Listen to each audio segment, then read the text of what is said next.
But it's out there? Not where I am. It wasn't so far, hasn't they made it sound like it's in the century? Maybe it's coming. It's supposed to be later this afternoon. One bad last night.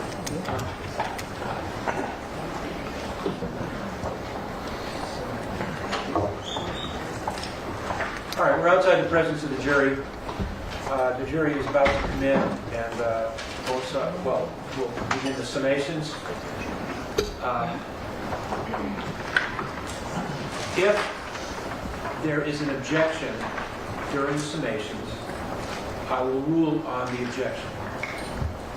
If I agree with you, I will sustain the objection. If I do not agree with you, I will overrule the objection. But whatever my ruling is, there will be no approaching the bench, there will be no discussion, there will be no debating, and there will be no arguing. The ruling will be the ruling, and then we move on. You know, we're just requesting that because a lot of times objections are not from the legal ground. It's objection during my co-counsel's argument, and it's just an objection sustained. We don't have any idea what the grounds are. So I assume the court rules of state grounds, Yes. or else it's overruled. Yes, if there's an objection, the legal grounds will have to be stated. If it's not stated, then it will be overruled. But I'm assuming that both sides will state the legal grounds. All right, both sides ready for the jury? Mr. Puzoma, are you ready to begin? All right, ready to bring to the jury?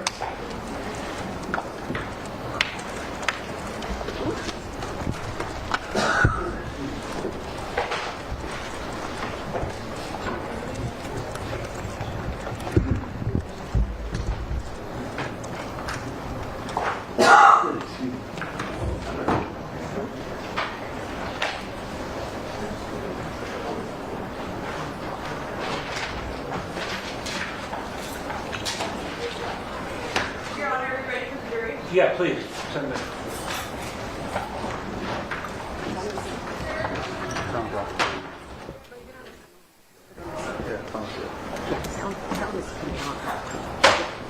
Sorry, Your Honor, we're waiting on one juror. Do you know which one? I do not. Let me find out. All right.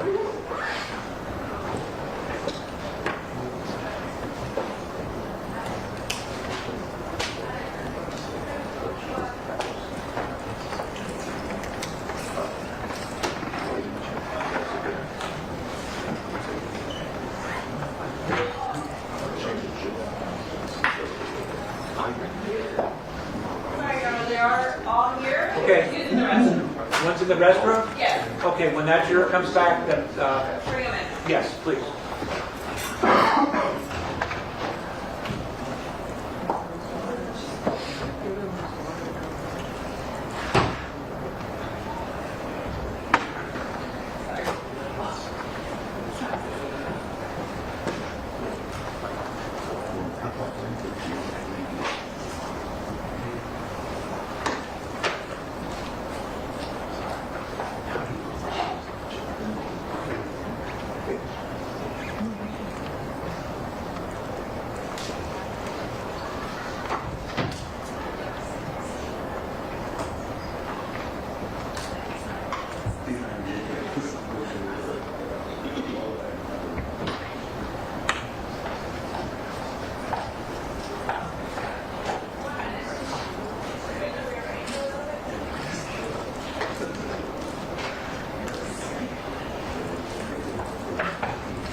Juror number one, did you make it where you wanted it? Yes. What time did you get there? At 3. At 3. We recessed it. No, we recessed from Tuesday at like 1. Oh, that's right. I wasn't in, I can't. You got there in time. You got there. I got there in time. You gave your speech. Here's my talk about Mars. All right, we are back on the record. All parties, jurors, and counsel are present. We're about to start the summations. I want to remind you that what the attorneys say is not evidence. However, sometimes the attorneys might say something that you feel will be helpful for you in deliberations. Does anybody need an additional pad of paper? Everybody's okay? All right, about scheduling. I don't think we'll finish the summations today. There may be a little left, so that will be tomorrow. We'll start up again tomorrow at 9:30. After the summations are finished, then you'll be released to deliberate. But you will be deliberating tomorrow. Tomorrow is Friday. If you do not finish tomorrow, you will have to come back on Tuesday. Monday is another holiday. It's President's Day. And the deliberation hours will be 9 to noon and 1:30 to 4:30. All right. Mr. Przlomek, are you ready to proceed? I am, Your Honor. Floor is yours. Thank you. Good morning, ladies and gentlemen. When I stood up here in opening statements, I started by telling you that this case was really an easy case, not a complicated case, a very simple case. And as I stand up here before you now, I want to reiterate, this is not a difficult case. The question for you to answer in this case boils down to really just one question. There's only one important question in this case, one critical question that you have to answer. And that is, did Mr. Mayers, the man at the table, did he use a real gun or did he use a fake gun? Now, for those of you who have been jurors in the past, you know that as jurors, often when you sit in these cases, you have to answer a whole host of questions.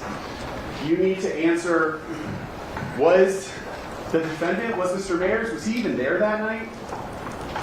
Was a gun, did he actually have a gun? Was the gun loaded? Did he actually fire the gun? You know, there could be a bunch of different questions that you have to answer. In this case, all those questions are agreed to. And it only comes down to that one question. Was it a real gun or was it a fake gun? Nothing else is in dispute. Now, I'm sure that Mr. Takapina, when he comes up here, he's going to stand up here, he's going to talk about Mr. Ephron a lot. And he's going to talk to you about how did Mr. Ephron earn his income, who's Mr. Ephron's girlfriend, did Mr. Ephron tell people he was a millionaire, or what kind of lifestyle did Mr. Ephron lead people to believe he had on Instagram? None of that matters. None of that matters. None of that relates to the singular question that on November 6, 2021 in Hollywood, did the defendant have a real gun? Did he have a fake gun? Now, you're not going to hear me, and you haven't heard Mr. Lewin or I throughout this case tell you that after this crime happened, that Mr. Ephron did not think to himself, I want to be compensated for what happened to me. And we are not going to tell you that Mr. Ephron, after this crime, this horrible crime happened, that his primary motivation wasn't, man, I really need to go to the police and make sure that whoever did this was held accountable. That's not what Mr. Ephron was thinking. Mr. Ephron was absolutely focused on himself. We agree to that. We talked to you about that all the way back in jury selection. We told you at the time, Mr. Ephron filed a lawsuit. Mr. Ephron wants money because of what happened. Okay? That hasn't been hidden from you. We actually stood here and stipulated to that with the defense. That there was a lawsuit, what the causes of actions were. We agree to all that. None of that's in dispute. It's very important that you understand your role in this case, and specifically what your role in this case is not about. You are never going to be asked to decide how much money should Mr. Ephron get for what happened to him that night. Does Mr. Mayers, does he owe Mr. Ephron $1, no dollars, a gazillion dollars? You'll never be asked to answer that question. Your role is not to consider that. Not to consider that question. The only question that you are here to answer is, that night in Hollywood, did Mr. Mayers have a real gun or a fake gun? Was the gun that Mr. Mayers pulled out of his pants, pointed at Mr. Ephron, a real gun or a fake gun? Was the gun that Mr. Mayers turned around and pointed at Mr. Ephron and fired twice at that corner of Selma and Vista Del Mar, was it a real gun or a fake gun? I want to start out, too, with where I started in opening statements, with the video.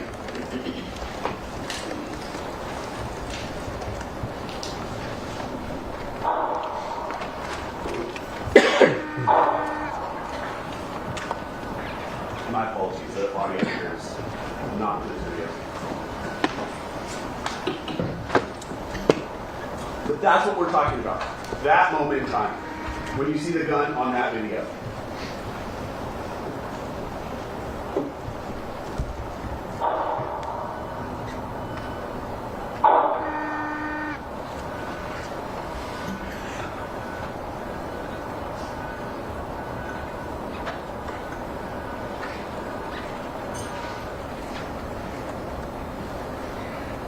The answer to that question that I've now posed to you several times is obvious. It's obvious. That man decided, for whatever reason, that he was going to settle his dispute with Mr. Ephron that night with a gun. That he was going to do that in the middle of Hollywood. And that he was going to fire his gun not once, but twice. That man made the decision to reach out to Mr. Ephron, to provoke this confrontation. He made the decision to bring two other people with him, Ills and Twelvey. Mr. Ephron's outnumbered 3-1. But still, he made the decision to bring a loaded, concealed gun with him to that confrontation. Those were his decisions. Those decisions had consequences, and you know the results of those decisions. And that is what we are asking you to hold him accountable for in this case. We know the consequences of his decisions really beyond a doubt. The video here is clear. The defense put up Twelvey, Mr. Phillips, to narrate the video for you.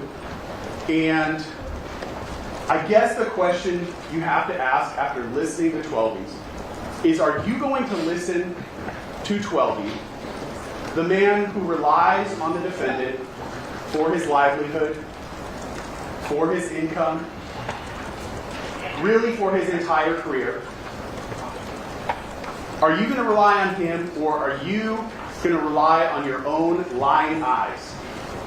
Because what he described on the video did not happen. What did the video show? Well, it showed the defendant confronting Mr. Ephron. It showed the defendant executing his plan to immediately get in Mr. Ephron's face. Immediately engage in a physical confrontation.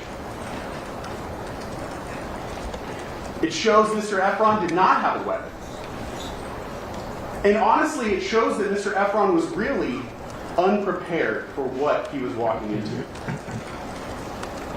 Mr. Ephron went there to talk. He went there to argue. He went there that night to resolve his differences, not to engage in a physical fight. But he's immediately confronted with a physical confrontation. So how does he respond? Again, let's pause. Consider Mr. Phillips, 12. When he's asked simple questions, this is just a hypothetical, but if he's asked, what's the weather like that night? His answer is going to start out with something like, I couldn't tell. Mr. Ephron is such a huge man. He's so muscular. When he approached me, he blotted out the sky. I couldn't tell you what it was because he's such a large individual. Okay? He repeatedly puts that fact in front of you. He wants you to focus on Mr. Ephron's size, how big he is, how muscular he is. How honestly, it sounded like this was the first time that 12E had seen Mr. Ephron outside of the gym. He constantly repeated how much Mr. Ephron was in the gym, how big he was.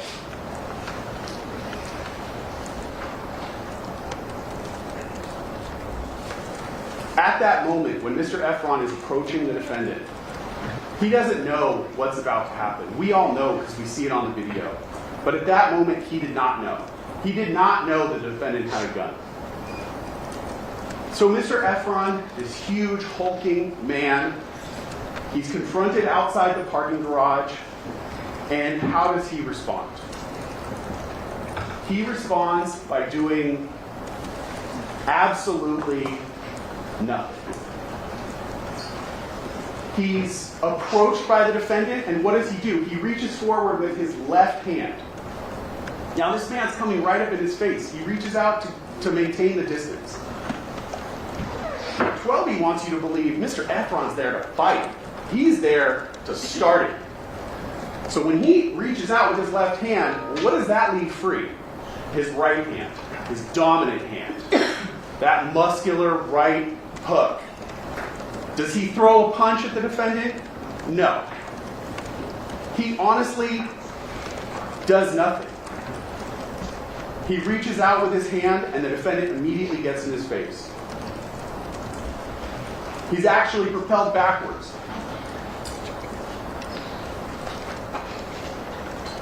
Why doesn't he punch the defendant? Why doesn't he fight him? He's there to fight him, right? That's what 12E wants you to believe. He's there to fight the defendant.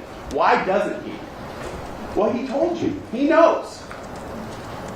If I fight this man, it's all over. Not just his relationship with the defendant. He knows they're not going to recover from that. If I punch him in the face, we're done. Our friendship is over. But not just that. My livelihood, my life is over.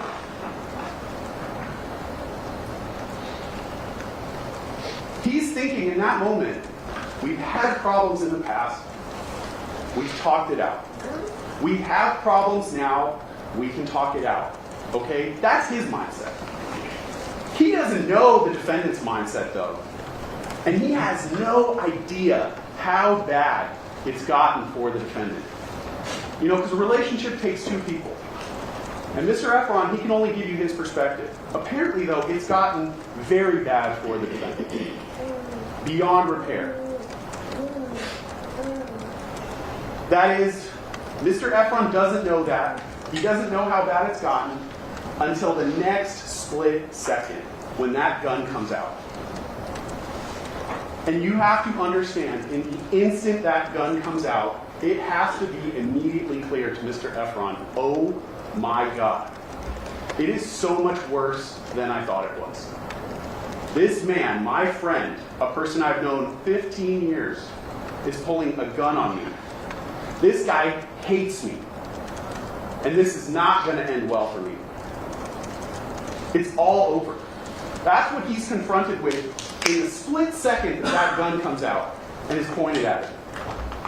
My career's over, my livelihood, it's all done. Now, I'm going to go through multiple people's perspective. I am not going to hold back, okay? When I talk about the defense witnesses, I want to be very clear. What they got on the stand and told you were lies. They repeatedly lied when asked about a whole variety of topics we'll get into. But there was one thing that not even they could lie or deny. And that is what was, I mean, it had to have been obvious to you before you even walked into this court on this case. The defendant, and certainly his significant other, are powerful individuals within the entertainment industry. Even their own witnesses, even 12E, even ASAP Lou had to acknowledge that too. And they certainly have enough power to cancel small players like Mr. Ephron or 12E or Lou if that's what they want to do. And that right there, in that millisecond the gun is pulled out, that's what Mr. Ephron is faced with. So how does he respond to that? That's a lot to take in a very short amount of time. You cannot put yourself in his shoes and say, what would I do? You cannot possibly capture all the emotion, all the history, everything that's going on in his head. And he probably doesn't respond the way that you would. You know? I mean, you probably would not walk after the person who just pulled a gun on you and unload on them verbally with your grievances. But he's angry. He's upset. He's confronted with his life changing, and he knows it's over. And even though the defendant pulled a gun on him, he's not really thinking about the gun. So he follows, and he tells the defendant how he has failed the other members of their collective. And he uses Ills and he uses 12E as examples along the way. So we get to the next location, the parking lot. Vista Del Mar in Selma.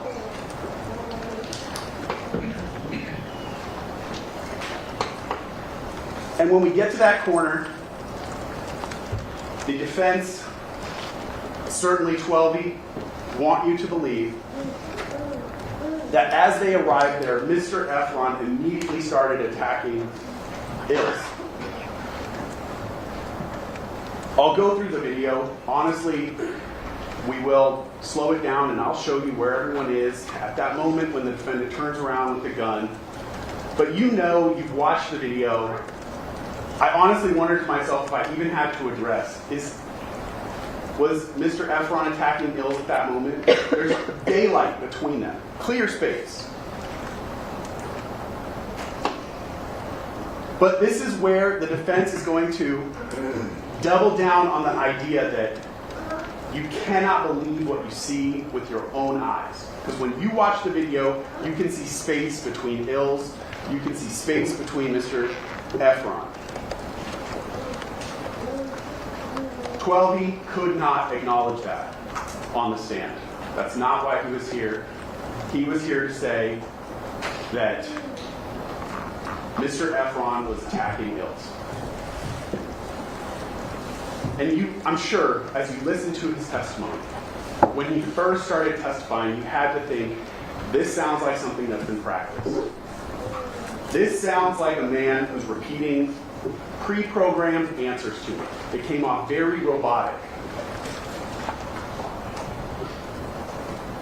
I don't have to tell you he was coached into certain answers, because you saw it for your own eyes in court. If you didn't see it, you heard it. When 12E's asked a question, what is awe? That's kind of a mundane, really seemingly insignificant question. What does the defendant do? He screams out, don't answer that. Don't say. He's literally coaching him in court in front of you. And what's 12E's response? My brother's company? Man, I don't know. I can't say it. So do you expect him to come into court and tell you the truth about exactly what happened on that street corner? That video does not show Mr. Ephron attacking Ills. And that really is why when we get to the jury instructions, the instructions on defense of others are not going to apply in this case. Because what the video shows is that when they got to that street corner, the defendant thought, I've had enough. And he decided to pull his gun and he decided to start firing at Mr. Ephron. The video clearly shows, before Mr. Ephron is anywhere near Ills, the defendant is already pulling the gun out, turning around, putting his arm forward. When exactly in that sequence he fired, hard to say. The sound doesn't necessarily match up perfectly with the audio. These are from two different systems. The sound is farther away than the video, but they're close enough that you can tell that in those seconds, the defendant starts firing. How does Mr. Ephron react? He reacts by grabbing Ills and using him as a human shield. Would be a natural response when you're faced with someone firing a gun at you. How does the defense try to twist that though and reframe it? They try to tell you that's actually, Mr. Ephron attacking Ills, because it's a tough case for them. Because it's all on video, you get to see it for yourself. This would have been a lot easier if there was no video and all they had to do was poke holes in Mr. Ephron. But there's video. So they're trying to get you to believe that what you see on the video is not really what you see. Apparently, the defense also thinks that it's a problem that the defendant is actually firing shots at Mr. Ephron. A problem for their defense of, apparent defense of Ills, because they say actually what he was doing was firing warning shots. Warning shots. We thought it was a prop gun. There's no such thing as a warning shot from a prop gun. So that takes me to the next, really most absurd part of the defense in this case, which is that not only was this a prop gun, but Mr. Ephron knew it was a prop gun. They want you to believe Mr. Ephron knew that this gun was a prop gun. But at the same time, they also want you to believe, need you to believe, that he pulled the gun in order to intimidate Mr. Ephron with the gun that Mr. Ephron already knows is a prop gun. It is absolutely absurd. Let's start with the first premise that they want you to believe there, that the defendant is carrying a prop gun in the first place.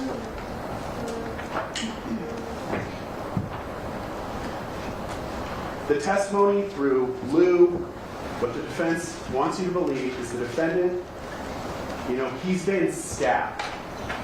Not only was he stabbed in this nightclub, 12 was stabbed at the same time. That's a violent thing to have happen to you. Not only that, but he has crazy people breaking into his house. Crazy people stalking him. Also breaking into his house. And when he's faced with that real violence, being stabbed with a real knife, having real people in his house that he doesn't know, what is his rational response to that? Let's carry a fake gun. Let's talk about Lou for a second. This ASAP Lou. ASAP Lou is a very valuable friend to have. ASAP Lou tells you that the defendant singled him out in a crowd because the defendant liked his energy. And little did the defendant know that he was basically recruiting the Swiss Army knife of best friends. Okay?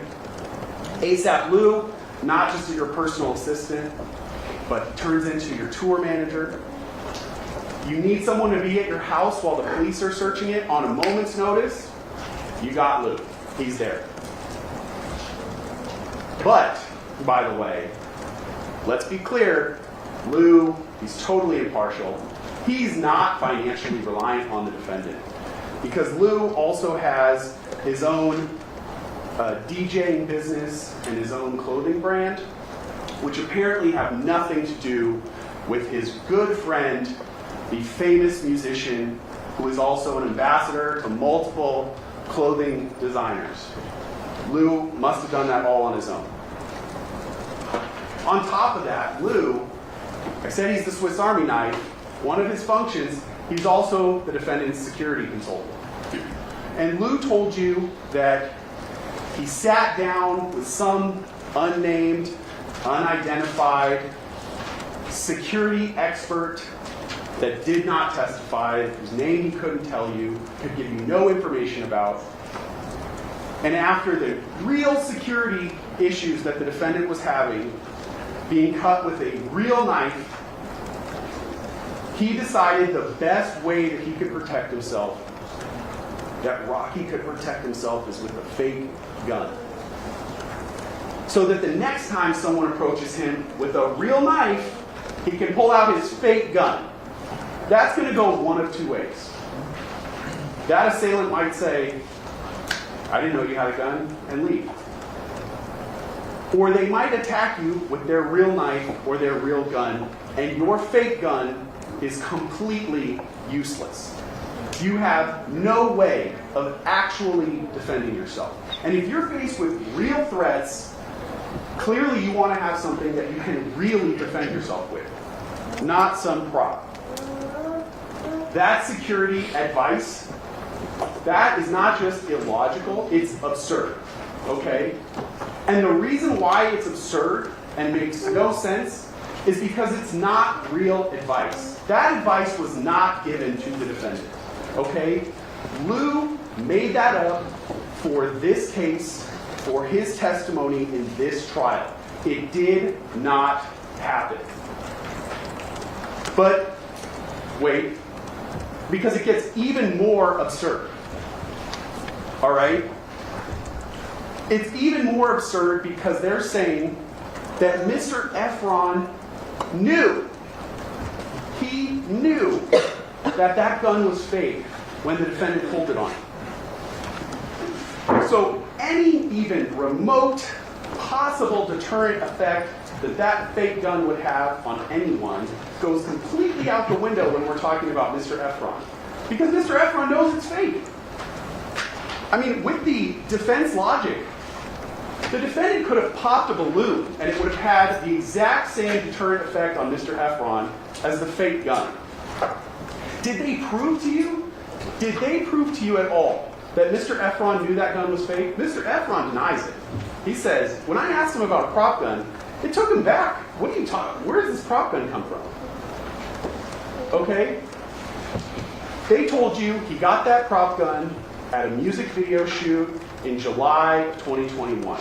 We know the shooting happens November of 2021. Between July and November, did they show you a single instance where the defendant and Mr. Ephron are together? A single instance where Mr. Ephron could have received that information that this was a fake gun? Does it even make sense that if the defendant's going to carry a fake gun for his security, that he's going to tell everyone around him, hey, it's a fake gun, it's a fake gun? How does that make any sense? It makes absolutely no sense because it's not true.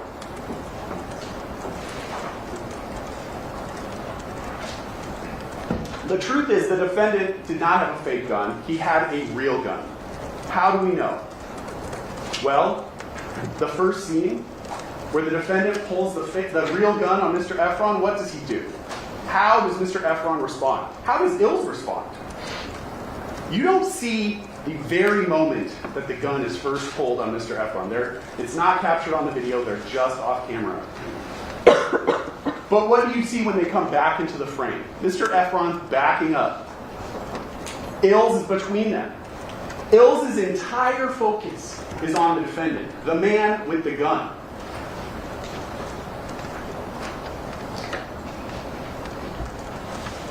This might play audio.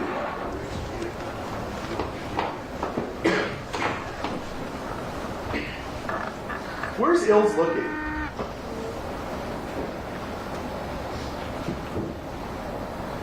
Is he focused on Mr. Ephron, the provocateur, the one who's provoking this fight, who's trying to hurt his friend Rocky?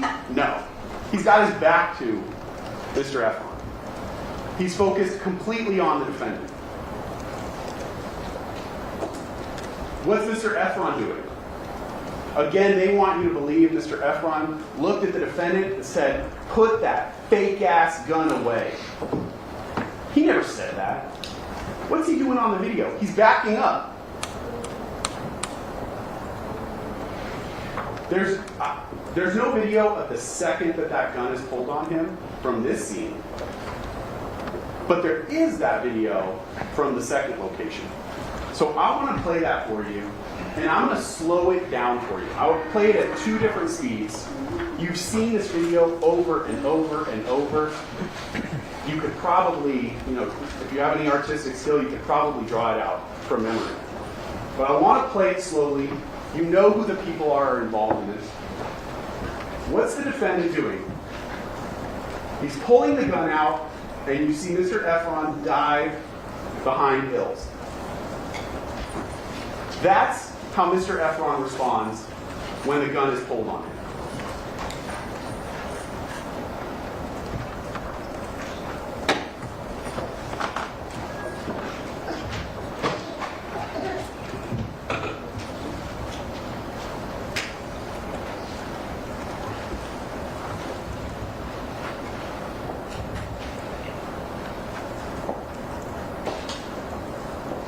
Now this is really the moment. So I'm going to slow it down even more. We're going to go to 1/4 speed, okay? You can see the defendant already moving back towards Mr. Ephron. Mr. Ephron is nowhere near Hills. He's lunging towards Mr. Ephron, and Mr. Ephron is diving out of the way.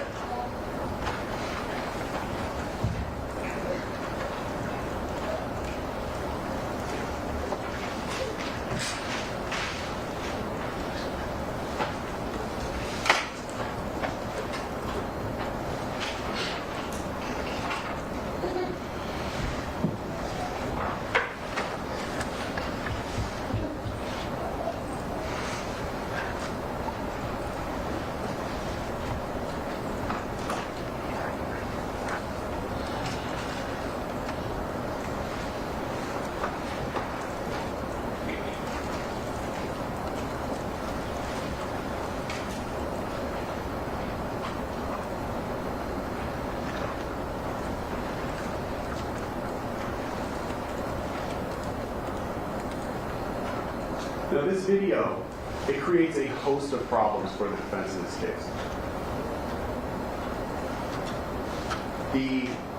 This is the moment where the defendant is turning around towards Mr. Ephron, where he's pulling that gun out, where he's pointing it at Mr. Ephron. And the gun comes out before Mr. Ephron is anywhere near Hills. That completely negates their defense. Negates the reason why he says he had to pull the gun in the first place, to protect Hills. Negates 12B's testimony that Mr. Ephron was punching Hills. Creates a lot of problems for them. You can see the space for yourself between Mr. Ephron and Hills. You don't need anyone to tell you that Mr. Ephron is not attacking Hills. I guess the best that they could argue is that Mr. Ephron was going to attack Hills. For that to be true, there would have to be a time machine involved. But the instructions, the jury instructions on that are clear. No, you cannot have a belief that there's going to be future harm. Doesn't matter how imminent it was. Doesn't matter if Mr. Ephron was actually saying, "I'm going to beat Hills up. I'm coming after you, Hills." Doesn't work. Belief in future harm is not sufficient.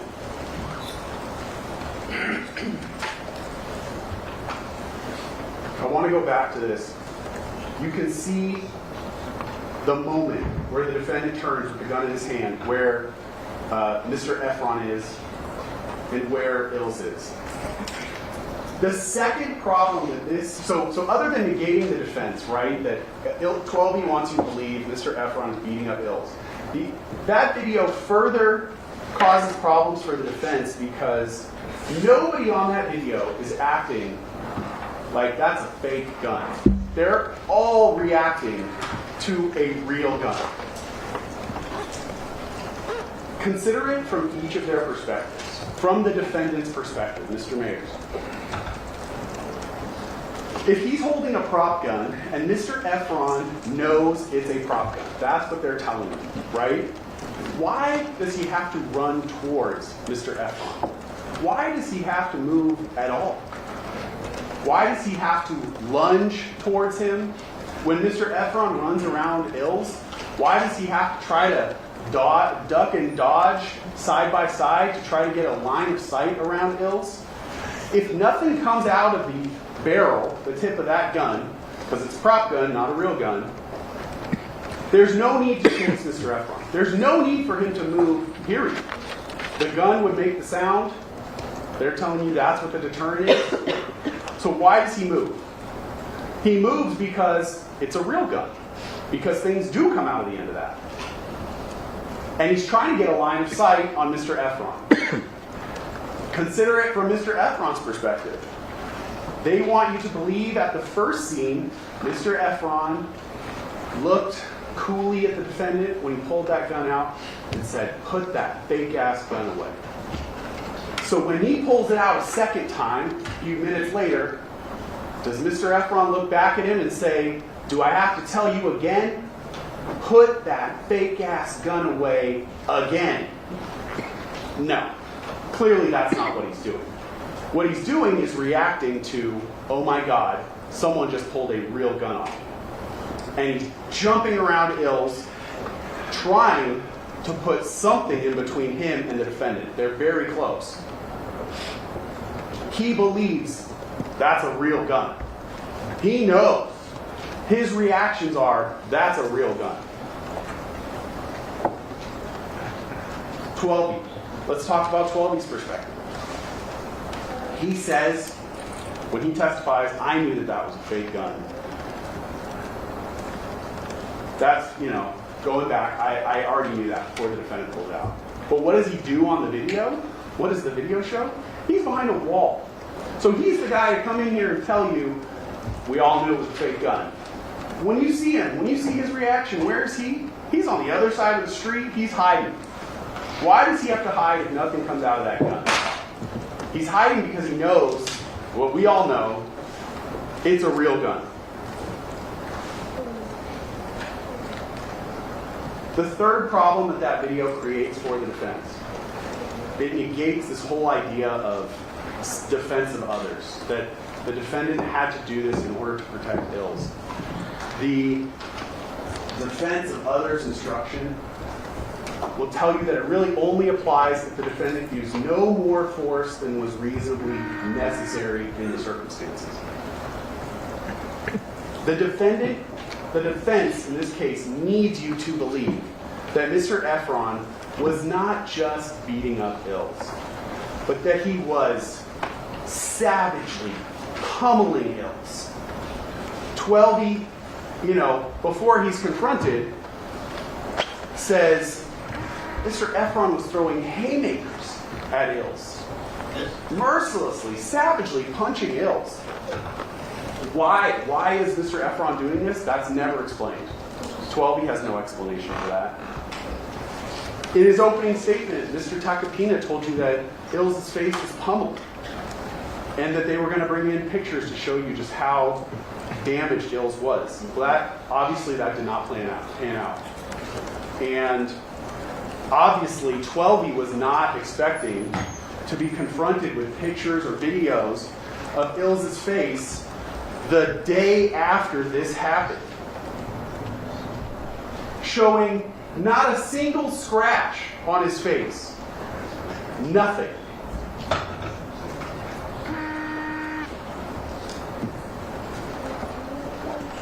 If what 12E was describing to you had actually happened, these savage blows landed on Ills' face, if that had actually happened, they would have brought in photos of Ills' bloody, bruised face, black eyes, busted lip, whatever it was, cut on his cheek.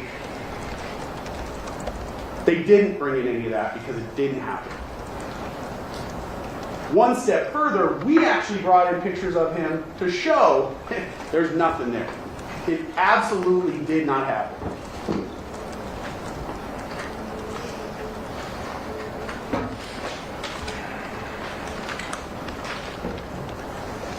Okay. Before I go on, I want to address another thing that I'm sure Mr. Tacopina is going to talk about when he stands up here, and that is the injury to Mr. Ephron. And some of you may have the attitude as you sit here, you know what? He wasn't really hurt that bad.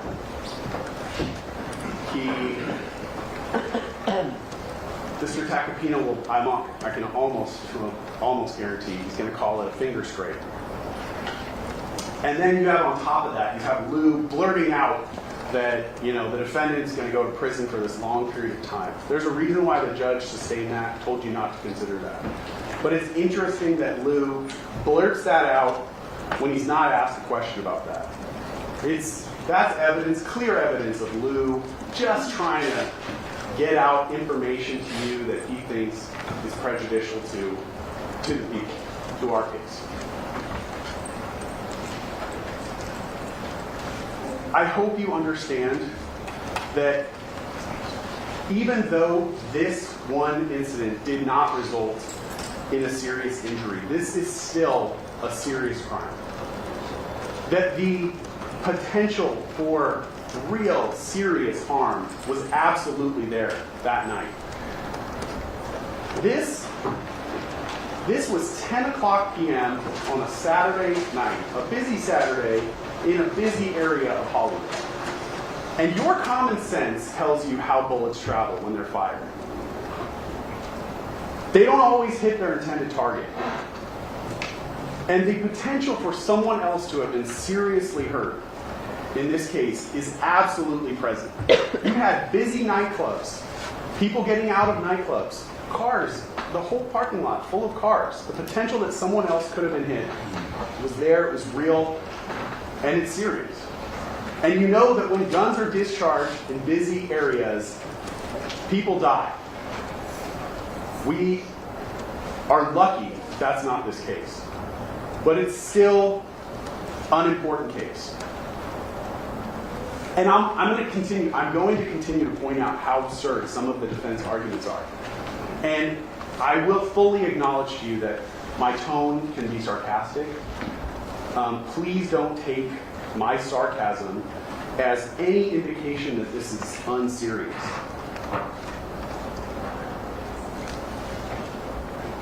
There are definitely laws that you can argue with and say, I don't really know if this should be on the books. This is not one of them. Firing a gun off in Hollywood on a busy Saturday night, not one of them. And even if that's your perspective, you need to set that aside. That's not your role as a juror. The judge tells you what the law is. Your job is just to apply the facts to the law and make a decision. The only decision you have to make is, was it a real gun or a fake gun? Now, to that end, talking about Mr. Ephron's injuries, you'll be able to read the jury instructions for yourself, but there's a whole host of things that we do not have to prove in this case. The law tells you we do not have to prove. That the defendant even touched Mr. Ephron. Mr. Ephron doesn't have to be injured in any way. The defendant does not even have to fire his gun for this crime to be completed. He doesn't even have to point it directly at Mr. Ephron. The moment the defendant pulled that gun out, armed himself, and was capable of inflicting injury on Mr. Ephron, that crime was completed at that moment. Again, you'll see in the instruction, I put the number of the instruction at the bottom for you so you can go back and read it yourself.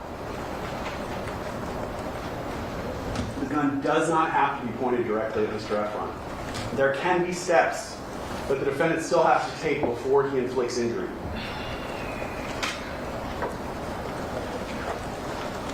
It does not even need to be fired.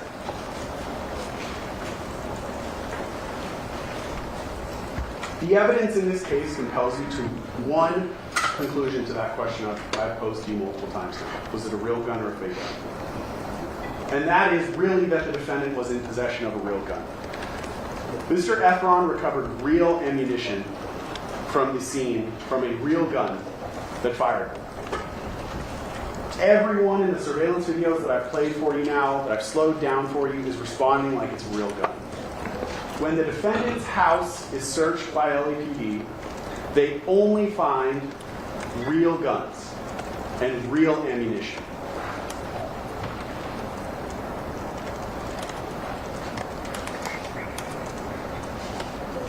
The defense theory in this case that this was a prop gun, there is absolutely no evidence to support that idea. The only thing that supports that is Twelby and Lou, who are telling you that it's a prop gun. Once you decide that it's a real gun, you're deciding that those two witnesses especially lied. Everything that they say should be rejected. And why did they lie to you? Because they know the truth. They know this was a real gun. So you can decide this case by finding they lied to you. You can decide this case by just watching the videos for yourself. You can decide this case by listening to Mr. Ephron's testimony. Every time he's talked about this crime, he has always maintained this was a real gun. And if you determine that the gun used in this case was a real gun, the law compels you to one conclusion: that the defendant is guilty. That's it. Not because you want to find him guilty, not because you're going to find pleasure in finding him guilty, but because the law compels you that once you make that determination, that's the only just outcome in this case. I know Mr. Takapina is going to talk about Mr. Ephron, and he's going to talk about all of Mr. Ephron's statements. He's going to point out every single minor inconsistency that Mr. Ephron has ever made when he has given statements.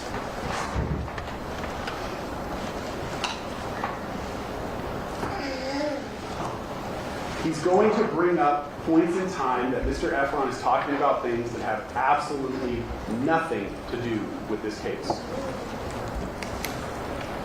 You saw that clearly when the defense put up Wally Sajemi and tried to play snippets of Mr. Sajemi's recordings of Mr. Ephron.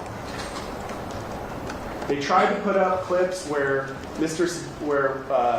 Ephron said to Mr. Sajemi, "I'm already a millionaire." Oh, look, see, he said he was already a millionaire, but he's not. Where he said to Mr. Sajemi, "Go ahead and post news articles on social media." He said I'm suing Rocky. I don't care about the police. I don't care what happens to the criminal case. I'm getting 30 M's. If I disappear, this case will be harder for the prosecutors. All those clips, none of those clips helped you answer the question in this case: was it a real gun or a fake gun? And who cares? Who cares if Mr. Ephron said in the past he was a millionaire when he wasn't? Who cares if he asked someone to post a news article on social media? Mr. Ephron wants to be paid because he was the victim of a real crime by a real gun. And some of the most important evidence that you heard in this case actually came from those recordings. Those recordings are very important because Mr. Ephron does not know he's being recorded. He thinks he's talking to his friend. He has no idea that this person is betraying him, recording him, and then immediately turning their conversations over to the defendant. These are his unfiltered, unprepared thoughts. He's not talking to the police. He does not even know he's being recorded. But what he says to Wally in those recordings is exactly what he told you here in court. I want to go through them because these recordings are important. So I'm going to break them down. And we're going to play a couple of them. They signed, I'm mad at both y'all niggas for letting that shit happen, you feel me? Oh, it ain't no picking sides. That nigga 100% crazy and wrong. Yeah. 100% wrong. And he got 12 years mixed up, bro. I'm not. You gotta understand, Racky been on this high horse for a very long time. You feel me? He didn't have to do what he did. I don't have, he forced my hand, you feel me? I got over 20 missed calls between him deals. Why is Rocky going out his way to do anything like that? You get what I'm saying? I'm pretty sure you didn't hear the story or whatever it is, but you gotta look at it like this. Why is he going out his way to call me 20 times? I hear those 12 with him.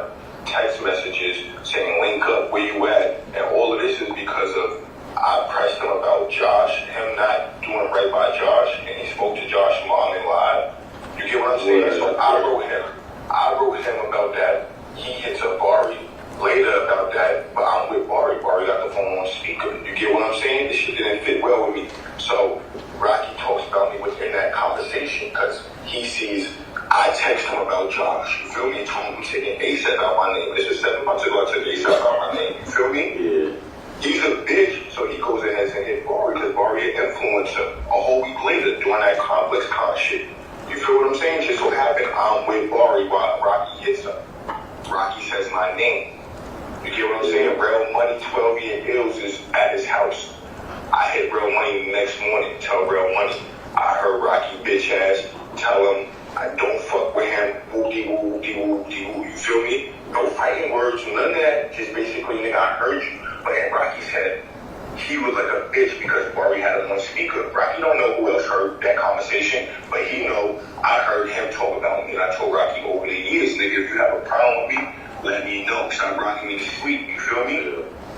Boom, boom, boom. Next thing you know, I guess that was enough for him. He felt like a bitch because he knew I heard that conversation. I wasn't supposed to hear that conversation because Rocky never, ever, I never heard him say curse words or even have that type of energy towards me. You know what I'm saying? So now I know the real him. I tell Real Money, tell that nigga fuck him. You feel me? Boom, boom, boom. Shit is related to him.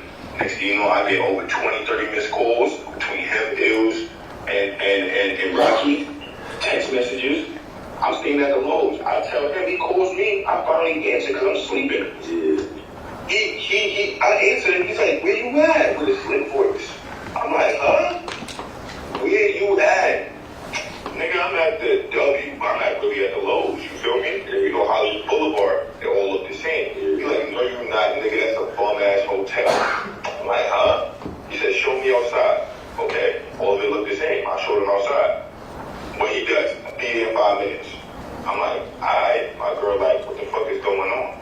I'm like, I don't know. He calls me. He calls me. I got all these text messages. Bro, these niggas is dumb. You and a couple only people heard this story. Rocky out here thinking it's all sweet, but his life is really, and bro, that's what I wanted to ask you, bro. Like, why the boys though? You feel me? Why take it to you know the guys? You feel me? Who, me? You didn't think though how the boys meet. Why wouldn't I, bro? He's a multi-millionaire. He blamed at me. I'm no longer on his level. Everybody turned on me. Everybody, bro. Rocky had everybody turn on me that day. Plus, what the fuck am I doing? Spin on his block and go shoot him up? In that couple minutes, he tells the exact same details that he told you when he testified in this case. That's evidence they created. That's their person trying to trick Mr. Ephron. Trying to get Mr. Ephron to say something damaging. Say something that's going to undermine his case. Because while he knows he's recording these conversations for one purpose, so that he can turn them right over to the defendant.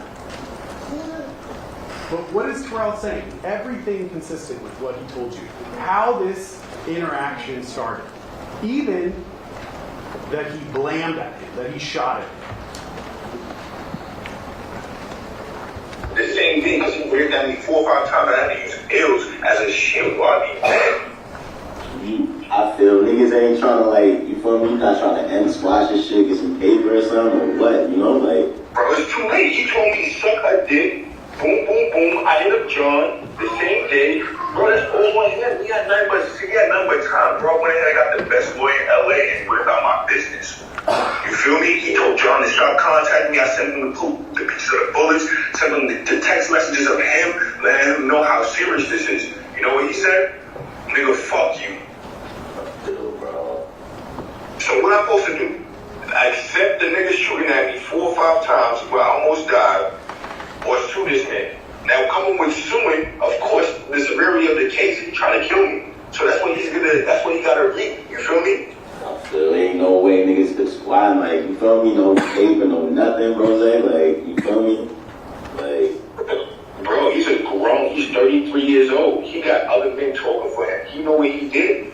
You get what I'm saying? He had more than enough time. This shit happened 7 months later.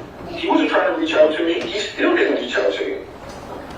with the legal shit involving out of boys, you know, so. That's on him. I didn't want to go like that. I went ahead and got a lawyer. When you get a lawyer, that has nothing to do with boys. And Jabari, his friend, he might as well thank him for him not being late in the field, because those allegations, you feel me? He got enough, and you're part of the PR team.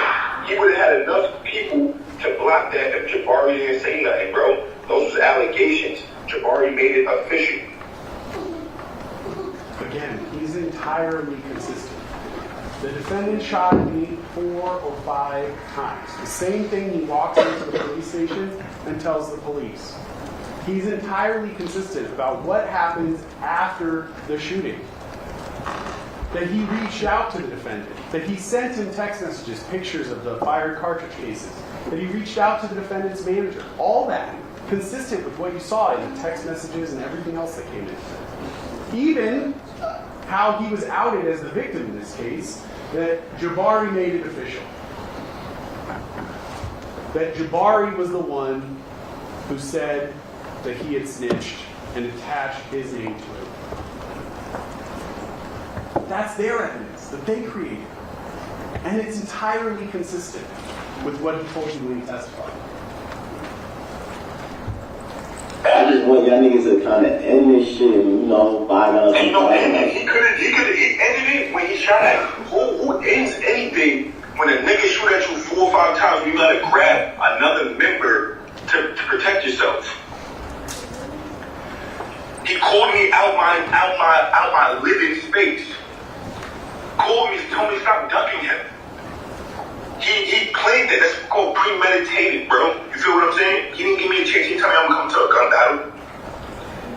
I came to link him to see what the fuck the status was about. He pulls out. He tries to chest bump me. He tries to chest bump me and then pull out a gun for self-defense. He's a pussy boy. Give me an Ilse is standing in between while he's trying to shoot me. He ain't give me no seconds, bro. This shit happened like that. And I got it all on camera. You don't want that, like, trust me. He's stupid. He did it all on camera, champ. Again, consistent. I didn't know I was walking into a gun battle. I didn't bring a weapon. What does he do to me, though? He tries to chest bump me, and then he shoots at me. So it's really to get in, bro, or you just trying to move on and shit? Besides suing somebody like that. You feel me? Now, he got to face the consequences of with that because he wanted to be a gangster and run out his crib like that. That has nothing to do with me. You feel me? I did my part. If you look at it on my end, what else am I supposed to do? Why not just ask for the bag or, you know? I tried already, bro, and you don't ask for the bag because that's extortion, bro. When you got somebody that's shooting at you, you ever look like, I'm smart, bro. You gotta understand I'm not no dumb black nigga, bro. You know what I'm saying? You ask for a bag without a lawyer, bro, it's called extortion. You feel me? You're gonna do everything accordingly. Everything accordingly, or it's gonna catch up with you. What's Mr. Sajemi trying to do? He's trying to bait Mr. Ephron into giving some kind of inconsistent answer, but Mr. Ephron's consistent the whole time. The lawyers, when I went to the lawyers found, gave the police the evidence, but you can't sue somebody with circumstances like that without criminal actions because it's such a heinous crime.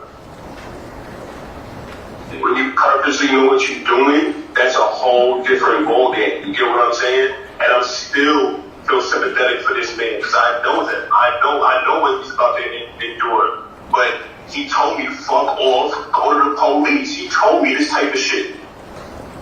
You're hearing his unvarnished, his unprepared thoughts. He's telling you, even as this happens, he still feels bad for the defendant. He still knows he's about to go through stuff, but the defendant gave him no other option, told him to go to the police. I'm not the toughest nigga in the world. I don't know too many gangster niggas that's gonna come at Rocky. He's a shit, bro. That shit can come from anywhere. He decided to fire on me. And that's why, right? Because it was the defendant's decision. Like, who gets cool after somebody firing on you 5 times, bro? Nobody. Bro, I could probably talk to him and shit and figure out, you know, like, some... I don't even want no message relayed like that because he had more than, bro, I had over years to reach out to me, bro. I'm not the hardest person to reach. You get what I'm saying? He chose to do that. Like, and you see what I just sent you the other day, how he reacted off of me hitting up John to try to figure out what we're going to do here before I even hit up a lawyer or anything. You get what I'm saying? Yeah. Like, he don't want to hear nothing from nobody, bro, until like, some people is like that. You get what I'm saying? Yeah, until the shit. And I don't want to jeopardize what you have going on, him thinking that you spoke to me. Like, don't even put yourself involved in this shit, bro. Trust. A lot of people start looking at you funny, and I don't need you feeling like, you know what I'm saying? Yeah. It just trickled down to everyone, you feel me? Like, even if you It don't, do. you feel me? Like, That's gonna fuck up everybody's career who work for him. you feel me? So, Everybody who worked for him, but he did that because he's stingy, bro. I can't not do what I'm doing and think about everybody else. You know what I'm saying? Because I gotta worry about myself and worry about what the fuck happens to me. He wasn't thinking about nobody. Everybody's thinking like that, but then when it comes out, niggas are gonna really start hating him because, bro, why would you do that? Why would you put yourself out there to do something like that where it's unforgivable, bro? You get what I'm saying? yeah. Like, this ain't something like it was a fight, you punch me, I can sue you, you don't go to jail, bro, you fired on me.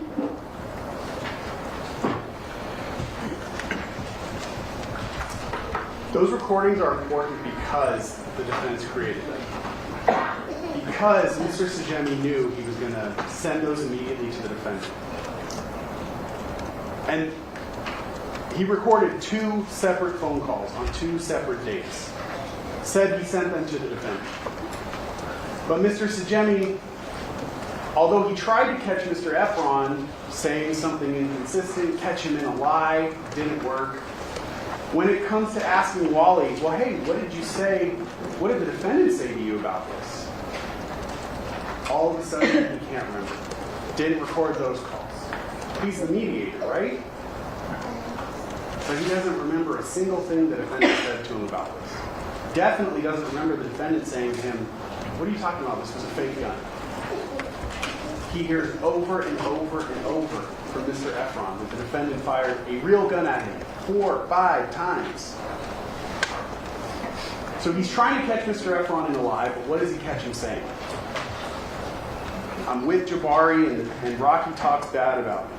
I tell Rocky I don't want to have anything to do with him. He calls me while I'm sleeping in my hotel room. He provoked a meeting with me. He and Ills called me 20 times. He told me he's going to come meet me at the W, and he fired at me 4 or 5 times. I had to use Ills as a human shield, or I'll be dead. He's unequivocal. This was a real gun. He tried to kill me. And after that, everybody turned on me. It's too late for Rocky to pay me and make this go away. I tried to resolve this quickly. I tried to reach out to Rocky. I tried to reach out to John, his manager. He left me no options. He told me go to the police. So I got a lawyer, and that's what I did. Maybe we still could have kept this quiet, but then Jabari posts that post about me and outs me to the world as a snitch. Those recordings, I want to say they're about 25 minutes. If you listen to the whole thing, those are just snippets. Tried to give you a reasonable sample from them. But you listen to the whole thing, what will you not hear Mr. Ephron say? I'm faking the whole thing. Rocky really fired a fake gun at me. You know, right? We all know. Rocky carries that fake gun. That's what he knew. I was never in any real danger. None of that comes out of Mr. Ephron. He's unequivocal. He tried to kill me. That's the entire case. Mr. Ephron told the police what happened. He was consistent about the details of the shooting. Since the very beginning of this case, he's been consistent. He was consistent when he knew he was being recorded. He certainly knew the police were going to write reports. He probably had some idea that the police were video or audio recording him. More importantly, he was consistent even when he didn't know he was being recorded. When he thought he was in a safe space, when he thought he was talking to his friend, he's still consistent. He has told the details of what happened that night no less than 9 times. Okay? And he was on the witness stand for 5 days when he testified. He has had to repeat this over and over and over. Can you imagine telling the details of something that happened to you 9 times and not having minor inconsistencies in what you said? I mean, it's completely natural. But he, Mr. Ephron, was locked into his statement on November 8, 2021. You could even argue that he was locked in on November 6th, the day of the shooting, because he started sending text messages to the defendant, to 12, to Ills, to John. He was locked in with all of them telling them this was a real gun, sending them pictures of the cartridge cases.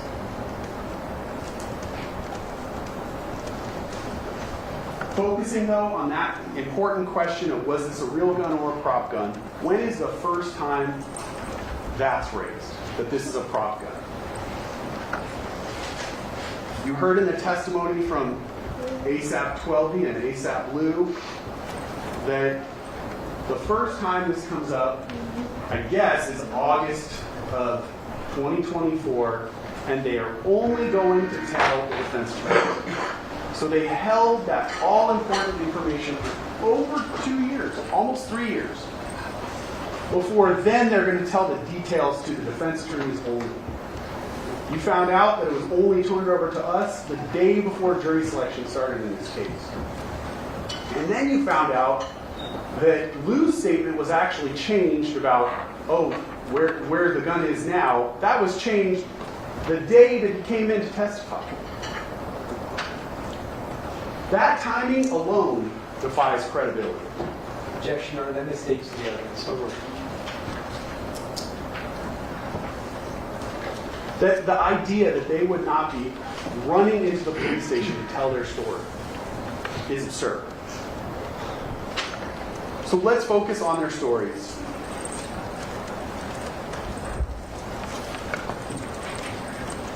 ASAP Lou, I've already talked to you about how he's conflicted in this case, how he relies on the defendant for his financial, livelihood. You should view his testimony as being very convenient. His story changes, and he has a perfect explanation for everything. He came in, he told you a story to explain away the evidence that would obviously point to the defendant's guilt. The primary piece of evidence that he needs to explain away, that Lou needs to explain to you so that you no longer see the defendant is guilty, was why was the defendant carrying a fake gun? Lou's going to answer that for you. And why did the defendant have a magazine for a Glock 43, which just so happens to be the same type of gun that's consistent with the gun that fired those 2 cartridge cases that Mr. Ephron located? Why does he just so happen to have that same magazine in his bedroom closet, the defendant's bedroom closet? So how does he answer the question of why the defendant was carrying a fake gun? Again, we went through the whole thing of extreme violence that the defendant's facing, and their only reasonable response to that is to carry a fake gun. We've already talked about how that defies any logic. Keep in mind, though, that apparently, even though that was Lou's advice, the defendant doesn't follow that advice completely, because he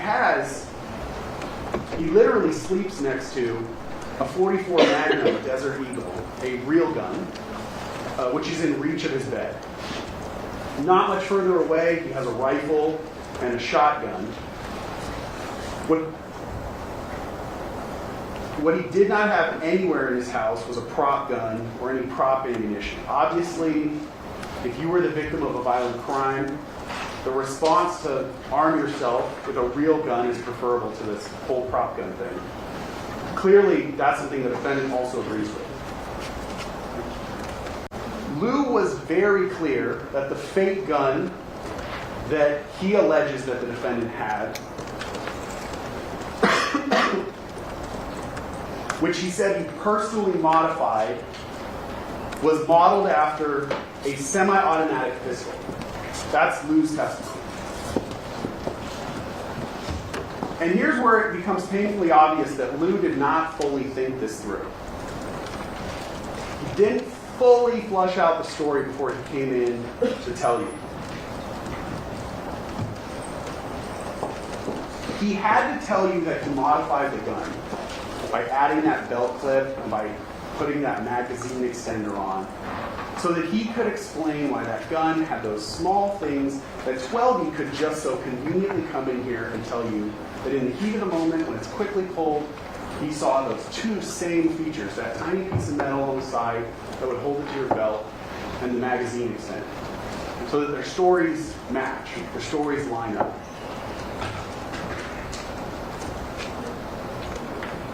If you accept that the defendant had a fake gun that Lou just described, you would also have to explain why there are no fired, fake, prop cartridges at the crime scene. Because the gun that Lou described, this prop gun that existed, that's a semi-automatic prop gun, would operate just like a real semi-automatic pistol. And it would shoot those cartridge cases out the side just like a real gun would. So why are there no prop cartridge cases found at the scene? In his opening statement, Mr. Takakina made a big show of pointing out how 7 or 8 LAPD patrol officers scoured every inch of that street of Vista Del Mar. They walked up and down with searchlights, and they didn't find anything. They definitely did not find any prop-fired ammunition. Now, he obviously did that to argue to you that Mr. Ephron planted those cartridge cases. But he actually discovered them at the scene after the police had searched it. So there's no cartridge cases. He comes back and he plants them. But he forgot that if the police are as thorough as he's saying, that they also would have found the ammunition from the defendant's gun. That painfully contradicts their own defense in this case. Do you want to, I got your notes, do you want to take the break now? Or? It's up to you. Is this a convenient spot? I'm going to move into it. All right, let's take a break now. Folks, please be outside the courtroom doors at 10 minutes after 11. At which time we will resume. Please don't discuss the case.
return, that I understand that the missing phone was not missing at all? Good. All right, we're back on the record. Our jurors are present, all parties and counsel are present, and Mr. Prislovic, Thank you. All right, I'm going to just pick up briefly where I left off. We were talking about the police search of the scene when they initially respond to these calls. And I point out these calls because you heard from Sergeant Zizzo, and he did his best to describe for you their response to what was, not necessarily a clear situation. They received multiple calls, and they talked to multiple people on the scene that pointed them in 3 different directions. Did this happen at Selma and Argyle? Did this happen at Selma and El Centro? Did this happen at Vista Del Mar and Selma? Was it in the street? Was it in the parking lot? What exactly happened? They show up, they do their best. That was the testimony from him, that with this conflicting information, they did the best that they could, but they went to these multiple locations, sometimes receiving conflicting information. What Mr. Tacopina did when he stood up on cross-examination was play videos from another officer to show, look, there's 7, 8 officers on the scene. They're doing this thorough search of the street. He tells you in opening statement, it's a thorough search, spotlights involved. But what he's not told you is why the police then don't find the fired cartridge cases from the defendant's gun, this prop gun that's going to fire prop ammunition, why they don't find those cartridge cases either, because they're saying that's also a semi-automatic firearm. So 2 cartridge cases also would have come out of that. Mr. Tacopina also made a similar error to you when he stood up in opening statement, and he described how you were going to see Mr. Ephron returning to the scene. He put up part of that grainy surveillance video of a person with a white top coming back to the scene at 11:10, and made a big point of telling you that's going to prove that Mr. Ephron's a liar, because Mr. Ephron said he came back with his girlfriend, and these were his words, unless she's a ghost, she's not on that video. But you know now, because you've sat through the evidence and the testimony, that all the evidence points to that not being Mr. Ephron. Mr. Ephron, when he came back, took photographs of the cartridge cases. When LAPD went to collect this video, in the day after they were notified of this, they were told by Mr. Ephron an approximation of when he turned. He didn't have an exact time. He gave them an approximation. They went, they collected the video, they saw someone returning, and they thought, okay, that must be him, and they collected it. That error that they made back in November of 2021 has certainly been flushed out in the years since this has happened.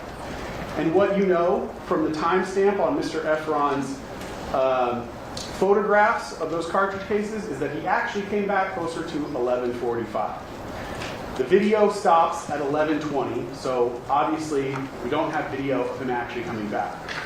It certainly does not contradict Mr. Ephron's detailed statement to you that when he came back, he had his girlfriend with him. She wouldn't obviously be on video. It's not collected and not played. It's also clear the person who comes back is wearing different clothing than what Mr. Ephron was wearing at the time. And you also heard Mr. Ephron testify at the preliminary hearing. When he was first shown that video, he looked at it and said, that's not me. So all that together, you know that the person that you see on that video was not Mr. Ephron.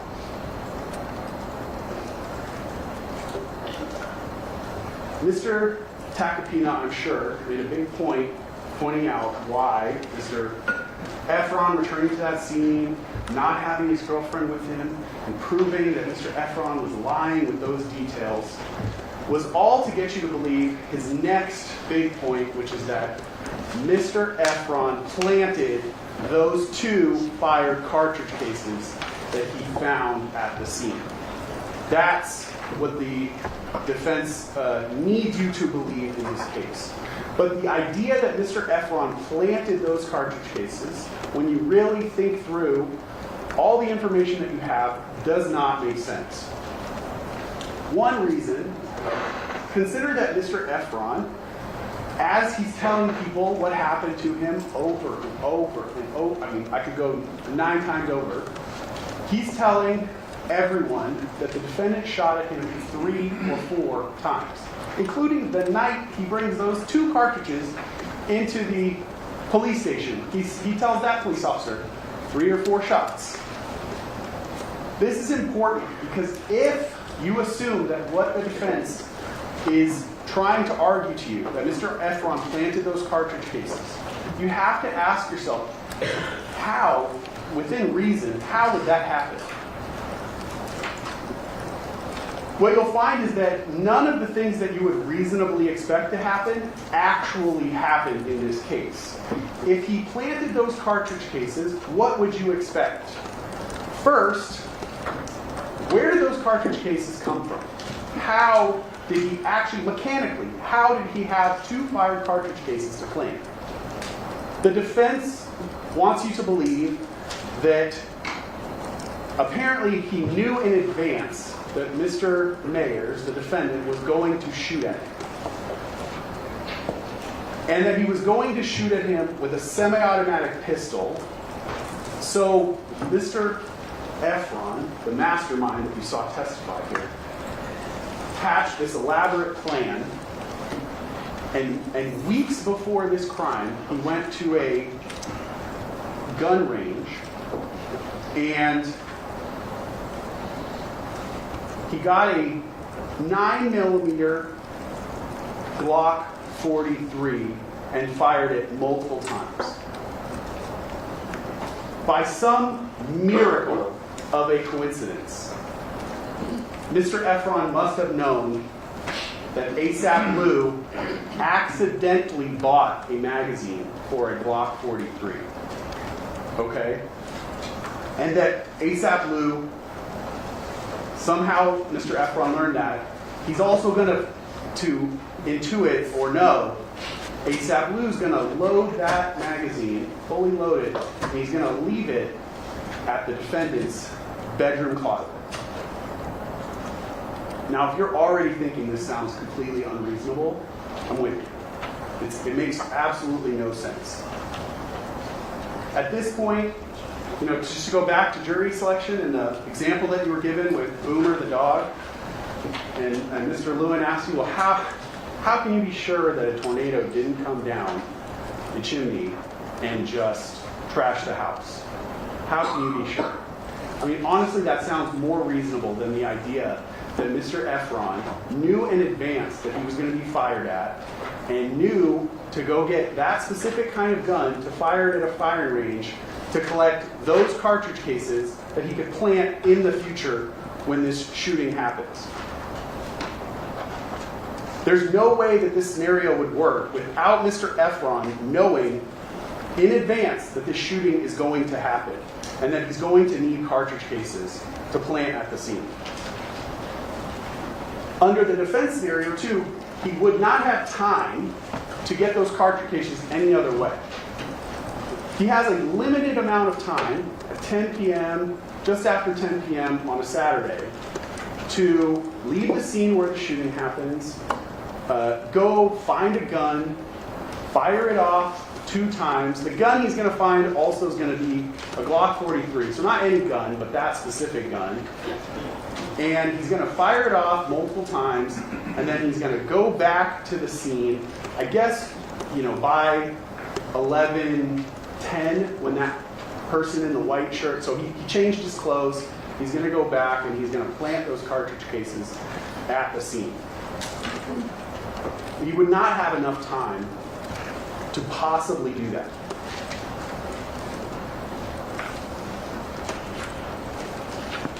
So second point to consider, how it doesn't make any sense that Mr. Ephron planted these, is that, as I pointed out, Mr. Ephron told literally everyone who would listen, including Wally on those tapes, that the defendant fired more than 2 shots at him. Now, you all, I'm sure, can appreciate how stressful this situation would have been for Mr. Ephron, and that as the defendant's firing at him, he's not sitting there counting exactly how many shots.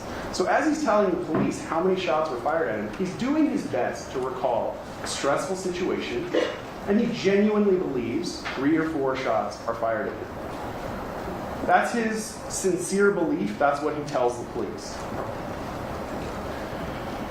If he is going to plant those cartridge cases, though, and come up with the crazy scenario that I told you, he intuits the shooting's going to happen, he gets these cartridge cases in advance so he can come back and plant them at the scene,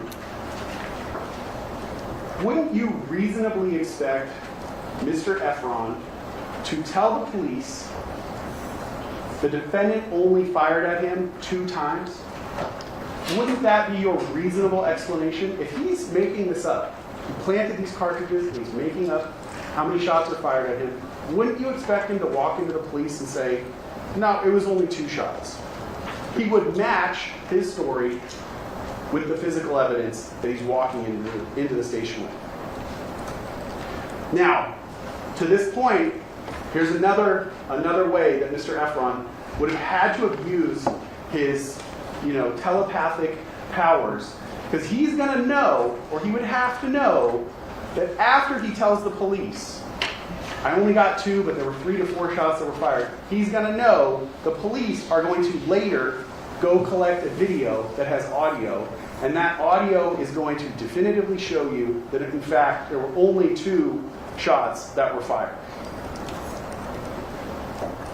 I want you to consider, when you're considering how reasonable this scenario is that Mr. Ephron planted these cartridge cases, consider the alternative, which is, what if Mr. Ephron had walked into the police station and he said, the defendant fired 4 shots at me, and he walked in and he was holding a bag with 4 fired cartridge cases in it. And then the police went out and collected video and you found out there were only 2 shots. Then you'd have a major, major problem. It could not be true what Mr. Ephron would be saying. But that's not the evidence you have. You have the inverse. You have him saying, I genuinely believed it was 3 to 4, but I only found 2. And then you have independent evidence, independent of him, that shows you it was actually only 2. Third problem with Mr. Ephron planting these cartridge cases.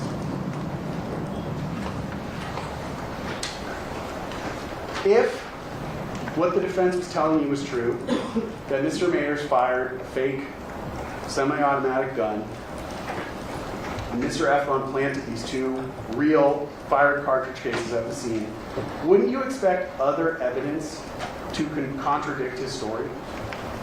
I mean, Mr. Ephron specifically sends text messages that night to the defendant's manager, Ills, and Twelve, all of which, in sum and substance, accuse the defendant of firing a real gun at him.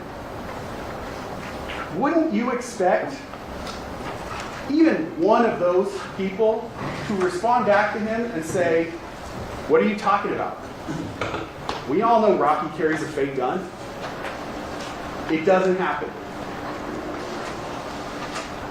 It doesn't happen. That's their moment to contradict him, to confront him, and they don't. While we're on the subject of his text messages, and him really kind of locking himself into this being a real gun that's fired at him, those text messages are important because they also betray 2 other major flaws in the defense theory of this case. Those messages by Mr. Ephron put the defendant, certainly the defendant himself, but all the other people in his inner circle on notice that Mr. Ephron is going to accuse the defendant of shooting a real gun at him. So I've already told you, wouldn't you expect them to respond back with, hey, you know that that's not true, this was a fake gun. That's not what happens with, the text messages you saw from the defendant were to deny anything happened. But second, the defendant would immediately understand that that prop gun that he used, right, that real prop gun that he has, that is not only his get out of jail free card, that is his make Mr. Ephron's fake lawsuit go away later. So he needs to keep close tabs on that fake gun, right? So your reasonable expectation was, Mr. Ephron texts the defendant, you tried to kill me with your real gun. The defendant's response would be, I gotta keep that gun. Now, what is the actual response you receive through Lou? ASAP Lou comes in here and tells you that the defendant came up to him with the prop gun and said, get rid of this, I don't want it anymore. Is that reasonable?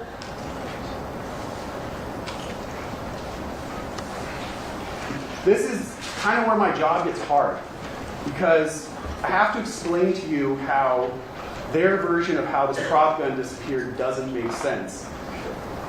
But we know that none of this actually ever happened, because this is all a made-up story. So when I talk about the prop gun, understand that there never was a prop gun, okay? Never to begin with. I'm sure what happened was Lou took that Glock 43, the real one that was used, with the modified slide, and got rid of it. And when he did that, he forgot that there was an extra magazine for that gun in the defendant's closet. Now to that point, and oh my gosh, this is a new magazine, I'm not saying that that magazine that we have in evidence, that magazine specifically was the one in the gun that was used at the time the shooting happened. Guns come with multiple magazines. You can purchase additional magazines for guns. But the defendant knew he had to get rid of that real gun. He can't have that, because that's going to definitively tie him back to this crime scene. So either he or Lou, his right-hand man, get rid of it. And they get rid of it with the magazine that's in it. But they forget there's that backup magazine in the defendant's closet. But either way, let's assume their prop gun theory is true. Why would the defendant get rid of the one thing, the most important thing that could definitively prove his innocence? Why would he do that? He received an instruction about someone, either the defendant or someone other than the defendant, trying to conceal or destroy evidence, and using that as actual evidence that the defendant was aware that he was guilty. Why would the defendant get rid of that gun unless he knew it was going to prove he was guilty? Unless he knew it was a real gun. It literally makes no sense that he would not keep the prop gun so that when Mr. Ephron goes to the police, he can turn around and say, here it is, here's the prop gun. This is the one I used. Anyway, if you're inclined to accept Lou's story that he flew across the country on a private jet and gave the prop gun back to the co-director of the DMV music video shoot, there's still yet another problem with Lou's story. Why doesn't Lou get the gun back? So they haven't explained why would the defendant get rid of this gun in the first place. He needs to keep this. This is very important in this situation. But for whatever reason, he gets rid of it. Lou flies it back and they give it to this co-director. Lou knows. Lou knows this is a crucial piece of evidence. This would prove that his brother is innocent. So what does Lou tell you? What efforts did Lou make to get that gun back? Because he needs it back now. Oh my God, I can't believe we got rid of it in the first place, but now we definitely need it back. But what does he do? He makes one phone call, and he's basically told, I don't really know where it is. And so he decides, just let it go.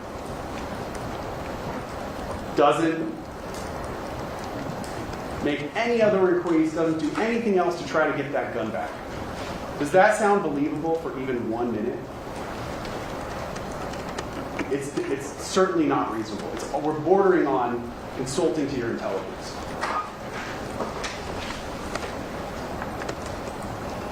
Also consider the timing of when Lou comes up with this idea that he gave the prop gun back to the co-director of the music video. That was literally something he came up with the day that he testified.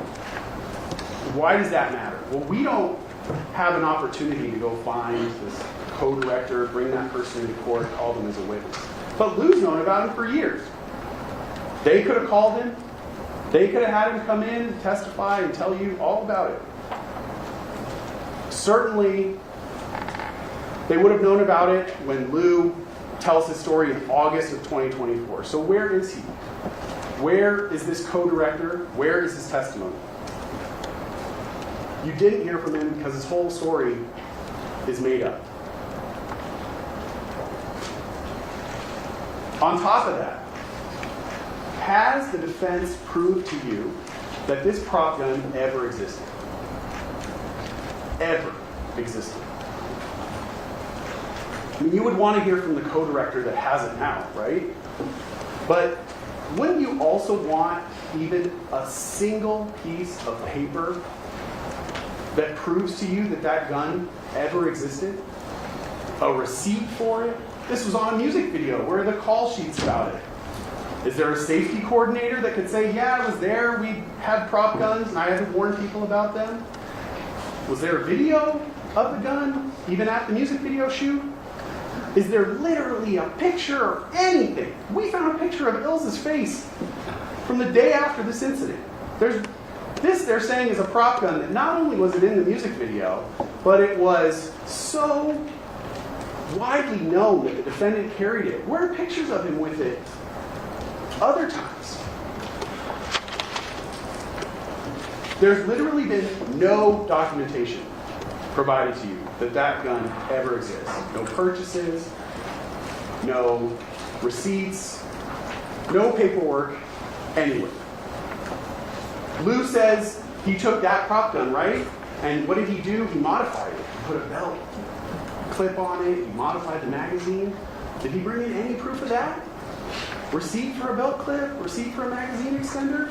Nothing. On top of that, this is an item that the defendant carried around all the time, right? He had to. This was his security. When the police search his house, do they find literally anything that supports the idea that a prop gun was there? Do they find any other prop guns? No. Do they find prop ammunition? No. Nothing. Literally nothing. You literally have zero proof except for the testimony of Lou and the testimony of 12E. And I've talked to you about why you should view their testimony with a healthy dose of skepticism. That's literally the only thing. There's no independent proof that that prop gun has ever existed. And equally insulting is this idea that there is like a cone of silence within the ASAP collective relating to members who knew that the defendant always carried this prop gun, which they only speak about. Only ASAP 12 and only ASAP Lou, they only speak about this on the eve of trial. And that they're going to hold this information inside them, knowing that the defendant, their brother, is facing criminal charges. They're going to hold this inside, and they're only going to really present it to the 12 jurors. Does that make any sense to you?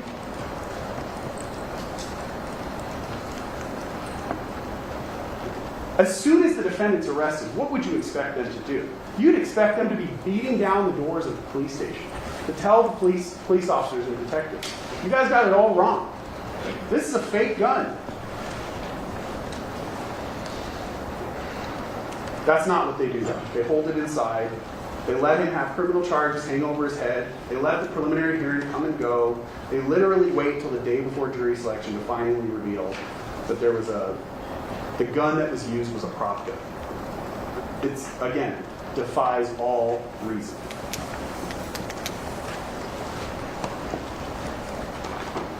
They claim, 12 and Lou, they both claim that the police never tried to talk to them. It's not true. You heard that they both refused to talk to the police when asked, that the judge specifically asked both of them, will you sit and talk to the police? They both refused. But even more, that's not really the expectation you would have, right? They had this information that would exonerate their friend, their brother, their meal ticket, the guy they rely on.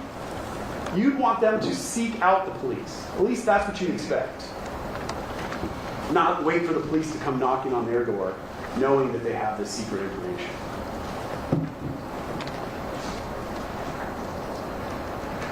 Ladies and gentlemen, when you decide that the gun in this case was a real gun, for any one of the many reasons that I've given you, this case is over. Let me address really quickly, though, the new defense. It goes something like this. If you don't believe this was a prop gun, try to believe that when the defendant fired his real gun, he was only doing it either in defense of ills or in defense of 12. Now, right off the bat, you have to acknowledge that that defense is completely contradictory, completely incompatible with the other defense, which is, no, actually, this was a prop gun. It cannot be both a prop gun and a real gun. The problem with that defense is very similar to everything else I've talked to, which is this whole case is on video.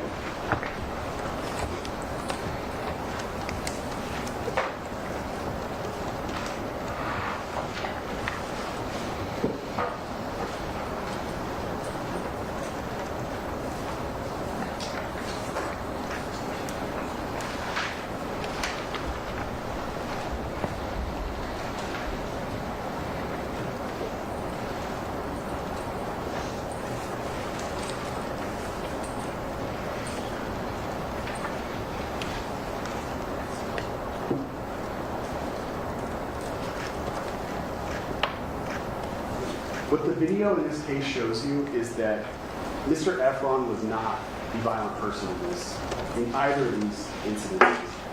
And especially at the corner of Vista Del Mar and Selma, when you can see that initial interaction, you can see that he's feet away from Hills as the defendant charges towards him with a gun. The defendant was not protecting anyone. He was not doing anything but initiating an attack, which he legally cannot do and then claim self-defense.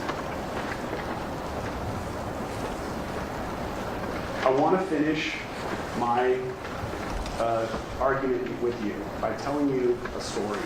The story I'm going to tell you is the story of the defense in this case. If what they're telling you or want you to believe is true, this is essentially what would have to happen. Now, Rocky, he's a famous rapper. He's in his house and he's just hanging out with his good friend Lou. Lou would do anything for him. They meet in a crowd. Lou becomes his personal assistant, his tour manager. He's a DJ. He has his own clothing brand. He's a security consultant. Lou does it all. You need to know that even if you need someone to be at your house while the police are searching it, Lou's got your back. You need someone to come to court, lie on your behalf, provide a false alibi, Lou will do that for you too. Lou is Rocky's right-hand man. Now, Rocky's having security problems. He's constantly being victimized by scary people. He's in a nightclub. He's stabbed with a real knife. It was violent, it was scary. Not only was he stabbed, but his good friend Twelvey was also stabbed at the same time. That's the kind of violence that he's faced. Not only that, but scary people break into his house. He's had his home burglarized. He's had stalkers follow him. On top of all that, which has happened to him directly, that violence that Rocky's experiencing doesn't happen in a vacuum. Other rappers around him are also the victims of violent crimes, some even being shot and murdered with real guns. So faced with this violent world, these violent people, Rocky does the only reasonable thing he can think of. Does he hire extra security? No. He turns to Lou. And Lou, his security consultant, and a professional security person who will remain unidentified, jointly came to another reasonable conclusion, which is that when someone needs to defend themselves against real guns, real knives, like Rocky does, what they should do is they should carry a fake gun. Lucky for Rocky, he just so happens to film a music video, and on that music video set, they just so happen to have such a prop gun. Does he have to go out and buy a prop gun? No. That would have created a paper trail that could have proved that he had this prop gun. Instead, what Rocky does, he uses his ability to see in the future, where he sees that he's going to need this prop gun. And so he takes one of the prop guns from the music video shoot just in case. This is going to be very handy when his good friend Lou suggests to him that he should carry the prop gun to defend himself against, again, these scary people with real weapons, real knives, real guns. Lou, you got to understand too, in this story, Lou also loves guns. He owns a bunch of guns. He loves to shoot them. And he's very knowledgeable about guns. Specifically, though, Lou owns a Glock 42, which uses .380 ammunition. Very important. You've got to understand this for the story. Neither Lou nor Rocky own a Glock 43. That has to be true in order for their story to make sense. Because a Glock 43 uses 9mm ammunition. But back to Lou, the other thing that you need to know about Lou is he's also apparently very clumsy. He's not detail-oriented. And when Lou goes to the gun store one day, he just so happens to purchase an extra magazine, and it, wouldn't you know it, golly. Even though he owns the Glock 42, he just so happens to grab the wrong magazine. And he accidentally buys a Glock 43 magazine. Now remember, totally wrong magazine, will not fit in any of his guns, totally different caliber, totally useless to it. And around the same time, Lou and Rocky decide they're going to go to a shooting range together. And Lou comes over to Rocky's house, and he brings his guns and his new single useless magazine he's just bought for the completely wrong gun. And only then does Lou realize his mistake. While he's in Rocky's house, of course. Even worse, Lou calls around trying to find a gun range that they can go to, but he can't find one. So they don't go shooting. Now he has his guns, that's why he has his guns at Rocky's house, but that's why they don't go shooting. So what do they do instead? Well, they're going to hang out, they're going to drink alcohol, and they're going to talk. Lou's not only clumsy though, Lou is also fidgety. That's his word, fidgety.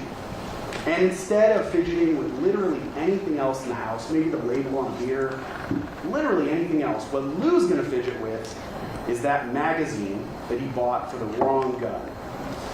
And Lou's fidgeting is basically going to consist of him loading that magazine, that completely useless magazine, with his real ammunition.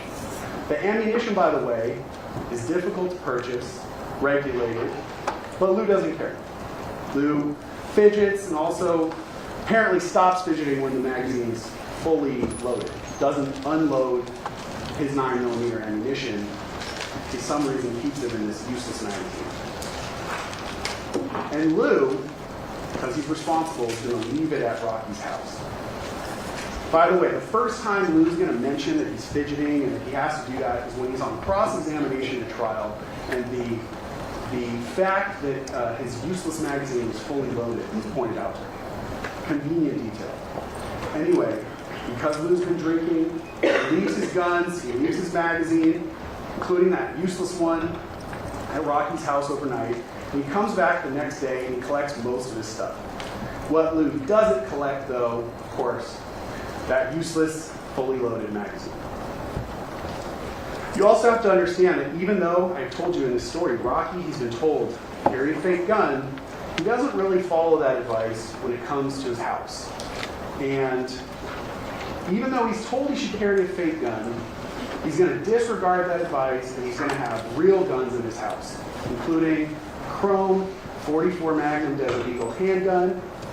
He's going to have a rifle. He's going to have a shotgun. But importantly, none of those guns use 9mm Luger ammunition. And Rocky keeps those real guns right next to his bed. Somehow, and Lou doesn't really explain this, after Lou leaves this Glock 43 magazine at Rocky's house, the magazine miraculously is going to end up not just in Rocky's bedroom, but in his bedroom closet. And it's going to be in a box with a bunch of stuff that actually fits the guns that Rocky has. Rifle ammunition, shotgun ammunition. And again, it's just a total coincidence. Lou's useless magazine is going to end up, the one he's been fidgeting with is going to end up in Rocky's bedroom closet. Now, at this point, this is where I need to introduce yet another character to the story. This character, he's a cartoonesque villain. He's hulking, hugely muscular. He spends most of his time in the gym, except for when he's using his cartoon villain powers of seeing into the future and mind control. What do I mean by that? Well, this figure, I'm going to call him Relli, is going to set up Rocky to make it look like Rocky shot at him with a real gun when everyone, including Relli, knows Rocky only carries fake guns. So how does he do this? Well, he's going to go to a shooting range, Relli. A few weeks before, he's going to set up Rocky. And he's going to fire guns, and of course, because he can see into the future, and he's going to set up Rocky, he's going to shoot a Glock 43 handgun and just collect those cartridges. Now, because Relli is such a mastermind, even though he's planning on setting up Rocky, he's going to film himself while he does this. For whatever reason, he wants to have proof, I guess, of his master plan. While he's at the gun range, he's going to use his power to see into the future and see that Lou has bought the wrong magazine for a gun that he doesn't own, and that Lou is going to leave the magazine at Rocky's house, and it's going to end up in Rocky's bedroom closet. And with that knowledge, Relli is going to intentionally fire that Glock 43. Collect those cartridge cases and carry them around just in case he happens to be in a place where Rocky shoots at him with his fake gun later. Relli's going to fly from LA to New York, North Carolina, back, repeatedly taking commercial flights. And somehow he's going to keep a hold on those fired cartridge cases that he's going to use to frame Rocky.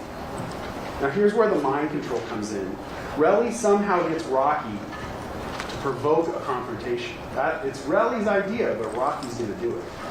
And he's going to make Rocky reach out to him with threatening messages and propose that Relli meet him when it's actually Relli's plan all along. Right? It's brilliant.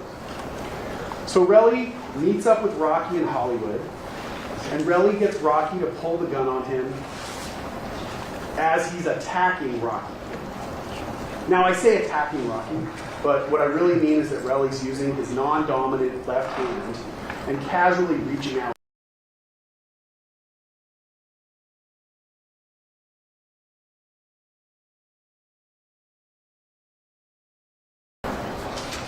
This is where I have to introduce our next character, 12 to the story. And 12 is going to have the good fortune to be able to see and explain that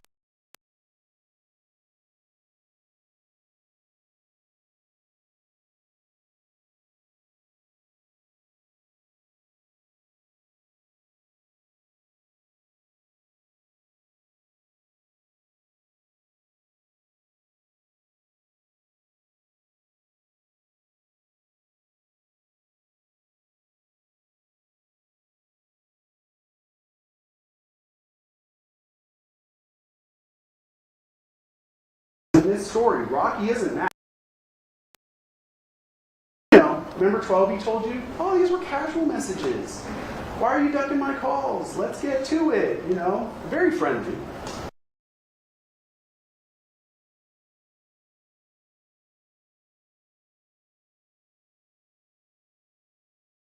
Relli, when in reality,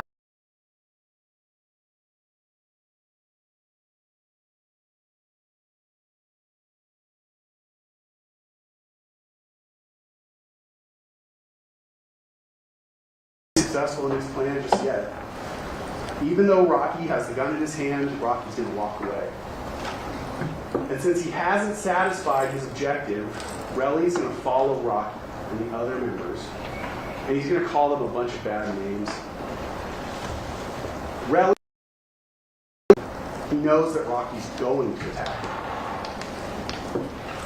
But Relli's going to attack Ills first, and Relli's going to throw haymakers and punches at Ills, repeatedly punching him in the face.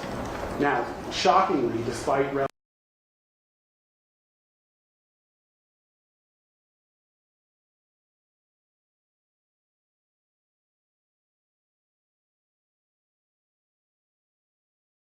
knows that the gun is fake, Relli's going to start acting like Rocky's using a real gun. And as is Relli's just fantastic fortune, Rocky and 12E are, also for unknown reasons, also going to act like Rocky is firing a real gun. Rocky's going to chase Relli, which he doesn't have to do because the gun that he's using is fake and doesn't fire anything. 12E too, he knows it's fake, but 12E's also going to run away across the street and hide behind a wall. Really though, he's just playing along because he actually knows the gun's fake. Relli's fortunes get even better because there will just so happen to be a camera that captures all of this brilliant acting by Relli, Rocky, and 12E. Okay? As is Relli's plan. Now, he's been successful. Rocky's fired that gun at him twice. He knows he's got those cartridge cases to plant to frame him. So after everyone leaves, what does Relli do? Of course. Does he plant those fake cartridge cases that he's been carrying around to frame Rocky? And then stay there, point them out to the police. Hey, look, you guys find these. No. He's just going to leave. And he's going to wait for the police to search, not find anything, and then he's going to come back. And he's going to plant them for reasons that are unexplained, because he's then also going to pick them up again, and he's going to walk them into the police station himself. And then when he reports this to the police, he's going to tell the police that Rocky fired 2 gunshots at him so that his story matches the evidence found, right? That's what he's going to do? No.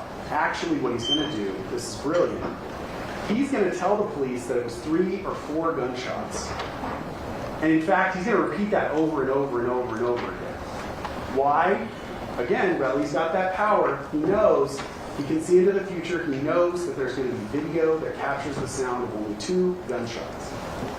And Relli also knows that when the police search Rocky's house, they're going to find Lou's magazine for that Glock 43, which will miraculously be consistent with the fired cartridge cases that Relli planted, but which it's all miraculous because Relli was, using his future-seeing power. Now, Relli's going to make a mistake. That night, he's going to accuse Rocky of firing a real gun at him. Specifically, he's going to accuse Rocky directly, and he's going to tell Rocky's manager, and he's going to tell other people that were with Rocky, who all know that the gun is fake, via text message that Rocky actually fired a real gun. Now, even though Rocky knows that Relli is going to say that he used a real gun, even though he knows he actually fired a fake gun for some unknown, still unexplained reason, Rocky is going to tell his good friend Lou that he needs to get rid of the fake gun. That fake gun is Rocky's best proof that he didn't shoot at Relli with a real gun. But for some reason, Rocky tells Lou to get rid of it. And Lou does. How does Lou do that? He flies back to New York on a private jet, and he just gives it back to the co-director of the music video where Rocky got it after the shooting. Now the police are going to get involved, and the police are going to arrest Rocky for shooting a real gun at that mind-controlling, super muscular Relli. And all that Lou has to do is go back to the co-director of the music video and ask him for the gun back. But unfortunately for Rocky, that gun's been misplaced. And Lou isn't going to follow up at all. He's decided one call's enough, that's it. Even though Lou and 12B love Rocky like they're brothers, for some reason, they're going to decide not to tell the police that Rocky's innocent. They're going to wait until Rocky goes to trial, and then at the very last minute, they're going to tell the jurors that it was a fake gun. Because, obviously, that's the rational thing to do. Wait for your brother to have charges hanging over his head. Wait for your brother to go to trial, and then spring it on the last minute. Ladies and gentlemen, if that story sounded like it was not just unreasonable, but literally impossible, that is the defense story in this case. When I started, I told you that there's one key issue you need to decide. Was it a prop gun or a real gun? The overwhelming evidence in this case was that it was a real gun. Here's why. The defendant provoked that conversation with Mr. Ephron via text message and phone calls. He was clearly upset with Mr. Ephron prior to that meeting. When they met, the defendant was clearly angry. He pulls a gun, which Mr. Ephron and Ills immediately respond to by backing away. That's consistent with a real gun, inconsistent with everyone believing this is a fake gun. When they reach the corner of Vista Del Mar and Selma, the defendant pulls that gun for a second time. Immediately, he's making aggressive moves with the gun. He's making actions towards Mr. Ephron. That's consistent with a real gun, inconsistent with a fake gun. Mr. Ephron immediately dives behind Ills, uses him as a human shield, while the defendant's making active, furtive movements, trying to get a line of sight around Ills. That's only consistent with a real gun and inconsistent, completely inconsistent with this gun being fake. The defendant fires off 2 rounds, or loud, they set off car alarms. 12B retreats behind a wall. That's only consistent with a real firearm, completely inconsistent with a fake gun. After the shooting, the defendant gets rid of the gun. That's undisputed. That's completely inconsistent with that gun being fake.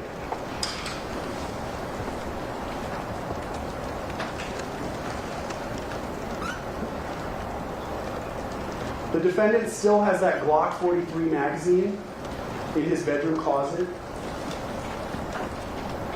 On top of ammunition for the other real guns that he owns. Again, that magazine, consistent with the type of firearm that fired those 2 cartridge cases that are found at the scene. Those real cartridge cases. That real ammunition. That gun, the Glock 43, only fires 9mm. None of the other guns in the defendant's house fire 9mm. He has nothing else in his possession that that magazine would go to. It's completely consistent with him getting rid of the Glock 43 after the shooting because that's the real gun that was used in this case. Clear, definitive proof the defendant fired a real gun that night.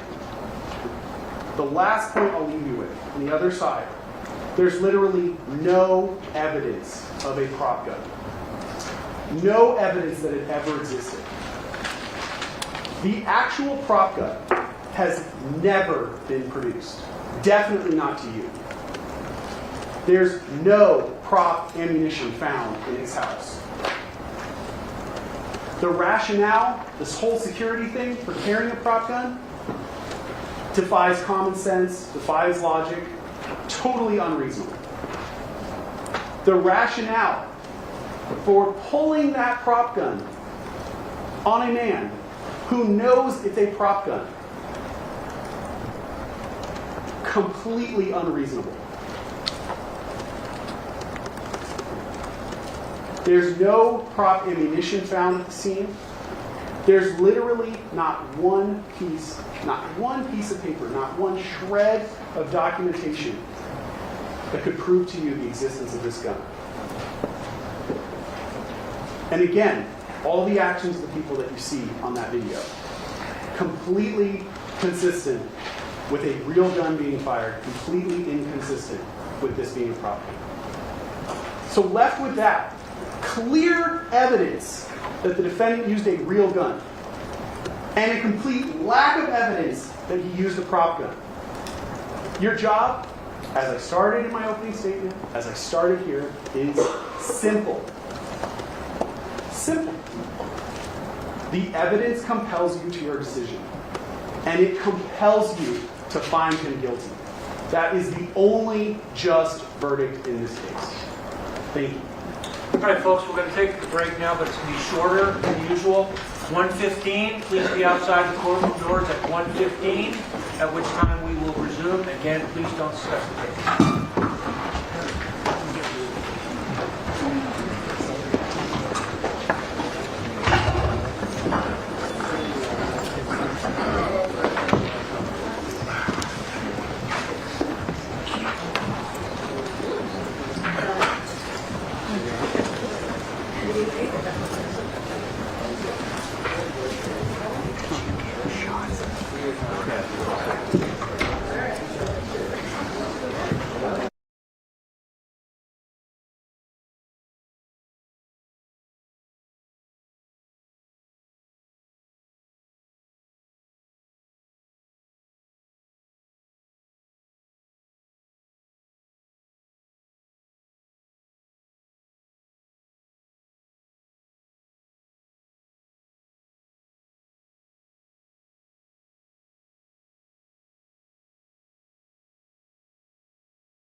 see, I could get seized keys, hours for cases. Oh, and stuff that everyone's board that he took back just because I know she's third on that thing, but it's also my sister, so I gotta get her something, so, you know.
Jurors and counsel are present. Mr. Tapia, are you ready to address the jury? Yes. The floor is yours. Good afternoon, ladies and gentlemen.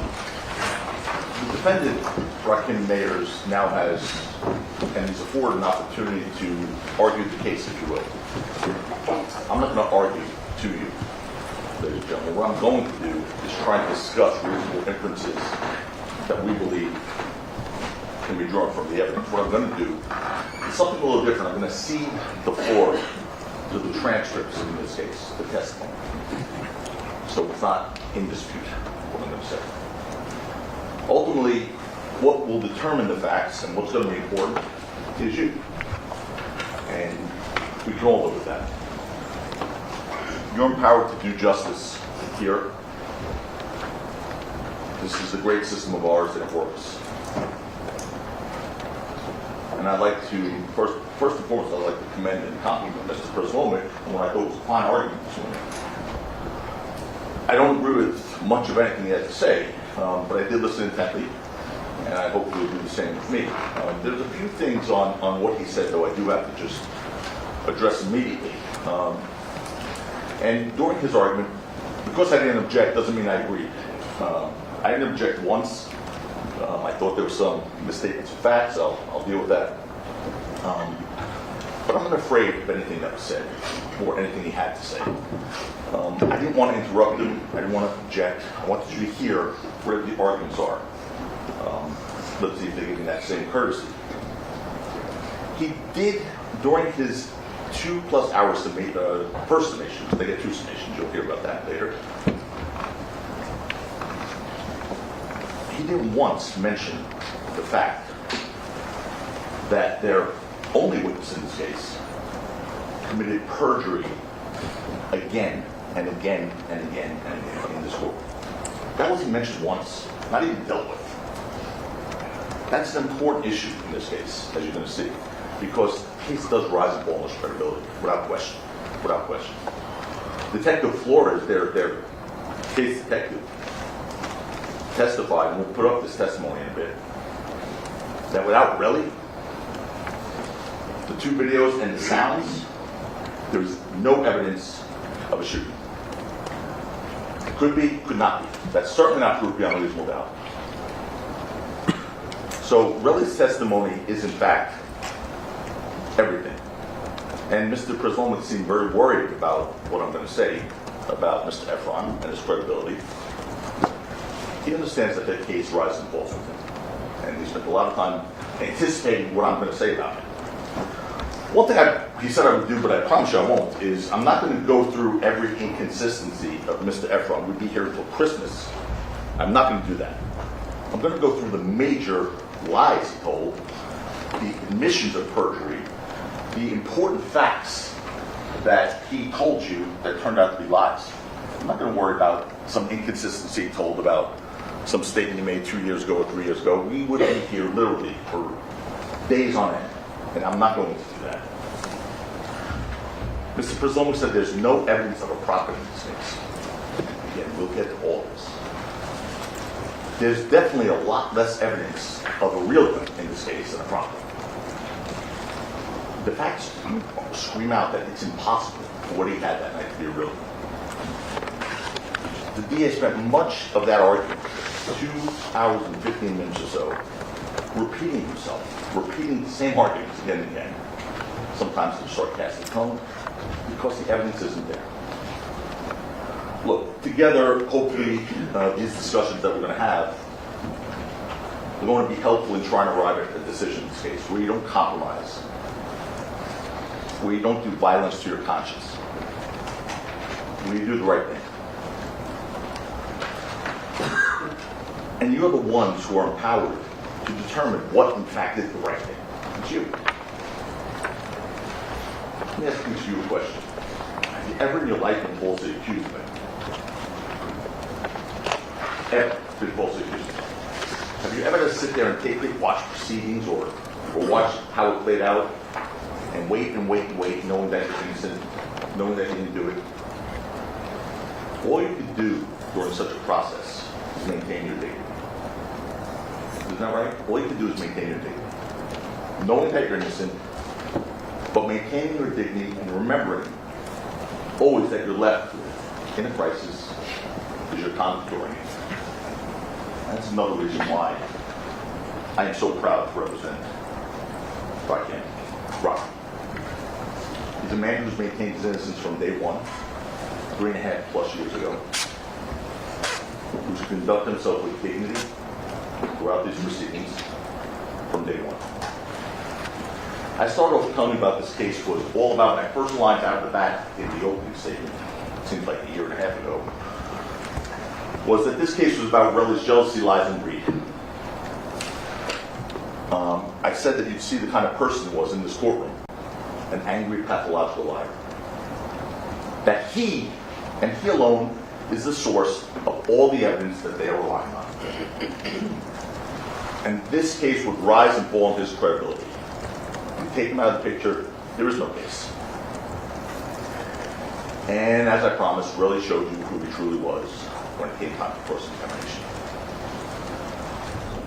He's a man who told you without hesitation, I can tell people whatever I want. He said that, actually, to you.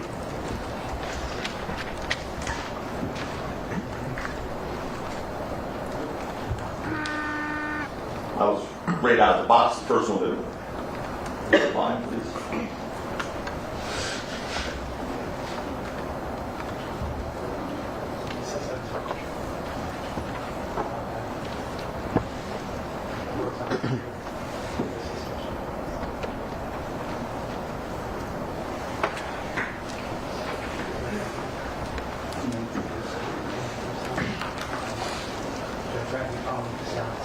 You want the audiovisual person?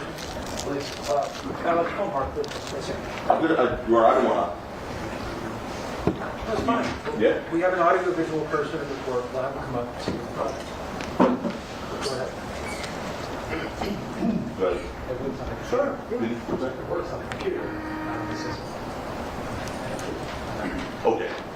What you would have heard, what you may see one day, hopefully after Mark comes up to save us once again, is him literally saying to you, I can tell people whatever I want.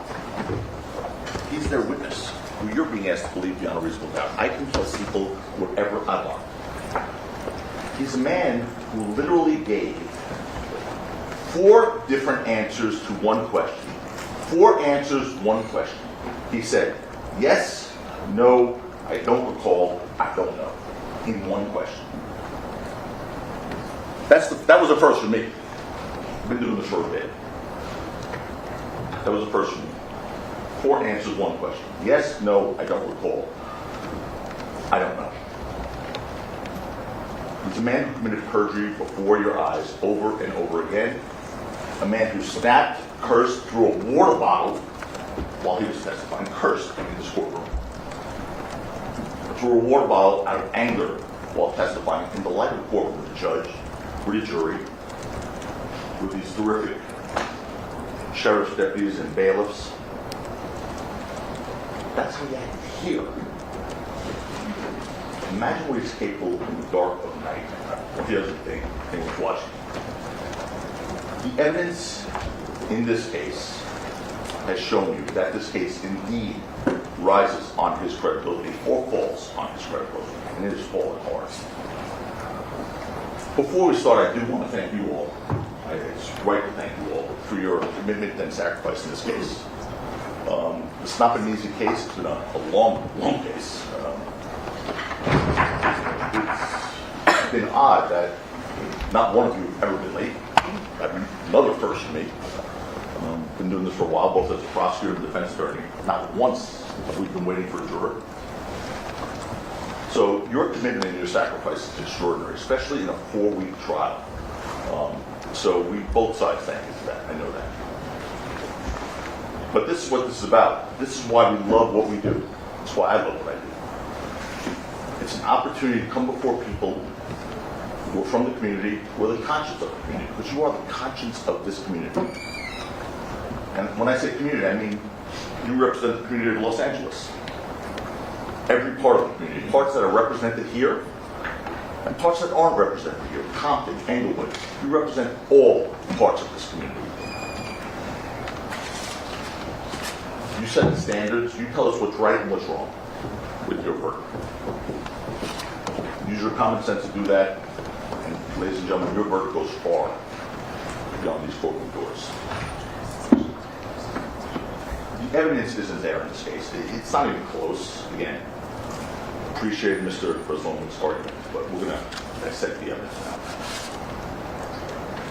Apart from Relli's testimony, the prosecution, just his testimony, I'm not talking about his physical evidence, he said, apart from his testimony, the prosecution's evidence consists of videos, shell casings, and knuckle scrapes.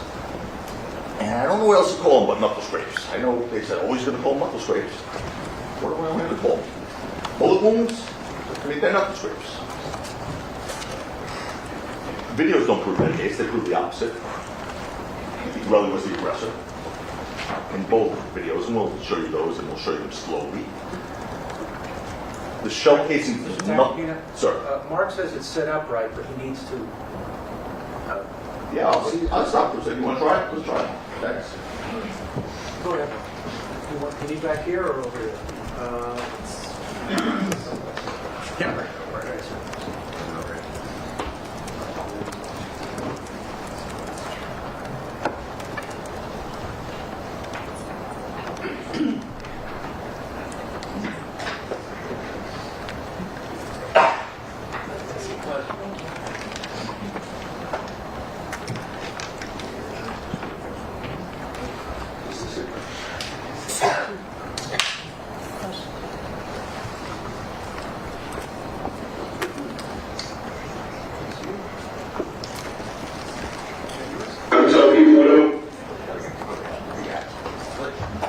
Mark. You want to hang around for a little bit, or? I know, right? Stick around. Okay. Don't go far. Thank you very much. Well, anyway, he was one of the videos. Michael played that. Steve, go ahead. Yes, no, I don't know. They want to do it. I don't know. Since so long, I tell people whatever I want. I don't get it, but no. Yes, no, I don't know. They want to do it. I don't know. Since so long, I tell people whatever I want. Okay. I think we already discussed it. I don't have to go back to it, but if you get a glimpse, you could take that down, please. Anyway, the shell casings and the knuckle scrapes mean absolutely nothing without believing Relli's story about them. They mean nothing without believing his story in whole about them. We'll talk about that. We'll talk about how the evidence or lack of evidence shaped up in this case. Before we do, I want to make clear what Rocky is charged with. He's charged with 2 counts of assault with a semi-automatic weapon. One for the altercation by the parking garage on Argyle Avenue. The other for the altercation, Piece Del Mar, that fuzzy video that you received. The DA said you only have to decide if it's prop gun or not. That's it. That's all you have to decide. Very simple. Nothing else is in dispute. That is not true. That's not true. And the judge just told you this just the other day. He said, as a matter of fact, that's not what you just have to decide. It completely ignores the self-defense and defense of others law that the judge instructed you on. But they see what they want to see. They say what they want to say. They hide from you what they don't want you to see. Which is why they cut off the end of the video on Piece Del Mar. And we're going to show you what they cut off. They cut off after Rocky's gone. After 12 is already running away, they cut off the part where Relli goes back and gets Ills one more time. The guy who's only using for a human shield. They cut that part of the video off. We did. We'll show you. The judge will instruct you. Each of those charges requires the prosecution to prove beyond a reasonable doubt, another term I didn't hear much in the 2 hours plus summation of this result. Beyond a reasonable doubt that Rocky possessed a real operable semi-automatic firearm and that Rocky did not act in self-defense or defense of another. Beyond a reasonable doubt. And the evidence just isn't there. It's not even close in this case, guys. It's not even close. I'm here to gain respect for the undeniable fact that even now as we sit here, Rakim Mayers is presumed innocent. He's presumed innocent as we sit here now. I'm here to point out the numerous reasonable doubts that lurk in the evidence in this case. Because, folks, please remember this. The judge is going to tell you he did already have some charges. All you need is one. All you need is one. I submit to you, there are hundreds of reasonable doubts. There's hundreds. You just need one. And the case is over. We have this idea of a reasonable doubt. It's not what we do in our daily lives on the street when we talk to our friends or analyzing whether our kids have been truthful or friends have been truthful. But it's something that's really important in this setting, the courtroom. Because it seems, as a country, that it has served us very, very well. People who founded this country were no strangers to controversy, and certainly no strangers to social danger, have created some of it themselves even. They knew that the surest and best way to guarantee the liberty of citizens was to make sure that if the government brought charges against one of its citizens, they had to prove. And if there was a doubt based on reason, if there was a reasonable doubt, there had to be an acquittal. Had to be.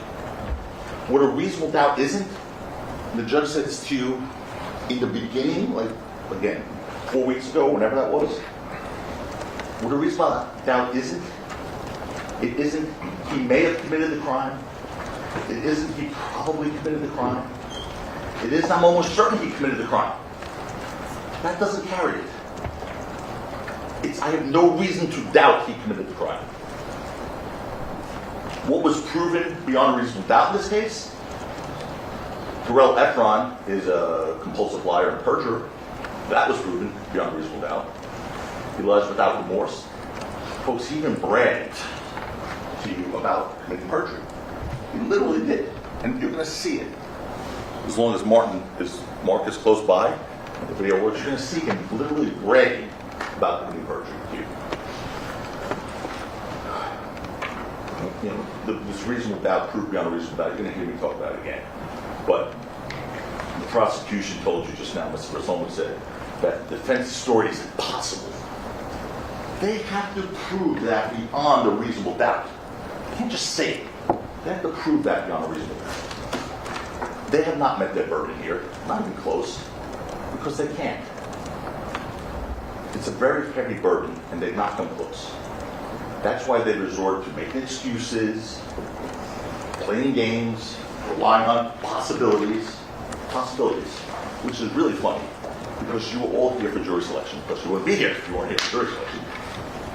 See how smart I am? You were all here when Mr. Lewin in jury selection said, "We'll never ask you to look at what's possible in this case." Remember that? It was like the closing remark in jury selection. "We'll never ask you to look at what's possible." He said that. Yet, as we walk through the evidence together, you'll see all the possibilities they presented. Starting with that first witness out of the gate. Right after jury selection. Boom! First witness, Zizzo, right out of the gate. Is it possible you missed the shell casings? They didn't say anything. You never say anything about the word possible. You won't be asked what's possible in this case. First witness out of the box, Officer Zizzo, was asked, is it possible you missed the shell casings? Possible is not proof beyond reasonable doubt. Nor are excuses. Why were there no fingerprints on those shell casings that Relli claimed to have found that night? Remember what Detective Flores said about that? The excuses. Well, you know, if it rained, if there was water, if there were cars, if there was wind. We'll go past that. We'll review the evidence together, and you'll see that their excuses for not having proof really start stacking up. And in face of only possibilities and excuses, they resorted to playing games in an effort to win at all costs. At all costs. And it's not about justice. It was about winning. Plain and simple.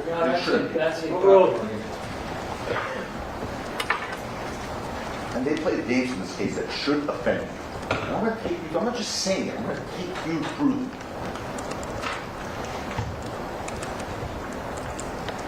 Not showing you evidence, embracing perjury of this Relli, trying to deceive you.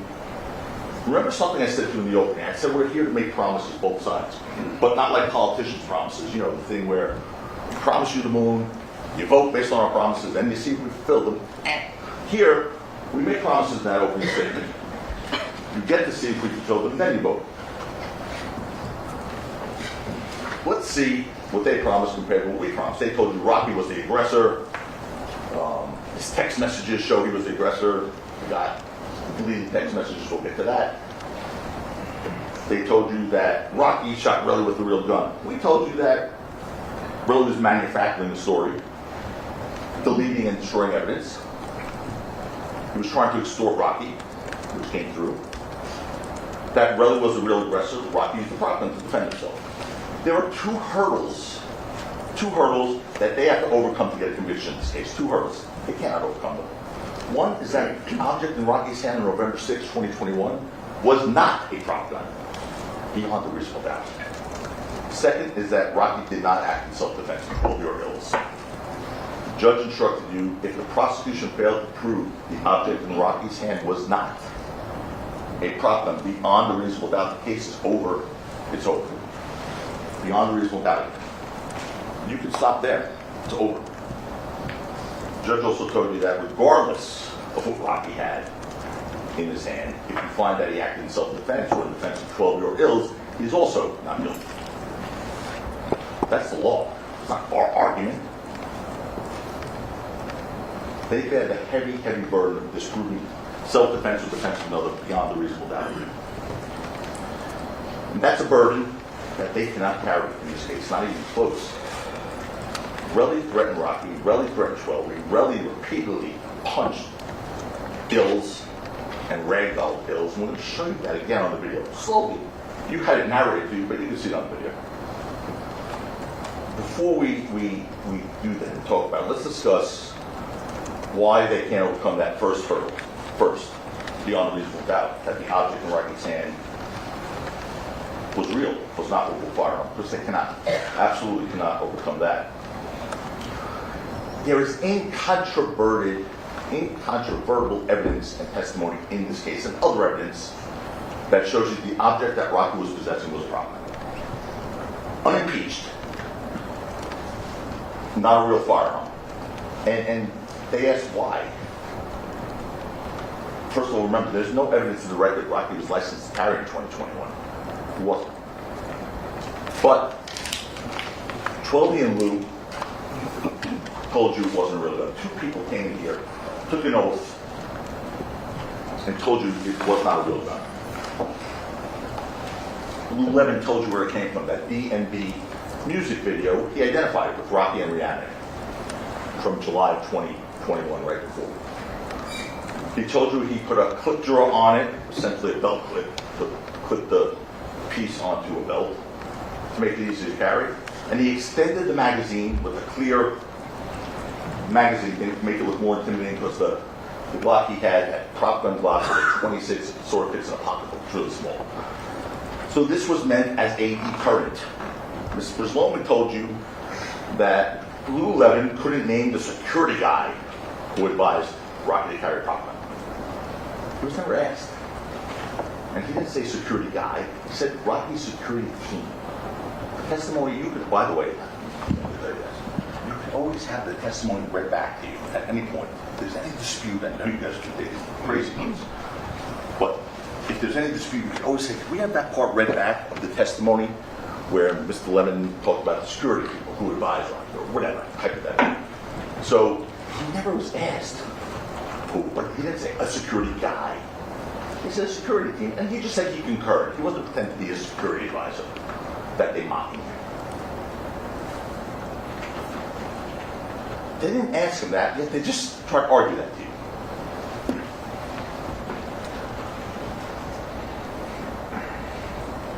Mr. Levin also told you that the prop gun didn't serve its intended purpose on November 6th, obviously, 2021. And Rocky gave it back to him, and he gave it back to this co-director from the DMV video when he went to New York next. He didn't remember if it was December, January, or whatever. By the way, we didn't bring in a picture of the DMV video? They're the ones with the burden of proof here, folks. They have the burden. The DMV videos for all to see. It's out there. They could have, if they wanted to, subpoenaed it. They could have burned it in. Put it on YouTube. They didn't do that. They didn't want you to see that video. Lou Levin told you he asked the co-director, this guy Haji, where the prop gun went. He did call him back after 5 months later when Rocky was eventually charged and then sued. And Haji, this prop gun guy, the co-director, said he didn't know that. He explained he had a studio, a big studio in common with other directors of these videos and films and whatnot. And he said it was a common space that had cameras, lighting equipment, prop equipment, and everything else that was borrowed and exchanged and whatnot between a bunch of people. That's uncontroverted testimony. And it was gone. The guy Haji couldn't find it. Don't think Lou didn't try. He did. The guy Haji said it was gone. And you heard the DA spoke. They told you. They told Lou. They spoke to Haji. They recorded it. They told you. And you know, if Haji said anything inconsistent with what Lou said, you're going to hear that thing. Your Honor, we found out about it that day. It's improper. There are no speaking objections. There are no speaking objections. I told you that. You will have an opportunity in your rebuttal argument. Objection, improper argument. Overruled. Because if he says it loudly, he's going to get sustained. Objection, improper Sustained. argument. That is sustained. Don't do that, Mr. Attorney. Anyway, you were heard. You know, they knew about Lou Levin prosecution before this trial started. They knew before this trial started, he said that the prop gun came from a music video that could have looked like, and they could have looked at prop houses, the music video, whatever else. They could have done it too. But they didn't say, oh, we didn't do it. Again, you have absolutely no burden to do anything. We did provide live witness testimony. We cross-examined. It wasn't a surprise to them.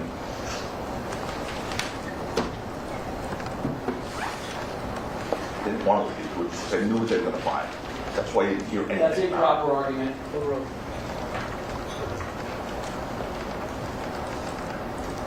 Relli's words and actions on November 6, 2021 show you it wasn't a real gun. His words and actions show you. All the prosecution's objective evidence in this case, everything that doesn't come from Relli shows you this was not a real gun. Common sense also shows you it was not a real gun. On that last point, the prosecution would have you believe that Rocky, you saw that video, shot a real gun at his friend Ills, who was right there. I mean, Ills was right there. According to them, he shot the gun, a real gun, at his friend Ills. That makes no sense. You saw the video. The second shot, Ills was right there. There's no way, even if that was a real gun, that Ills wasn't getting hit. That was real. There was no way. The DA then said, well, you know, why? Why would he get rid of the prop gun? He said, we haven't explained that. I think we did. I think Lou Levin explained that pretty well, and pretty clearly. Remember, they didn't know 5 months later the police would come. They weren't thinking, ooh, we better save this in case, I don't know, next year at some point I get arrested. That was the furthest thing from Rocky's mind. They did know that it did not serve its intended purpose. They did know that. So that was the end of that. Rocky got rid of that prop gun that didn't work and instead beefed up his security. So now he had to have security all the time instead of just going to events, even when he was his friends on the street. Of course, he didn't know the police were going to be involved 5 months later. As for Trelby and Lou Levin, you heard from each of them. And before we get into what they said, let's talk about the process. What's supposed to be about the search for the truth. That's what it's meant to be. It's not supposed to be about just trying to win.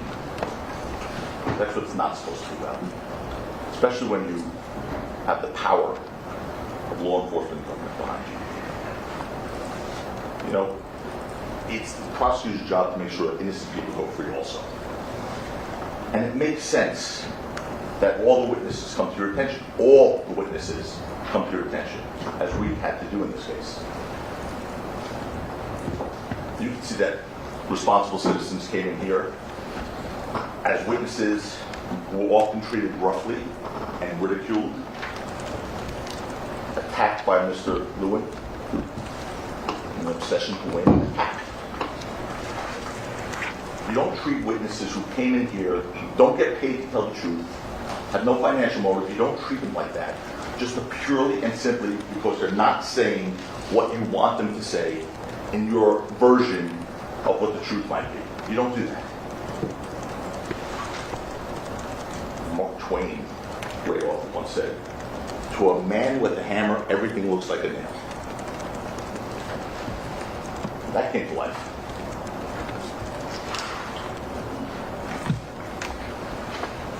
The prosecution embraced Relli in this case, though. Embraced him. He didn't even once mention to you all, okay, he perjured himself before you guys many times. The whole thing's fake, that weren't fake. He lied to your faces. That wasn't even mentioned this morning. They defend him despite his despicable acts and his despicable conduct. And with our witnesses, Mr. Lewin carried it to them like they were serial killers. And I mean Trelby and Lou Levin. They were the polar opposites of Relli in every way. how they conducted themselves, how they answered questions. They weren't argumentative. They weren't disrespectful. They were compliant and they were responsive to both sides. To both sides. Compare those human beings to what you saw the week before that. They weren't belligerent. They didn't throw water bottles. They didn't curse. I mean, Relli, who couldn't answer any question straight, admitted to lying, and when he didn't admit to lying, got impeached with prior inconsistent statements. I'm not going to go through them all. You know, when you know the truth and when you tell the truth, you don't have to rehearse the truth. You don't have to get your memory refreshed. You don't have to be reminded of the truth when you know the truth and tell the truth. You don't have to be coached on the truth by the prosecutors. You don't have to have someone telling you how to answer questions like Relli was told in this case. You always get the truth right when you tell the truth. All witnesses answered every question without incident, without problem. They were consistent. They didn't get tripped up once.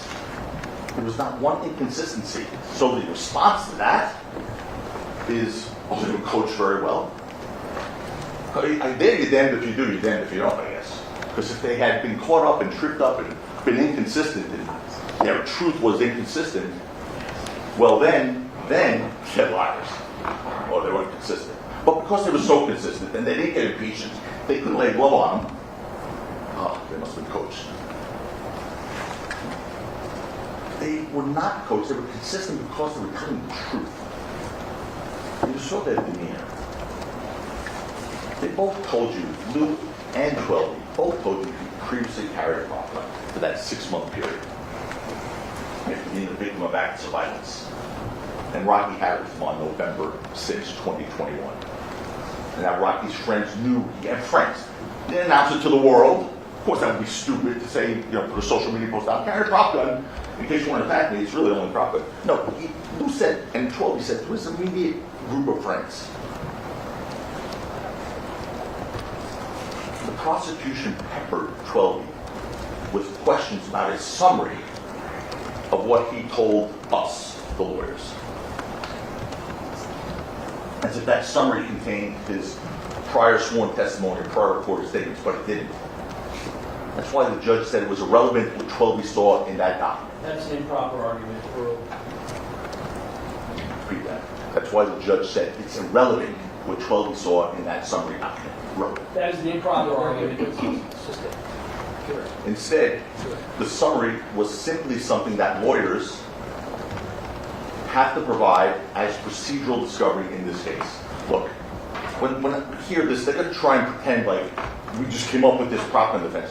Rocky has been saying that since day one. Here's the testimony of Detective Flores on this issue. Detective Flores was asked, was this something, when he was asked, because he was asked on direct about when did he first find out about the prop gun defense, and he said, there were no deposition in criminal cases with the question before. Then I said, all right. So basically, what you were being asked when we're talking about that, he just found out about this prop gun. What you're being asked are questions related to discovery disclosure in a criminal case, correct? And he said, yes. So Detective Flores, who was very honest, and I think he tried to do a good job here, told you what that was about. See, if you just listen to the director in this case, it would make it sound like only 2 weeks ago, oh, there was a prop gun. That's been since day one for Rocky. Discovery in a criminal case is what he was being asked about. I mean, you also heard that it was revealed before jury selection, a day, I think, before jury selection. No, sorry, the day before opening statements, that we got a ballistics report from them that was done over a year before. The day before opening statements, after you guys were impounded. Okay. Whatever. And goes crying and screaming. A year after they did it, Detective Flores said, we got it after you guys were impounded in 2025. Detective Zizzo, Sergeant Zizzo, now former police officer Zizzo, said on the witness stand, we may have missed it. We didn't search the whole street. I said, really? Looking at his report, I'm like, when did you say that for the first time? He said, today, this morning, he told him that for the first time. Okay. I'm not saying, oh, they just came up with it. This is real life. This is a trial. This is what happens. Sometimes witnesses remember things later, sometimes they don't.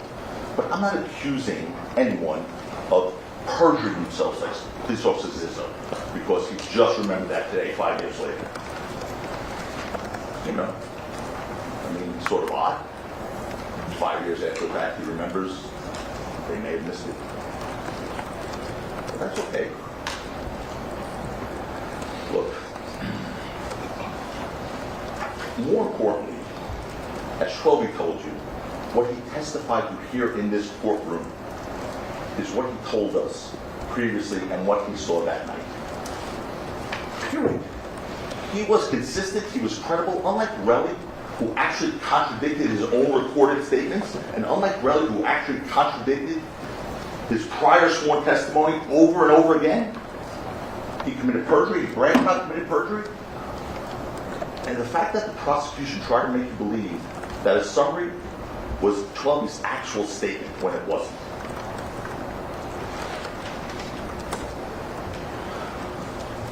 It's a game. It's another example of a game. Here's another one. The prosecution asked Schwelbe how he knew it was a prop gun if he never spoke to Rocky about it. That was completely misstating what Schwelbe said on direct testimony. Completely. Schwelbe didn't say he never spoke to Rocky about it. He said the opposite. He said they did speak about it prior to November 6, 2021, in September of 2021 in Harlem at that governor's ball thing, and after he first saw it at the DMV video. He said they spoke about it. But he was ripped apart. You never spoke to Rocky about that, you said. He didn't say that. Well, other games they play with Schwelbe? You heard this one. You heard Detective Flores tell you that before 2 weeks ago, neither he nor any member of law enforcement ever tried to reach out to Schwelbe. 2025. This event happened in 2021. Before 2 weeks ago, before January of 2025, neither he, the lead detective in this case, or any member of law enforcement tried to reach out to Schwelbe. They knew who he was, obviously. But that still didn't prevent Mr. Lewin from asking Schwelbe if before those last 2 weeks, didn't you get a message from us? Didn't you get a message from us? No, Mr. Lewin, you didn't get a message from me. Detective Flores already cleared that up pretty clearly. He didn't get a message from you. They knew he didn't contact Schwelbe. They knew they didn't try to contact Schwelbe before 2 weeks ago. But he asked him that question. Why give a false impression? That somehow Schwelbe ignored a message? That somehow Schwelbe ignored a message? Oh, I'm sorry. Disparaging counsel. Yeah, there cannot be any disparaging, personal attacks. So it's not personal attack. It's a question that was asked that. Okay. Do not debate with me Sorry. about a ruling. Yep. The objection sustained. Go ahead. Okay, well, you heard the testimony. You saw what happened. You figure out what it was all about. But Schwelbe was asked, didn't you get a message from us in the past? When Detective Flores said, no one left him a message. No one tried to reach him. So I don't want to disparage anyone, but you just got to ask yourself, why was that question asked if it didn't happen?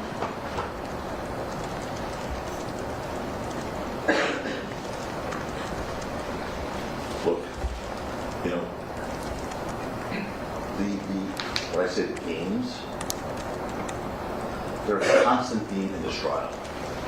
Here's another one. Prosecution asked Schwelbe about photos taken in Rocky's bedroom which showed Rocky's registered firearms and not a prop gun there. Those photos were taken during a search of Rocky's residence in April of 2022.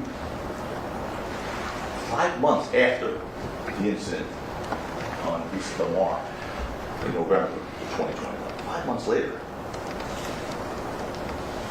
So the fact that there was no Proclam there means absolutely nothing. You heard what happened to Proclam way before that. And here's this also. Think about this. And why was there no Proclam in the house? You heard why Rocky, for that 5-6 month period, carried the Proclam on advice of security. Because he'd been subject to episodes of violence. He had a stalker. His face was slashed. And home invasions, okay? But he'd been subject to violence. On the street, he didn't have a character. So when he wasn't with security, he had this thing to hopefully deter people. At home, he had licensed firearms. Now, because a prop is meant to deter would-be attackers, if they're already in his home, much less in his bedroom, they aren't would-be attackers anymore. They're in fact attackers. And a prop gun would be useless there, obviously. Also with the registered guns found in Rocky's house, I guess the detective floors, if they were legally registered to Rocky, and they objected. They objected to that question. No, that's an improper argument. Well, those in fact were registered to Rocky, legal. Others were registered to Lou, legal. Everything in that house was legal and given back to Lou Levin, who was there at the time of the search. They mocked Lou like he must have made that up. Not just Lou's magazine, the guns were legal too. And they were, two of them were Lou's. One of them was Lou's, and two was Rocky's. You heard that from the detective force. Legal and registered.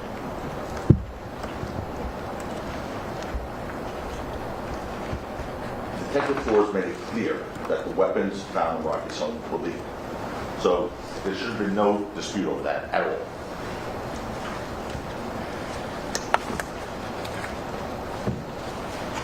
Search for the truth is what this should be about. Not trying to win at all costs. It's not a game. It's not a game. Certainly the game is family. It's not a game. In fact, prosecution did absolutely nothing, ladies and gentlemen, to impeach the testimony of Terell. Nothing. Yeah, he got loud and yelled at them a little. But saying liar, liar, pants on fire is not impeachment. He didn't move them off their story once. They were consistent. They stayed exactly consistent with their story the entire time because the truth is easy to remember. The truth is easy to tell. They were not impeached, not once. The fact of the matter is, by the way, it wasn't lack of trying. I mean, they were yelled at, they were berated. I mean, at one point, 12 spoke a dialect from his upbringing, from the street where he's from. And he said this thing, and I personally, I think he's one of the nicest guys I've ever seen. He said this thing where he's like, "You feel me? You feel me?" And that was just a matter of speaking. But Mr. Lewin had to take that. Say, "No, I don't feel you. I don't really mean I feel you. I can't feel you." It's an improper argument. Overruled. No need to mock a witness who came in here and was compliant and respectful.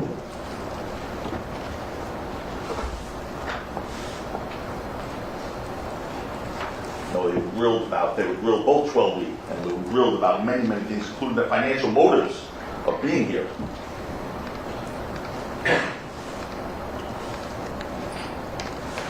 And again, they don't contradict their testimony. I mean, Mr. Preslomic this morning spent a lot of time in their testimony, not about their misstatements or their inconsistencies or contradictions or their impeachments, but just repeated their testimony, but in a sarcastic voice, as if that makes a contradiction. That's not proof. That's definitely not proof beyond reasonable doubt.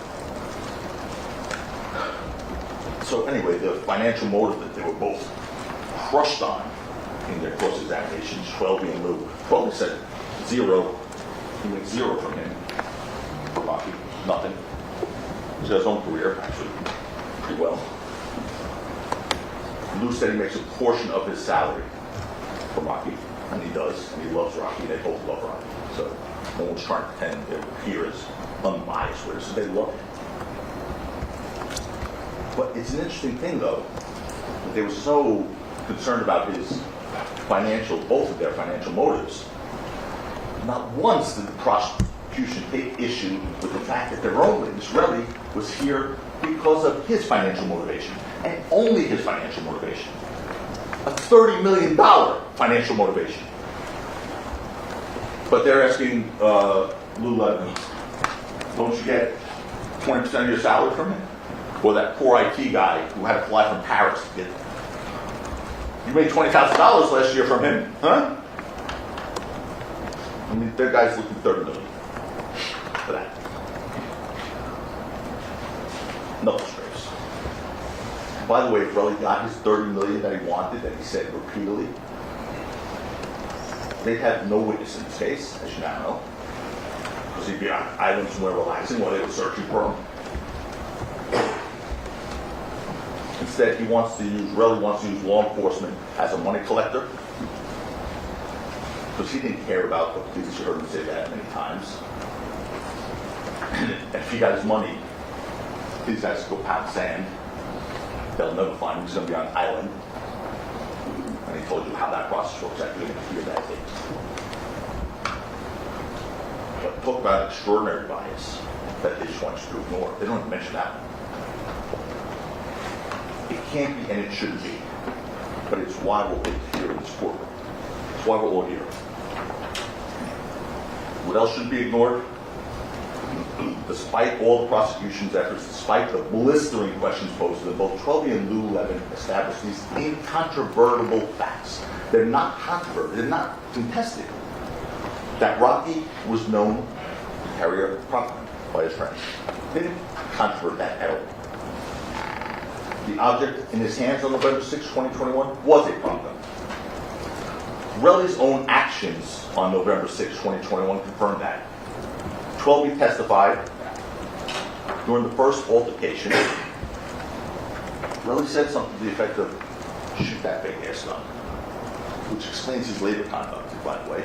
Now, Relli said he didn't say that.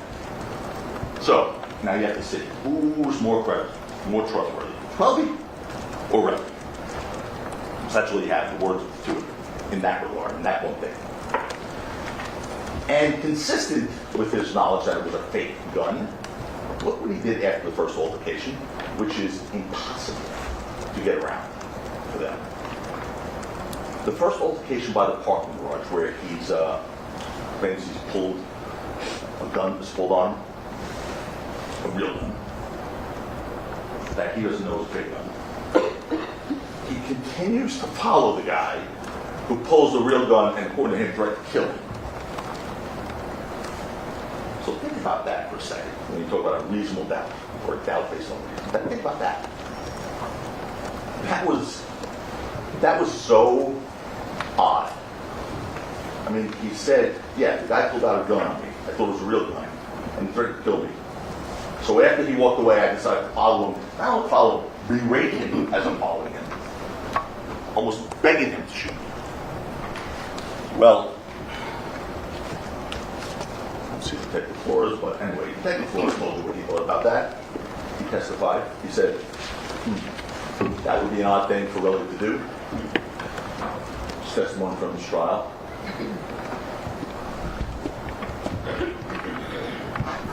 Mr. Ephron, on December 2021, you asked him why he continued to follow Mr. Mayers if he knew he had a gun, right? Answer, yes, Detective Flores. Question, because according to you, you told him that would seem to be an odd thing to do, right? Or odd thing to do, I didn't say right. And Detective Flores said yes. Of course it's an odd thing to do if you know it's a real gun. Not so much an odd thing to do if you think it's a fake gun or a prop gun. And of course, when Relli was questioned about why he would do that, about being an odd thing to do, his answer was, when Detective Flores questioned about it, Relli said, I don't know. That was his answer to Detective Flores early on in the question. When you asked Mr. Ephron why did he continue to follow Mr. Mayers after seeing the gun, what he said was, he didn't know why. So, Detective Flores, and he said correct. Detective Flores questioned him about it, and the best Relli could do at that point was say, I don't know, I found it was real gun. Obviously, I don't know was all Relli could say because he knew he couldn't tell the truth. That was a prop gun. He knew that. That alone is reasonable doubt. That is a reasonable doubt. Whew. That's it. Just name one. Just one. That's an improper statement of lie.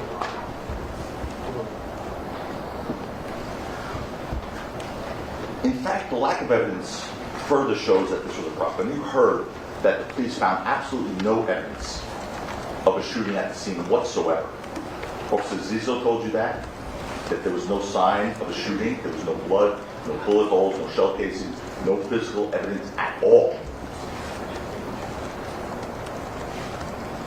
That's from the testimony at this trial in front of you from Officer Zizzo. Just recap. There was no blood, no bullet holes, no sir, no shell casings, no physical evidence of a shooting was recovered at all. No, sir. So that was the guy who was there within 15 minutes. And you heard from the body cam footage from one of the other responding officers, turned out to be Sergeant John Cook, Officer Zizzo said. Sergeant Cook said, there's going to be no evidence for now. We have no victims, no hits, no evidence. That's the sergeant. Body cam footage, that's Officer Zizzo's testimony.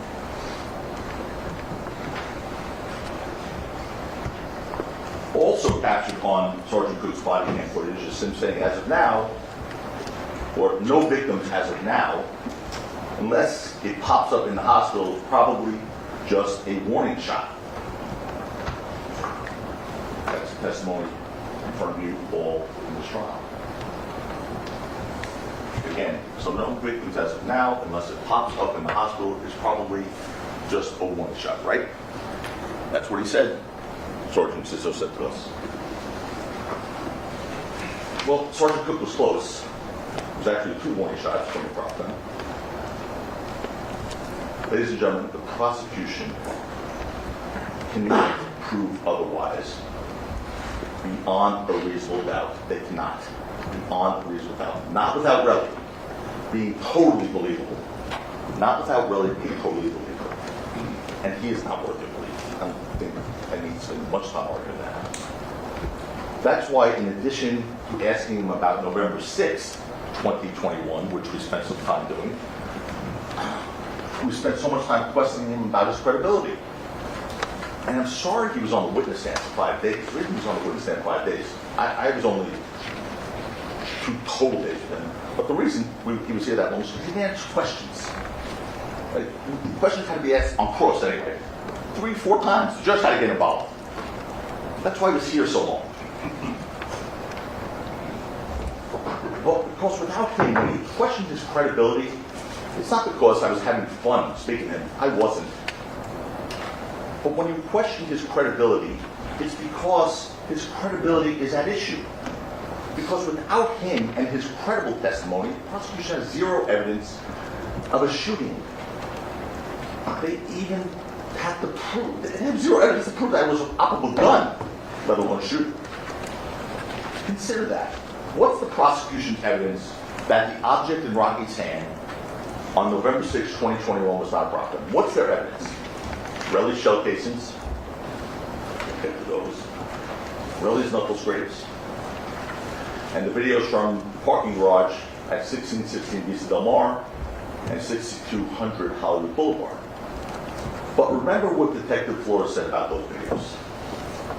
First, he said, there's no evidence from 1616 Vista Del Mar of an actual gun being discharged. I asked him that question, and he said, correct. From that view by itself, no. Well, that's the only view we have of 1616 Vista Del Mar, that video. And they're all there, and it's all like. Then, second, I said the only time you could see a gun in any video was the parking garage video. And in that one, you can't tell if it's operable, whether it's an operable gun, a real gun or not, right, Detective Flores? And he was honest. first cited the fact the gun was displayed, right? Which you already told this jury that the gun that was displayed, the only time you could see a gun in any video was the parking garage video, correct? You already told this jury, by that video, you can't tell if it's operable, right? Correct. So if he can't tell it's operable, how are you supposed to do it? Detective Flores can't tell you it's operable. How are you supposed to tell it's operable? You have to believe Relli's story. All of it. And his credibility.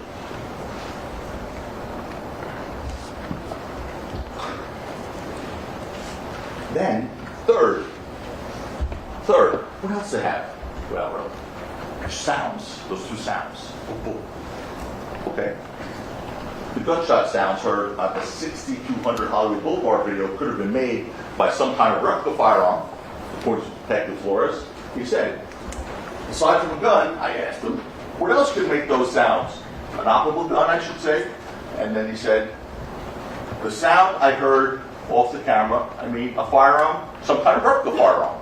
He also acknowledged that a replica firearm could also make that sound. A starter pistol could make that sound. That's Detective Flores. It's the case detective.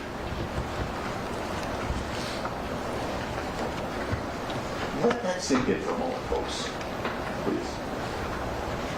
The prosecution's case detective told you the sound that they're relying on to prove that Rocky had an operable firearm that night, beyond a reasonable doubt, could have been made by a non-operable prop gun. That's it. That's it. Ladies and gentlemen, that's it. That's all you need right there. In other words, the videos in and of themselves don't prove that what Rocky had was an operable firearm, beyond a reasonable doubt. The case detective produced that.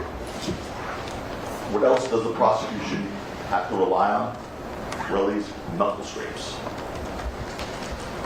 But even they don't believe that's a gunshot wound. What they said in their opening statement about Relli's knuckle scrapes. Perhaps they were bullet graze, perhaps they were not. Well, perhaps they were not.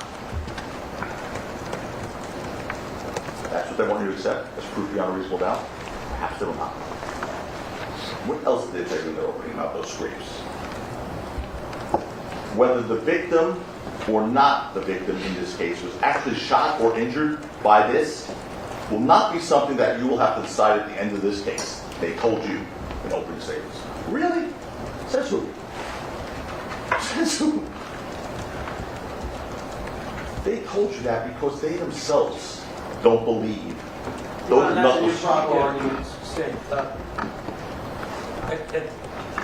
I've already read the jury instructions to you, and one of those jury instructions lists the elements of what assault with a semi-automatic pistol is. Each of those elements have to be proven beyond a reasonable doubt. What those elements are, that is the law in California, as to what an assault with a semi-automatic pistol is. One of the objections actually to what you said, what the prosecution wants you to believe. Overruled. That part's overruled. But anyway, regarding the law, this is not about an element of the law, ladies and gentlemen. It's about the credibility of the only witness in this case to the prosecution. That's what that argument was about. Now, for credibility, I mean, you have to... So whether it was a bullet shot or not, or a scrape from the floor, it does matter. It does matter. Of course they don't want you to consider that. Because first, whether Relli was truthful about his injury goes to his credibility. Credibility, not about the elements of the law. It goes to his credibility, whether he's truthful about the nature of the injuries. And second, whether or not Relli was actually injured by a bullet is something important to consider in deciding whether Rocky had an operable firearm or a prop gun. Those are the two reasons I just brought that up to you. Those are the two reasons. So, I disagree with you. You do have to consider whether he was hit by a bullet or not, because he said he was. At first, anyway. It was obviously a prop gun can't cause that injury. So was that a gunshot wound? Of course not. Of course that wasn't a gunshot. Even Relli couldn't tell you those scrapes were definitely from a bullet. At least at trial, he couldn't tell you.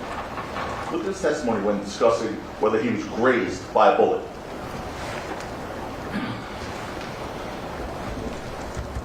I guess whatever is left from the bullet, or the floor, or whatever. I don't know. I can't see.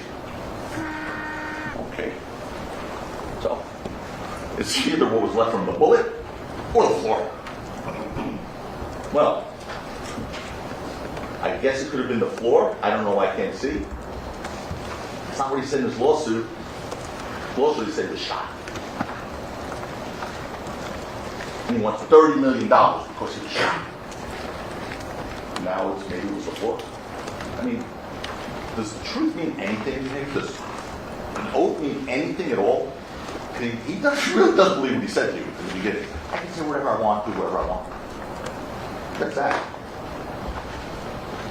And that's what they want you to accept as truth beyond a reasonable doubt of the truth. Relli said it could have been the floor. Of course it was the floor. When he was punching Gills, of course it wasn't the floor. It's on his left hand. Relli said he was left. But regardless, there's no bullet in the world that could have done that. I mean, think about it. It scrapes the top of one knuckle, does a bit of a dive to the second knuckle, does a real deep dive to that third knuckle, and then scoots along. And that would be one heck of a magic bullet to do that. Just looking at those knuckle scrapes, no one has to be an expert in anything to know they are not from a bullet. You want to put them up or something? Yeah.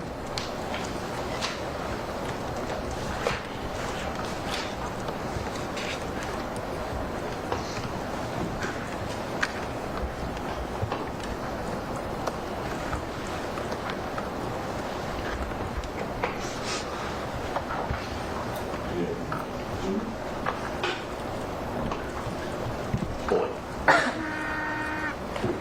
$30 million. Give me. There's no one with eyes and a brain that thinks that's a bullet wound. That's what he said. Grazed by a bullet. Now he said, or the floor. Or the floor.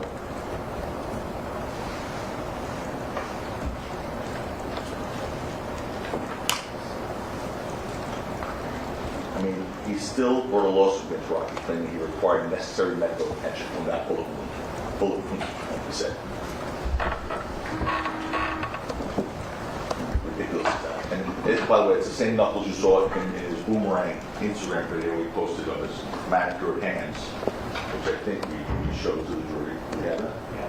Go ahead.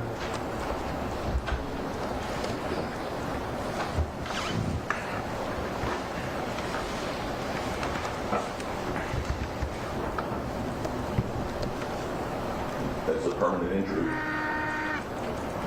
that only $30 million would take care of.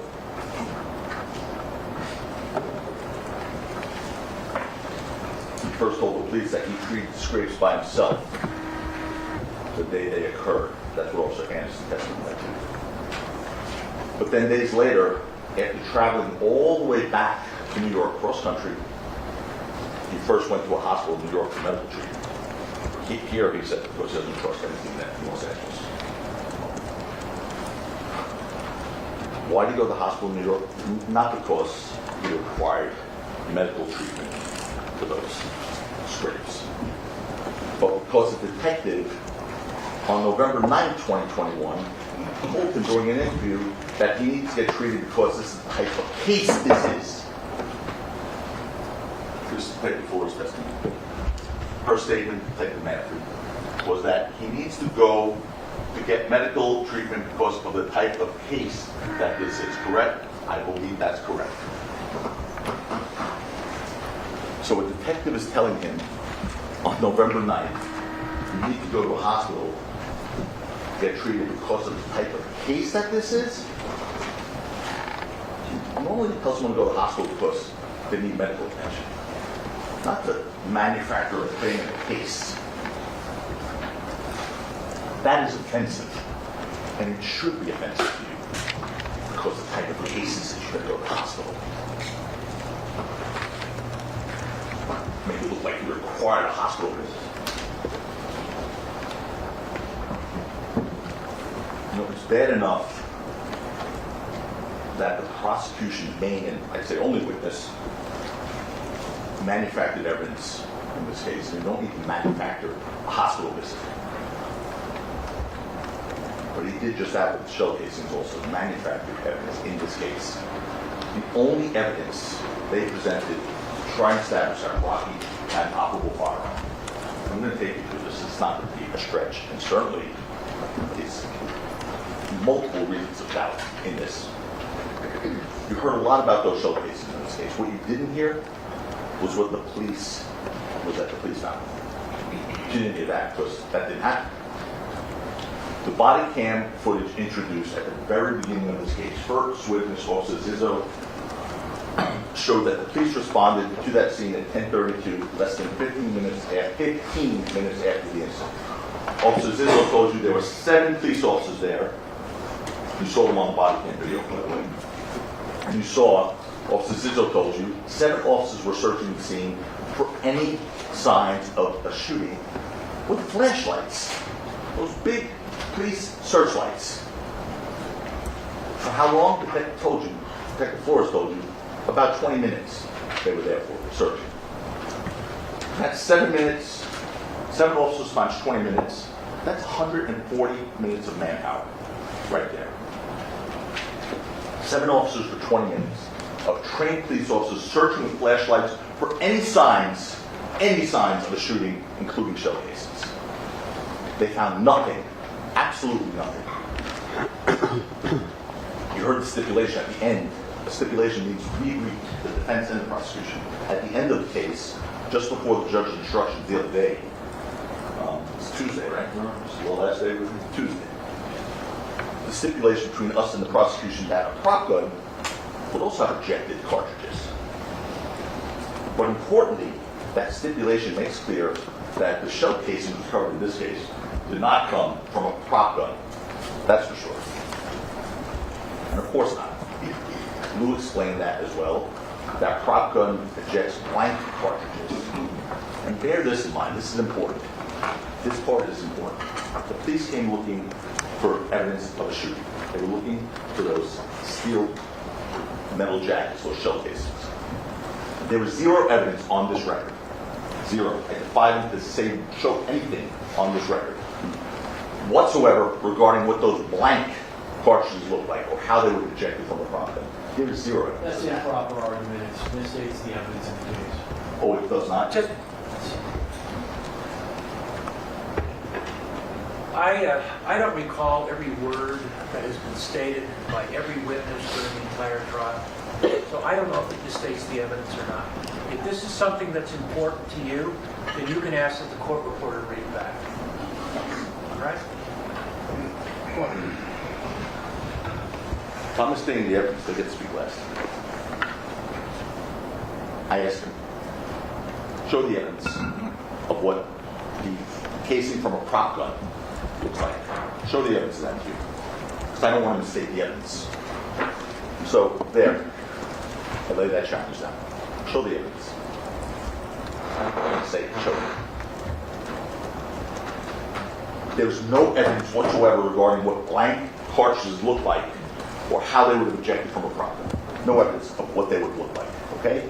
There's no evidence regarding what material those blank cartridges would have been made of. You heard about paper and plastic from Lou Levin. Paper and plastic, or how far or in what direction they would have been ejected. There's no evidence of that at all from the prop gun. Or whether they would have still been intact or not from a prop gun. You heard no evidence of that. In other words, there's been no evidence whether the blank cartridge from Rocky's prop gun would have been observable to the police as the shiny metallic shell casing from a real firearm. No evidence of that. And they had plenty of opportunity. They had a ballistics expert in here. He could have told you, oh no, blank cartridge shell casing look exactly like 9mm shell casings. They're steel. They could have done that. They didn't ask him one question about that. They didn't ask Detective Flores one question about that. They asked our witness, Lou Levin, about it, who's not an expert, but he knows enough. He gave an honest answer. He said, yes, they do eject. Talk about paper, bullets in the front. Describe what the casings look like at all. Or how, if they would have split or not split. Or were they shiny metal things that, like those 9mm shell casings?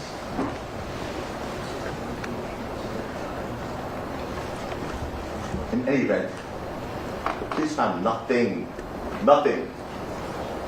no evidence of a shooting whatsoever, no bullet holes, no blood, no damage to any one of those cars, which would have almost been impossible.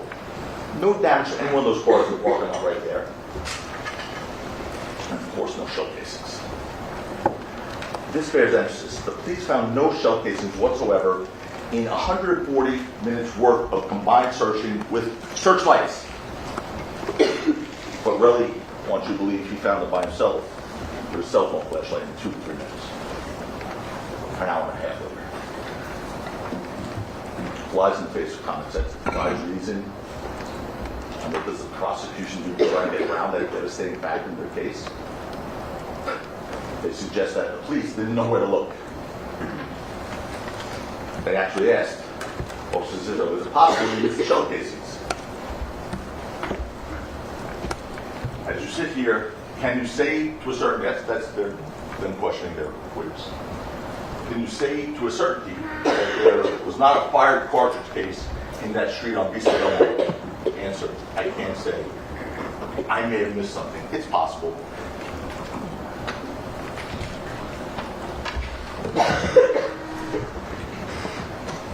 Again, it's possible. We've already discussed jury selection, what you were being promised about, never hearing that word here.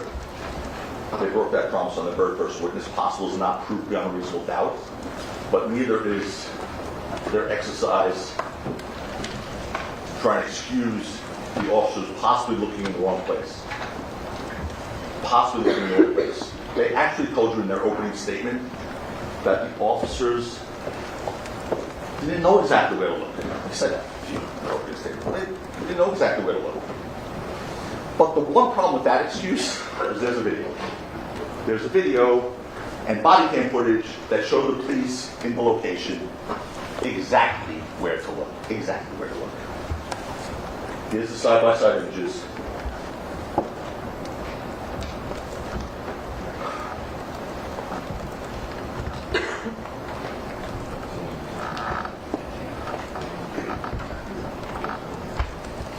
Okay, there's the goal. Right, jump up here on.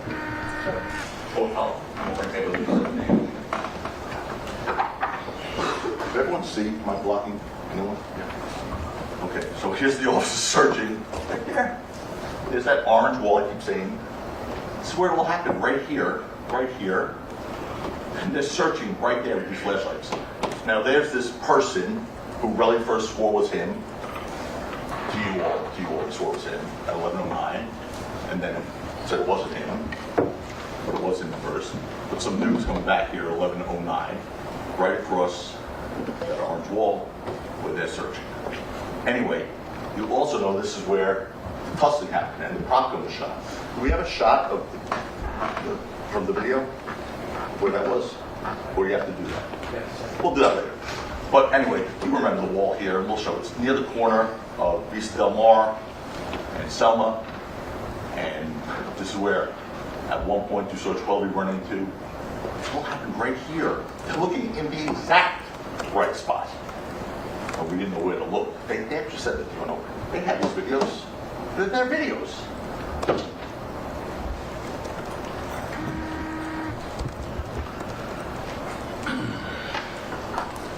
So regardless of how far blank cartridges may eject or what they may look like after being fired from a prop gun, one thing is certain. The police searched that exact same location that Relli said he was at on that video when he returned to the scene, or now he didn't return to the scene because apparently now there's no evidence that he returned to the scene at all. Thanks. Thought I was in trouble, it's just a sign of breaking, so. 5 minutes. Right there.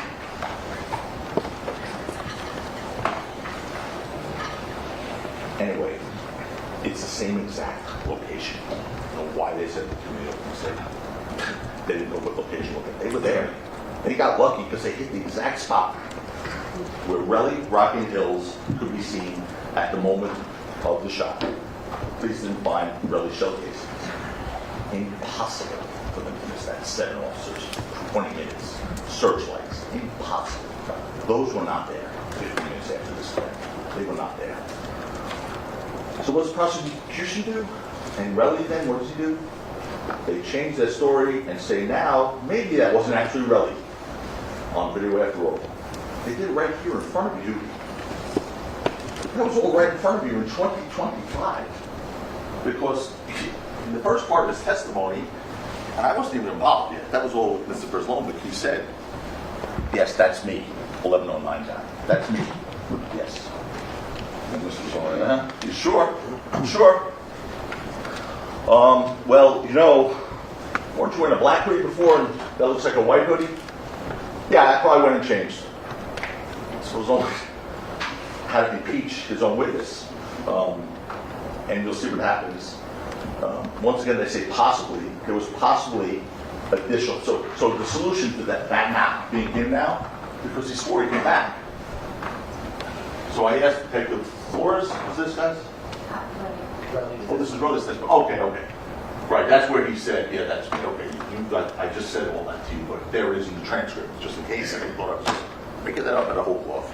I said, yeah, I'm sure.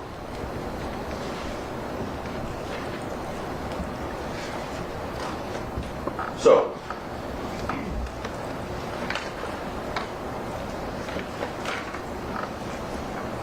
they said, just to you just now, shocked a little bit by this one, I was shocked by this one, that I made a mistake to you in my opening by saying that was Relli.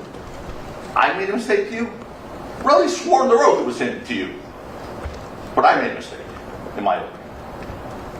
He swore to you under oath it was him. Until he changed. Until they impeached their witness and got him to change testimony that, oh no, it wasn't me.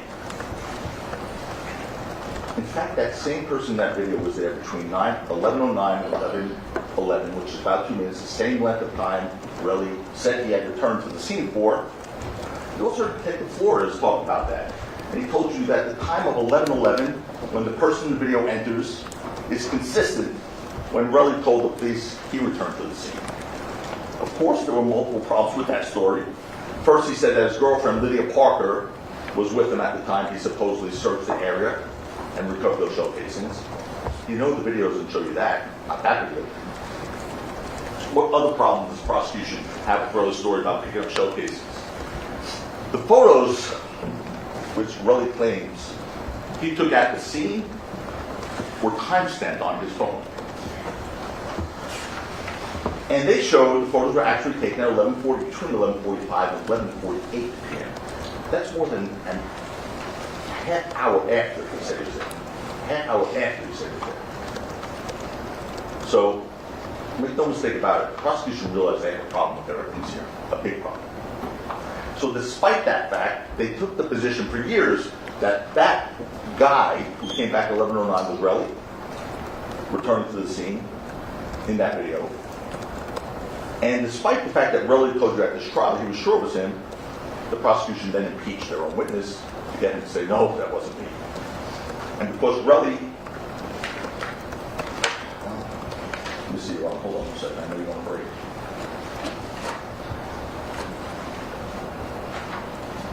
Maybe about 5 more? So we want to stop now? No.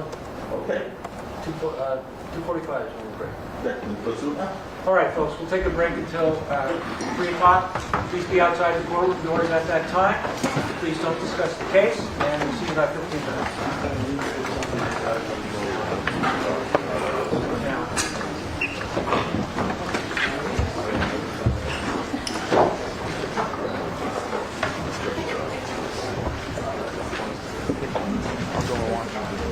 Kidding. I would what? You're playing something.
All right, let's go on the record. We're outside the presence of the jury. Yes.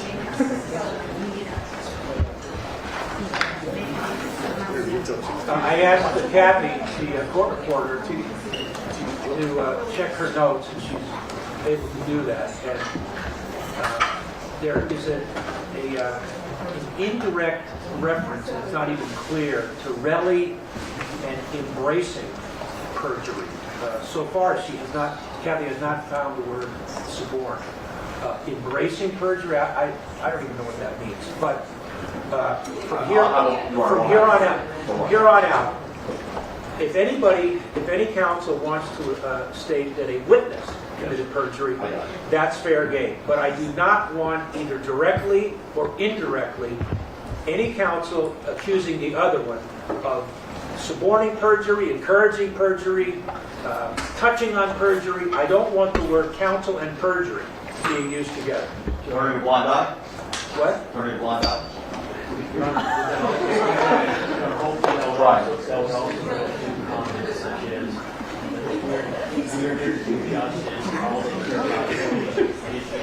It's improper. It's not only untrue, it's improper.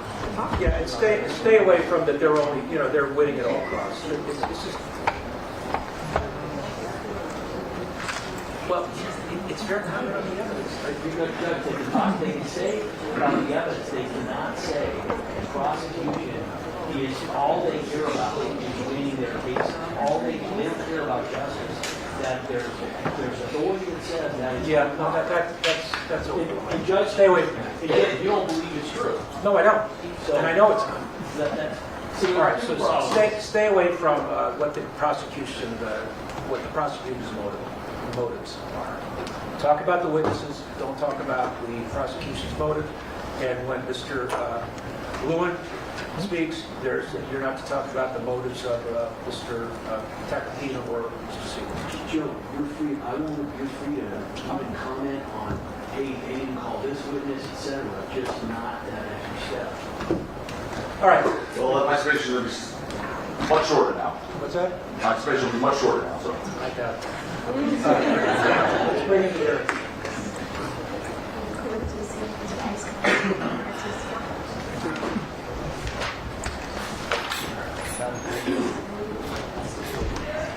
Okay, we're going to start at 9 o'clock. Folks, 9 a.m. All right.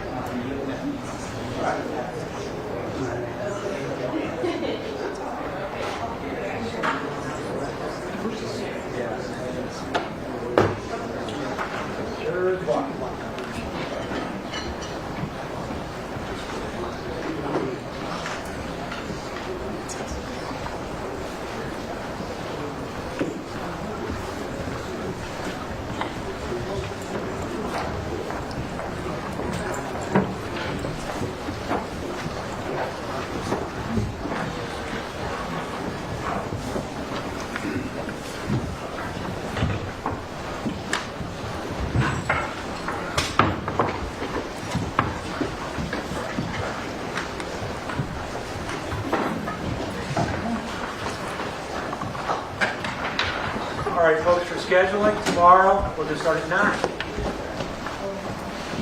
9:30. 9.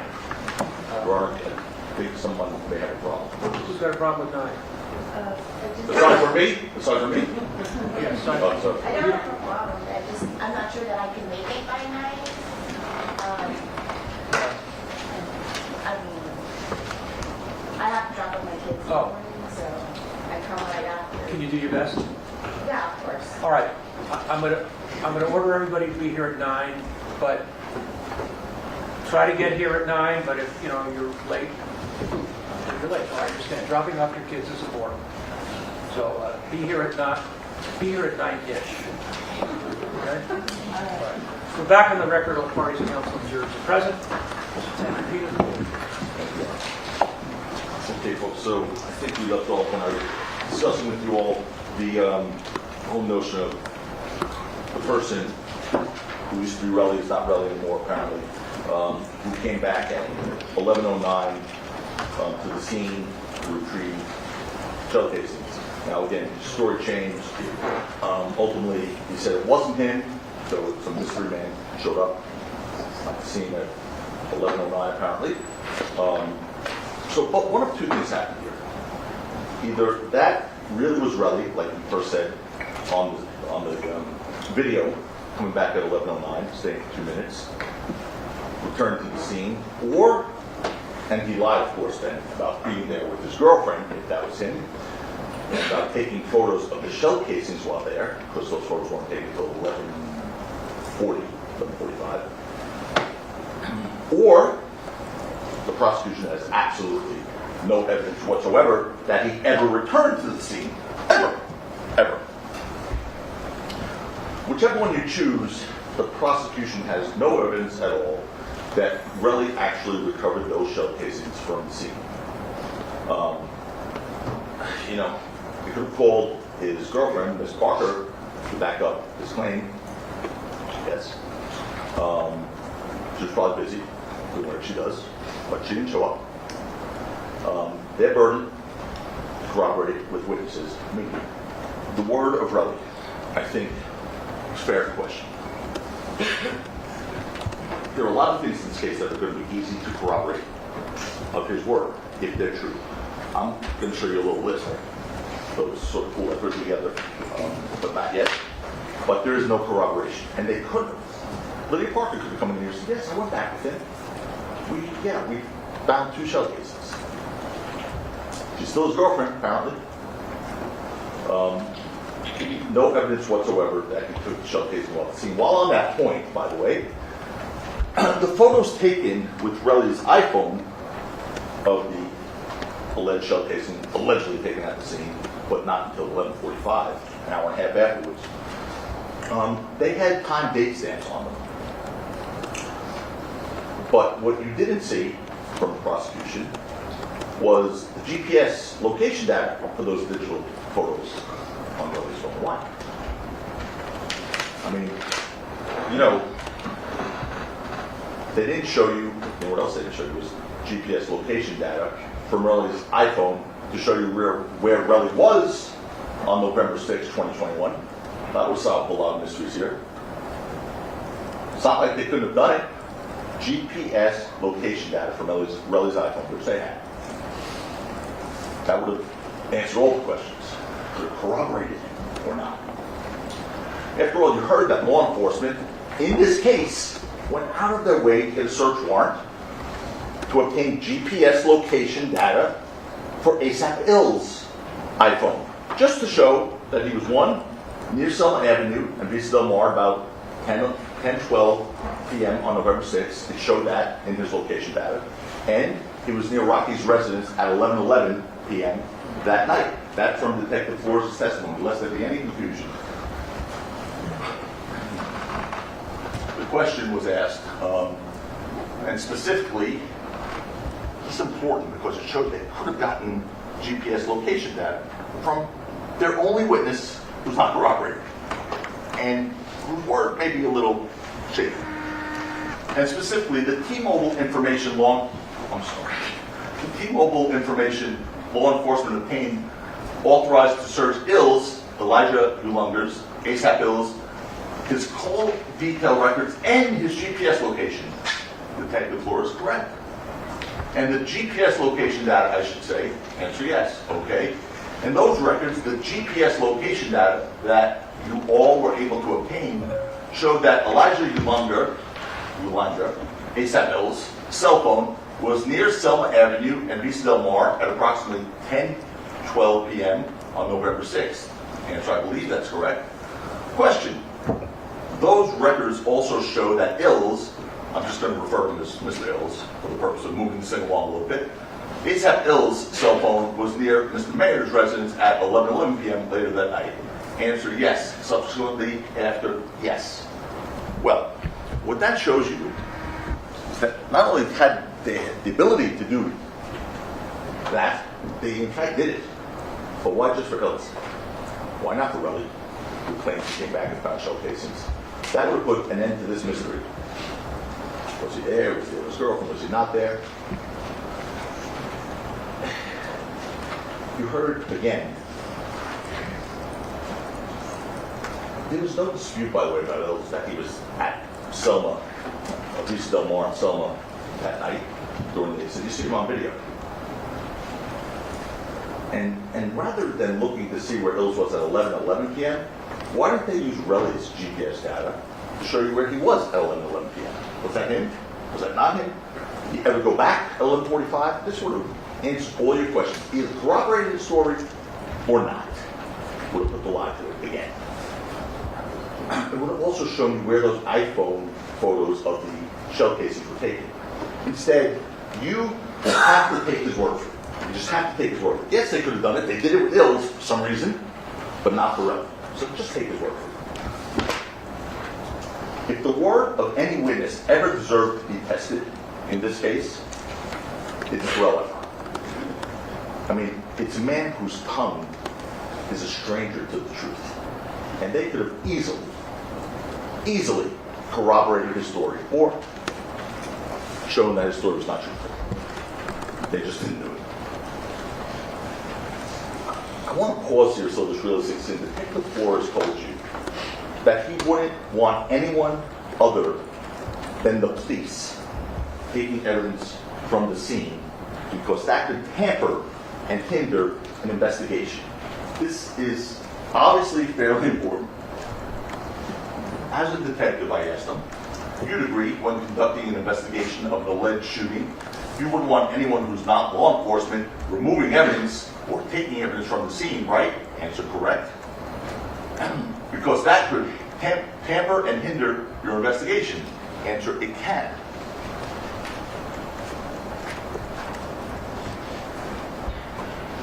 And that makes sense, because once evidence is contaminated, once an alleged crime scene is contaminated, there's no way to undo that. No way.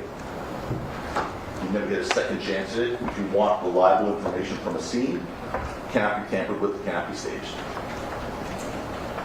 If it's staged, it's useless. It's pointless to review it, because whatever you see, you have to reject. You have to.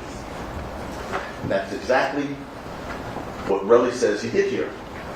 And that's why it was even more important for the detectives to test his word by looking to corroborate it, but they never did that. To be clear, the prosecution just wants you to take Relli's word that he found shell casings at the scene. That's it, just take his word. After all, they presented to you nothing to corroborate it when they easily could have. And just ask yourselves, if Lydia Parker, Ms. Rose' girlfriend, could readily corroborate his claim, don't you think you would have heard from her? The fact is, Relli didn't want her anywhere near the courtroom. Anywhere near the courtroom. Remember when I showed him a picture of Ms. Parker, his girlfriend? And I said, is that your girlfriend? He said, I don't know. Is this Ms. Parker?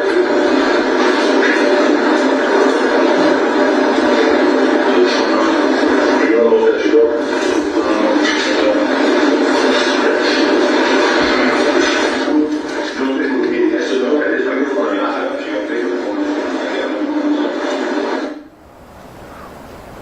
I think TV does put 10 pounds on you, but we're disturbed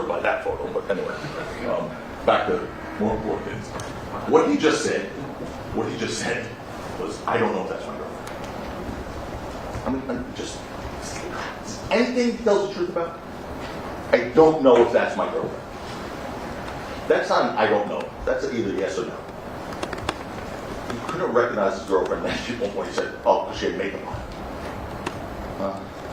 I mean, we're not talking about clown makeup, right? I mean, she literally said, I don't know if that's my girlfriend.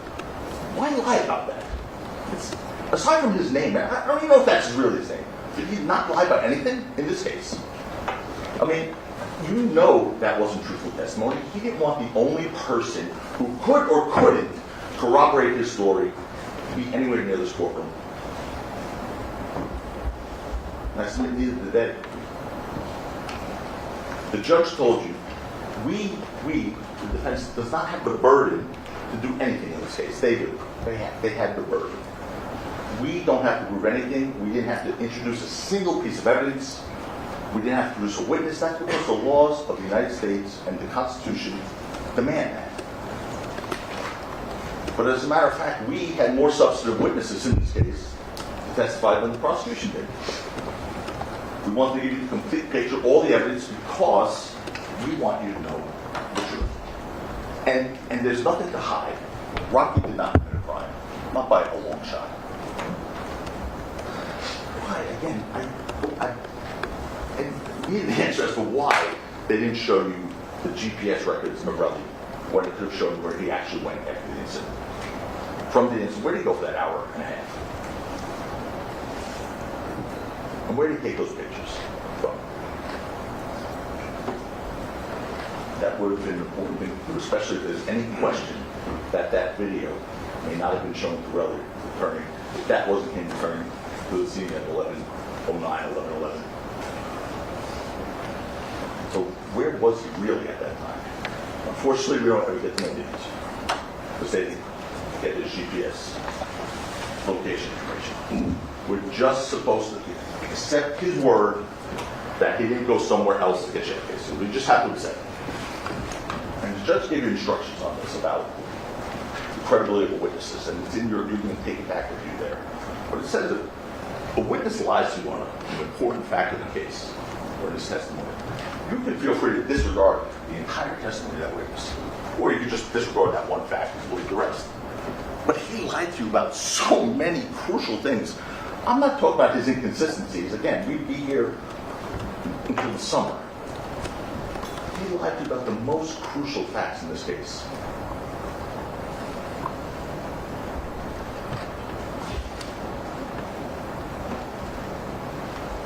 You know, by the way, this is not someone who's uncomfortable around guns. You heard he owns a 9, he posted those pictures on the Instagram. His 9mm sticking out of his waist, he said. You heard he owns a 9mm semi-automatic.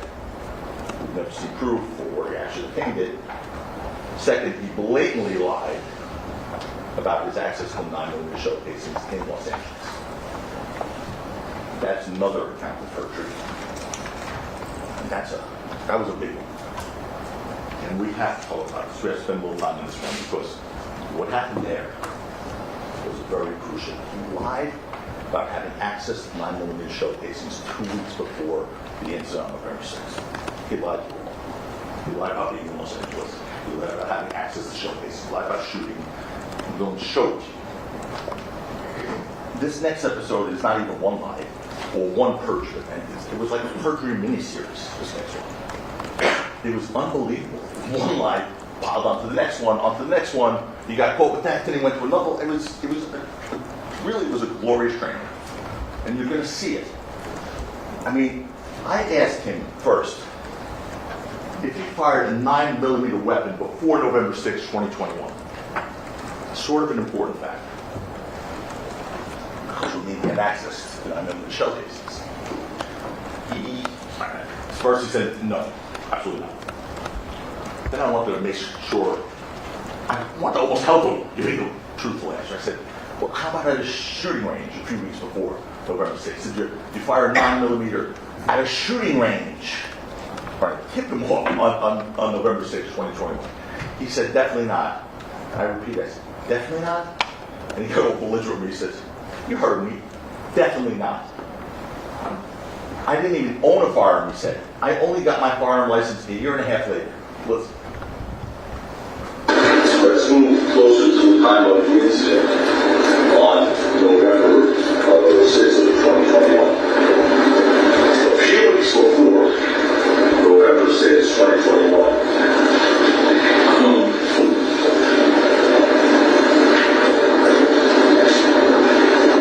And a few weeks before, you testified that you found shell casings at the scene. Found the shell casing.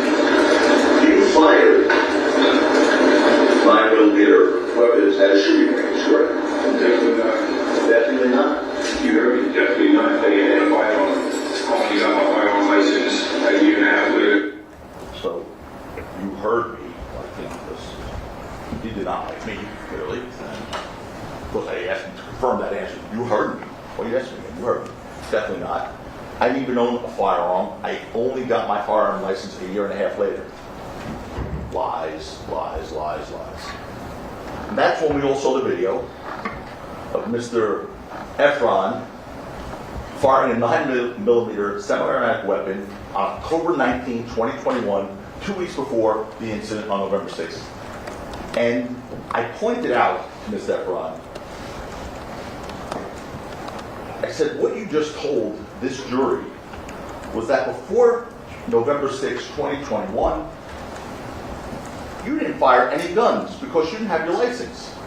And then he said, no, unless I was at a shooting range. And I said to him, sir, I just asked you, were you at a shooting range? And you said, definitely not. And I asked you again, and you said, you heard me, definitely not.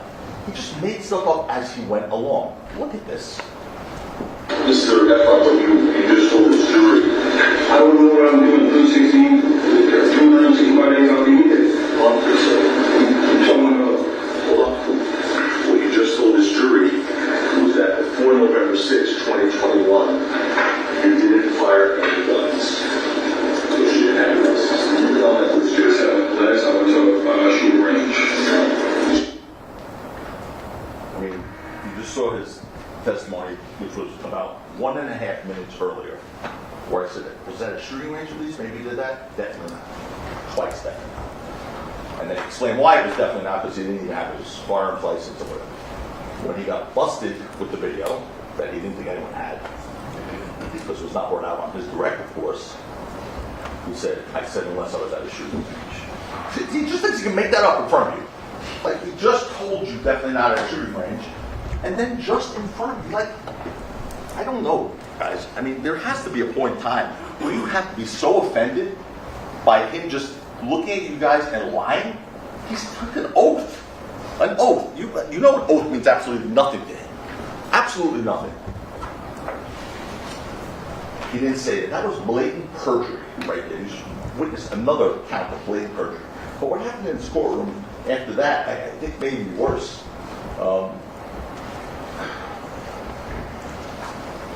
After, you're going to see it, what happened. Because this was now all about, okay, so now we got him firing a gun. Don't play that yet, please. We have him firing a gun before November 6, 2021. We have him firing a 9mm. He lied about it repeatedly. And then, so after securing the date of the 9mm firing of October 19, 2021, I tried to ascertain the location of the shooting range. And the prosecution then asked for a stipulation. You're going to hear that the shooting range was taken outside of California. And the witness all of a sudden adopted that. Let's look at this. And where is it? And where is it? So we got a situation on that date. On that date, this is outside of California. I don't know where it was taken. There was this stipulation, but at the time, I believe all parties in good faith believed that the shooting range was outside of California. No one is at fault. It's what the parties believed at that time. Well, I didn't believe anything, so I didn't know. But I'm not saying anyone's at fault or not. I'm just showing how it's played out with the witness. He put on the witness. Right. How he adopted The it. prosecution asked for a stipulation based on what has happened so far up until this point. They believed in good faith that it was outside California. The fact that it wasn't came as a surprise, I believe, to everybody. Go ahead. Well, except the witness, which is better argument. Everybody at counsel table. Yeah, not believing everyone counts it. I just want Right. to just let this play out how the New witness. Jersey is something like that. Like, I would guess. It's not. The same objections, improper argument over this. I explained to the jury. Go ahead. New Jersey is something like that. Like, I would guess. It's not. Next line. Okay. Last line was not Los Angeles, or not LA. So anyway, the witness then said, at the hearing, whatever we heard in the courtroom, the banter, he then said, well, maybe it was probably New Jersey, something like that, but it's not LA. That was everything, for sure. He knew that. So, understand what just happened there. The witness, all of a sudden, after lying about all those things we just went through, and I don't have to repeat them again, then heard argument and said, oh, but it's not LA, it's maybe New Jersey. Because being in LA, that would have been a problem. But something happened over the weekend, little problem for Mr. Ephron. See, on Sunday, between 2 p.m., and he was on Friday, that was on Friday. On Sunday, between 2 p.m. and 2:11 p.m., someone on Twitter posted a screenshot that you saw, heard about, of a video showing Relli at the shooting range that was played before you, alongside a picture of the Los Angeles Gun Club. Locations right there. It would say. Relli was tagged on that. Everyone was tagged. So what does Relli do? Sometime between 2 o'clock and 2:50 that same day, immediately, he calls the prosecution and says, oh, I checked my Instagram account and I realized I was in Los Angeles on November 19, 2021. And I realized I was at a shooting range. And what's the reason the prosecution elicited from Relli as to why he made that discovery? Well, he was going back to check his Instagram account on whether the shooting range was in Los Angeles because he wanted to correct any mistakes he made to the truth. I can't say it straight, but that's literally what he said to you. He really was concerned about making any mistakes, so he wanted to make sure he checked his Instagram account to see if he made any mistakes. First of all, I asked him, see, your Instagram account doesn't have anything about the gun range. Then he started saying, that's not my Instagram account. Well, aren't you Relli boss? Yeah, but, okay. Okay, folks.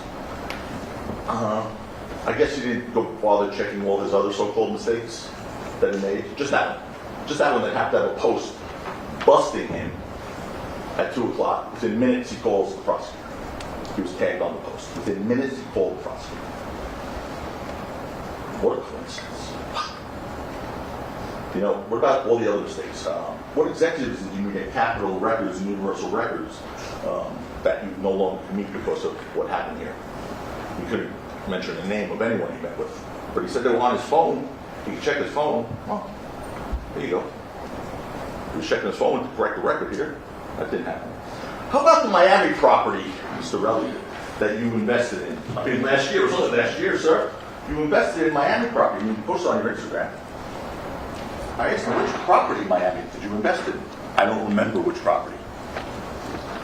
Why? I mean, no one invests in property doesn't remember which property. Unless you're a gazillionaire, and that doesn't matter. And he's not. And then I asked him, well, how much did you invest in the property? I don't remember. He didn't go back and check that.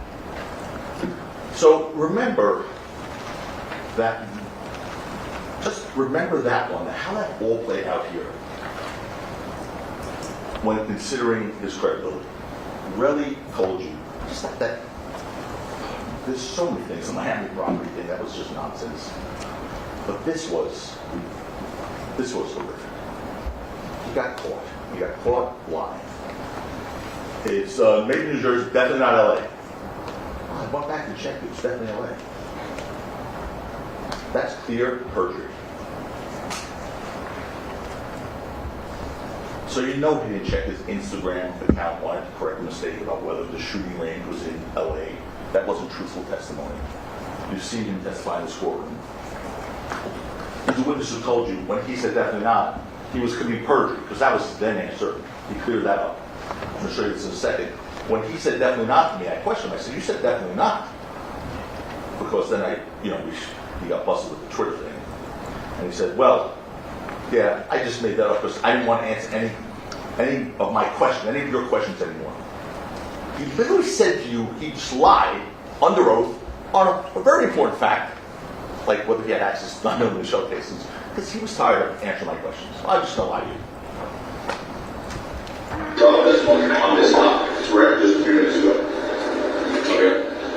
Okay, yes, I did. Okay. Is that yes? Yes. Did you look like you were confused by that question at all when you said, definitely not? And to be honest, I just wanted to stop talking to you. So, did you look like you were confused by that question because he said he was confused by that all of a sudden now? When you said definitely not, I didn't shoot a 9mm at a shooting range before November 6th, definitely not. So you look like you're confused, then she goes, to be honest, oh, there we go. There's a watershed moment. To be honest with you, I just want to stop talking with you, so I just said, Jesus. Just give me my $30 million, and let's get this over with. He just told him to perjure himself. But you should believe him, without corroboration.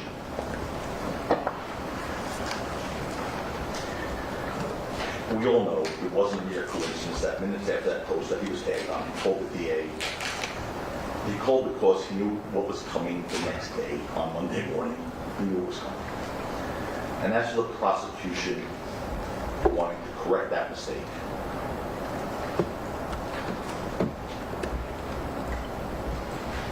I'll hold that.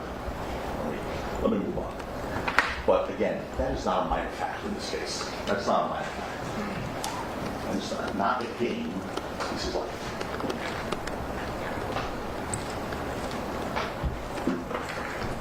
Whether their so-called victim, Terell Ephron, had access to 9mm shell casings just a few weeks before he claims to have found 2 9mm shell casings in Los Angeles. Yes, he did, in the same city. He had access in the same city.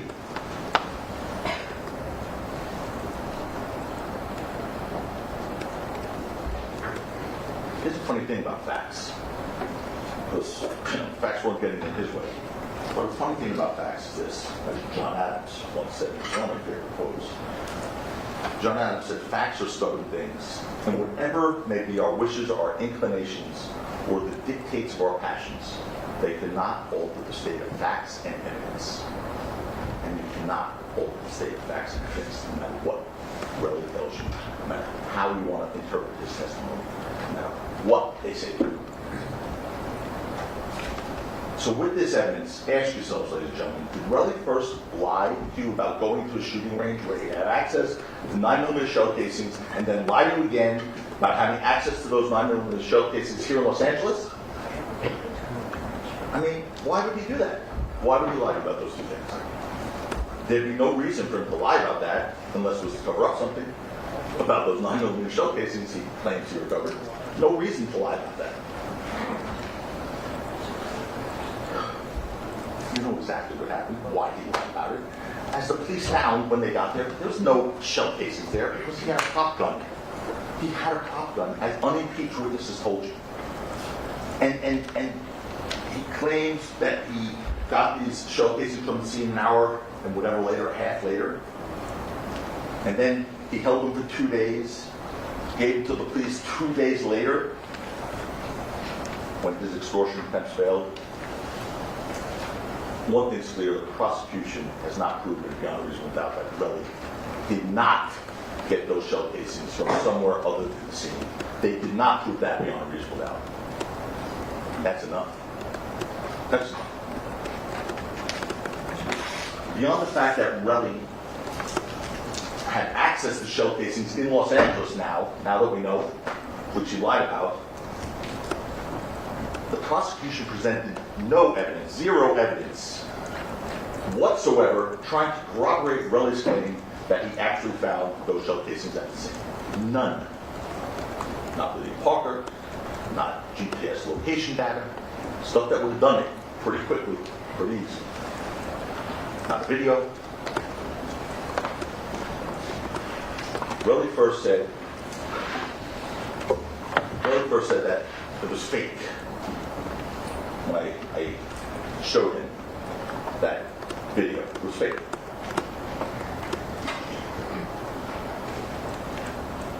He didn't think anyone knew he had those videos of him at a firing range. And by the way, we're not like master investigators. They were just on his phone. We just looked at every single thing on his phone. They had it too. They gave it to us. We didn't hear about that on his direct testimony. It would have been something to bring out to deal with. That wasn't brought out. If we didn't cross-examine him, we never would have known he was in Los Angeles 2 weeks before with 9mm shell casings popping back into his head as he's firing. And he lied about it, perjured himself. There's only one reason you will lie about that. Cover it up.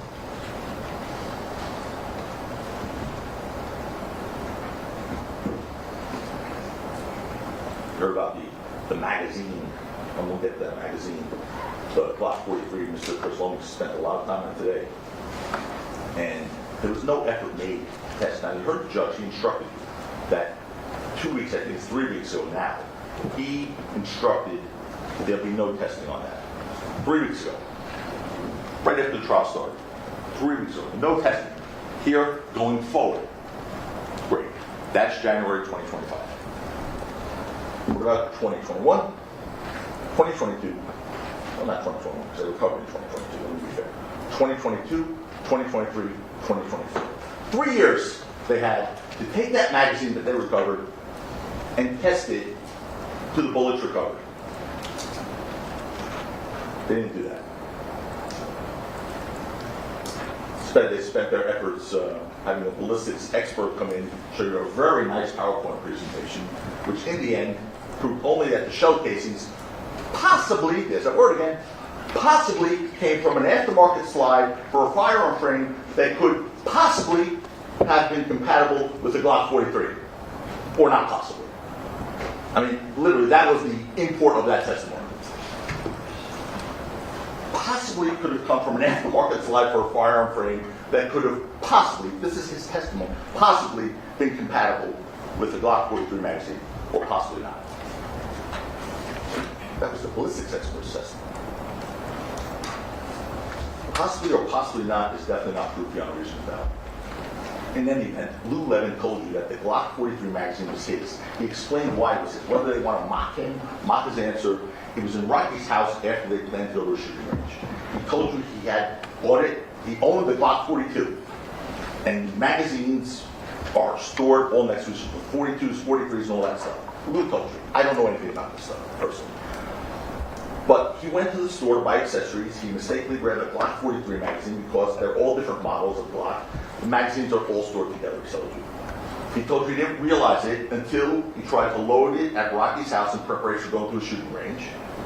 And then when his .380 caliber Glock 42 ammunition didn't fit, he tried 9mm ammunition from his Smith & Wesson, which he did, from his testimony.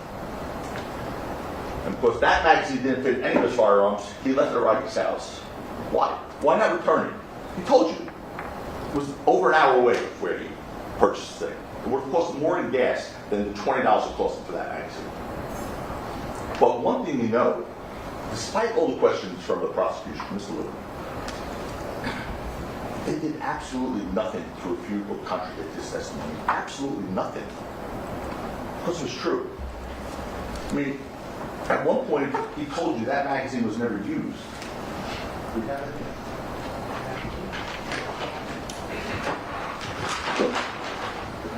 He told you it was never used. You take this back. He had all the evidence with you. But the reason he told you it was never used, he just got a picture that he looked at it. There's not a scratch on this thing. It's a piece of plastic. It's a cheap piece of plastic. That's why it costs $20. He told you it was never used because if you put this into a steel gun, a Glock, this is going to scratch. There's no evidence to support that. This is pure. It's virgin, as Lewin said. There's no scratches on this thing. It's brand new. And they had 3 years to test it. 3 years to test this. They didn't do it.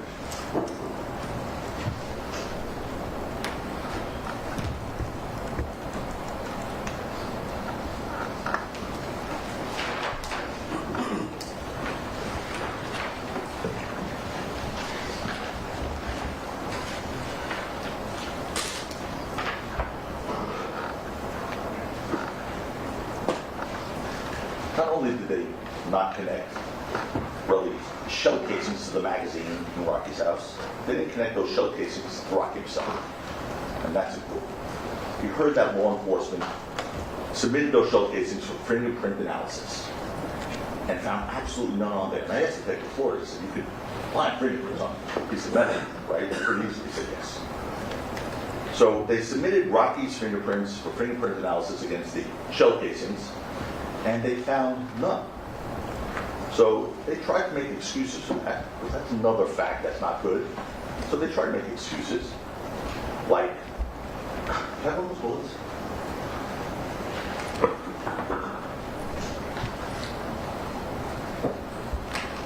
The show is once recovered. Claimed to be recovered at the scene, by the way, at 11:45. With no GPS validation. Anyway. They claim, Detective Flores said, yes, you do get fingerprints. My fingerprints are all over this thing right now. Okay? He said, yes, you'll get fingerprints on a shell casing. Metal, it's empty, it's horseshoe. But then they said, well, could there be a reason why you wouldn't get fingerprints? And he said, yeah, there could be.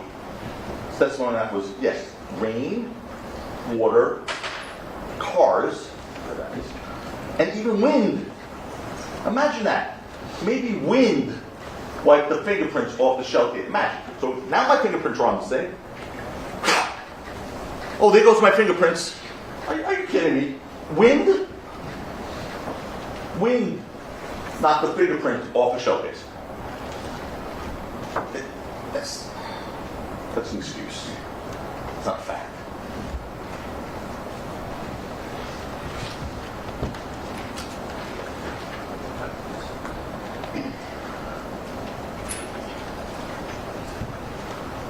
There was one other explanation by Detective Flores that makes a lot more sense. He said, well, human contamination, like someone wiping fingerprints off shell casings, that could do it. And you know that after those shell casings were, yes.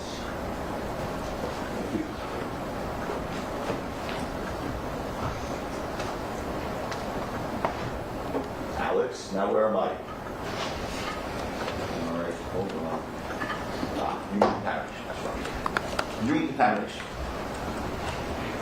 The detective said that human contamination, like someone wiping fingerprints off a shell casing, that could do it. And you know that after those shell casings were fired, the only person with an incentive to wipe them clean would have been Relli before he gave them to the police. Just like he wiped his phone clean of threatening messages to Rocky. We'll get to that. They didn't bring that out. We have to. So Relli wants you to believe his fingerprints weren't on them because he supposedly went to Dunkin' Donuts to get a bag to pick them up with. And you know that's not true. There's no Dunkin' Donuts open at 11 p.m. at night, especially during COVID. Objection suspended. It's the objection suspended. Well, you decide if that testimony is credible. There's no testimony, Mr. No, there's Ms. Sanchez, Sustained. about when Dunkin' Donuts are open until. That's The not- jury's job is to decide the credibility of the witnesses, including all testimony that is given by that witness. So here's what the witness said, and it's your job to decide. Thank you. He said, I went to Dunkin' Donuts at 11 o'clock at night, got a paper bag from Dunkin' Donuts at 11 o'clock at night in Hollywood. And that's the bag I used to put the bullets in that had no fingerprints on it. You determine the credibility of that statement.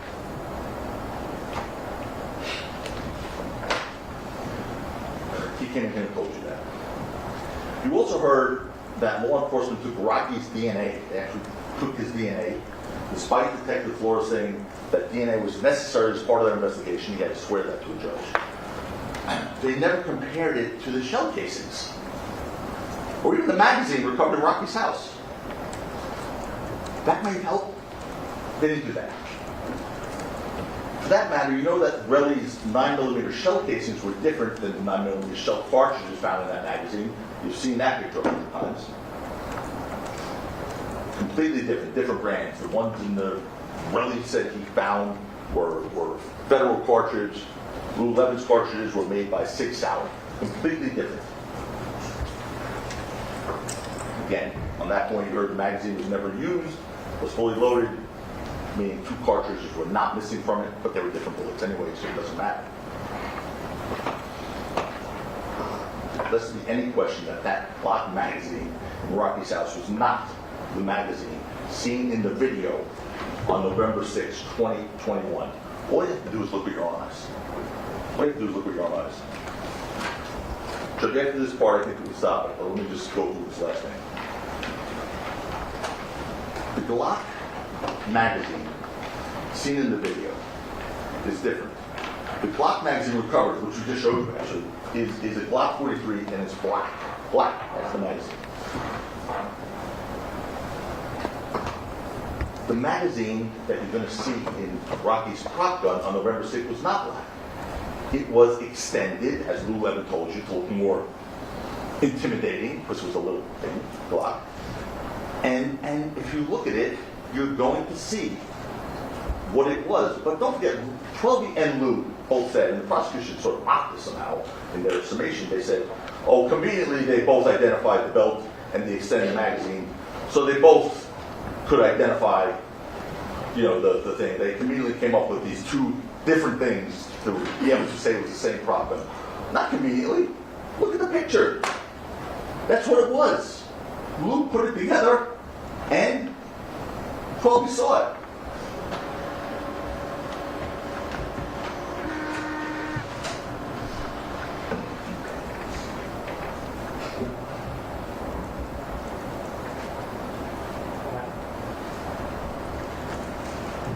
That's the magazine in the, okay, I know we're doing it now, thank you, Jen. That's the, use that pointer again, your arm.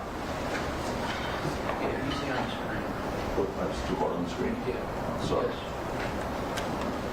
I'm just pushing through it. Did everyone see here? No, okay. Anyway. That's the magazine recovered. Here's the prop gun. I'm going to try and do this where. How about now? We're good? All right. That little thing at the end is the belt clip. That's a clip. And that's what Lululemon described. Here's what you see. This thing, this clear, silvery looking thing, is the extended magazine that Lululemon described, that 12B described. It's part of this Glock prop gun, and it's an extended magazine. So it makes this thing look bigger, and they both described it as clear. This is the first time, because if you play this in real time, you'll never see that thing. We stopped it. And so here is the magazine, the extended magazine, to make this thing look bigger, and it's clear. It's not that. It's clear. Okay. We'll break now. Yeah, All right, folks. all right. We'll resume at 9 tomorrow. Please don't discuss the case amongst yourselves or anybody else. We'll see you tomorrow, 9 a.m.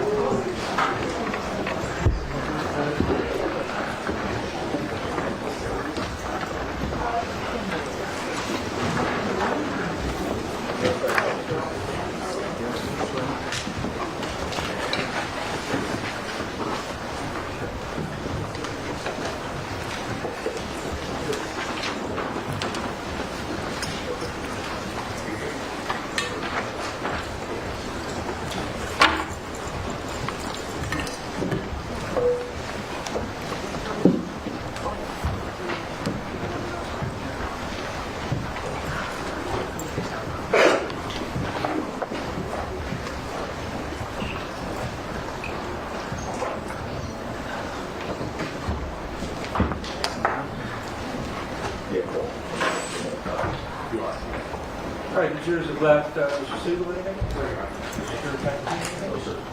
Mr. Palmer? Mr. Bill? All right, see you all tomorrow.